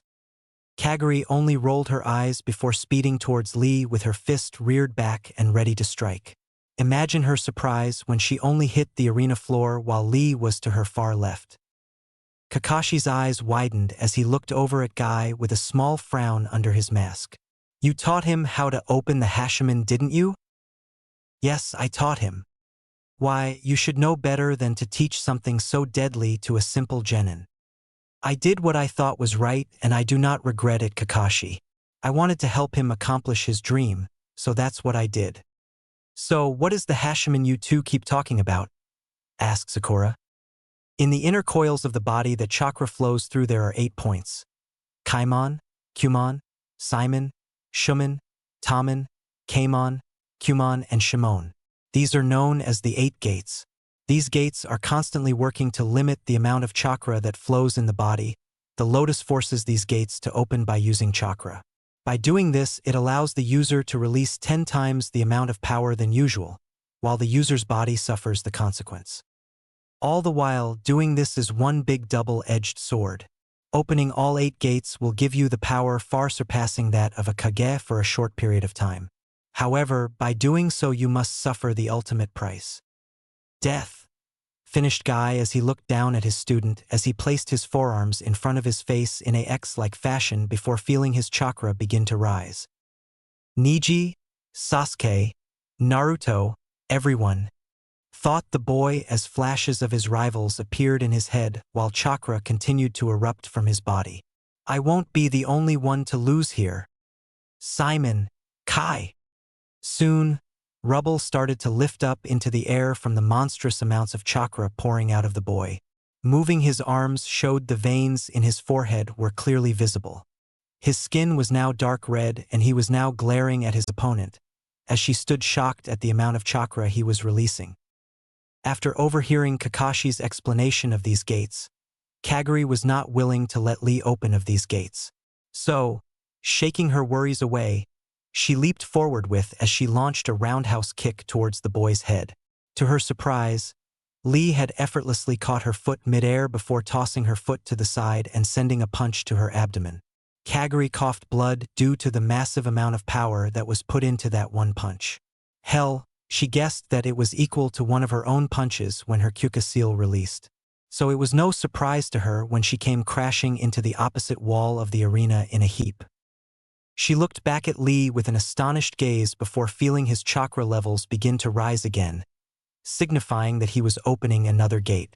She hastily returned to her feet before focusing chakra into her upper arm. Genkai no Fuin, Atsu, Kai. She mumbled as a kanji for strength appeared on her upper arm before fading away like the previous one. Instantly, her muscles bugled slightly and became more defined while steam began to rise off her. Shumen, Kai, shouted Lee as he felt the overwhelming amounts of chakra and power begin to flood his body. He looked up to see that Kaguri was not sitting by idly as she too was performing something of a similar multitude as he was. Genkai no Fuin, Basudo Kai, yelled the girl as the kanji for speed appeared on her left shoulder blade, then faded. At this, her calf muscles bulged further as steam was now radiating off her. She glared back at her opponent and he did the same. Both knew that, one way or another, one of them was going to win, no matter what it took to claim it. So, with a ferocious war cry, both sped towards each other with speeds that almost completely leveled the entire arena and Haku, had she not had moved out of the blast zone. And just as quickly as they disappeared, they appeared again with both taking a powerful right hook to each other's faces, sending them both flying back. They were both able to flip mid-air, despite the blistering speeds, and springboard themselves back into the action, while leaving small craters in both sides of the wall. Soon it was back to becoming blurs and split-second views of each fighter landing either an attack or them rebounding off the wall or floor before zipping off back into the battle again. This continued for a good while until finally Lee managed to gain the upper hand by delivering an upward kick to her chin, which sent her flying into the air again. Before the girl could even blink, Lee was in front of her glaring daggers at her before sending another powerful punch to her chest when sent her flying towards the wall. She expected to come in contact with the wall only to felt a kick hit her hard in the back which sailing upwards again. To everyone that was below them watching, it seemed as though Kaguri was being tossed around like a pinball and she was the ball. Soon Lee's speed began to falter and his muscles began to snap. He knew he had to end this, so with that in mind, he forced open the fifth gate before going in for the finisher. Pushing off the ceiling, he sped forward as fast as his body would allow, before punching Kaguri as hard as he could to her midsection. As she went down towards the ground, she felt her body jerk and Lee, who was holding onto the bandage that he had wrapped around her waist, gave it a fierce tug. As Kaguri came closer, she began to see Lee rear his right palm back along with his right foot until she was in striking range. "You're a wrench," hollered out Lee before striking her dead in the chest, sending both fighters crashing down to the ground, kicking up a massive amount of dust, making everyone in the room shield their eyes. When the dust was finally cleared, Lee was crouched on the ground, bleeding profusely while Kaguri lay in the crater motionless. Haku was the first on the scene. She quickly ran up and checked the girl's pulse and was astonished that she was living, albeit barely. "The winner, Lee! YOSH!"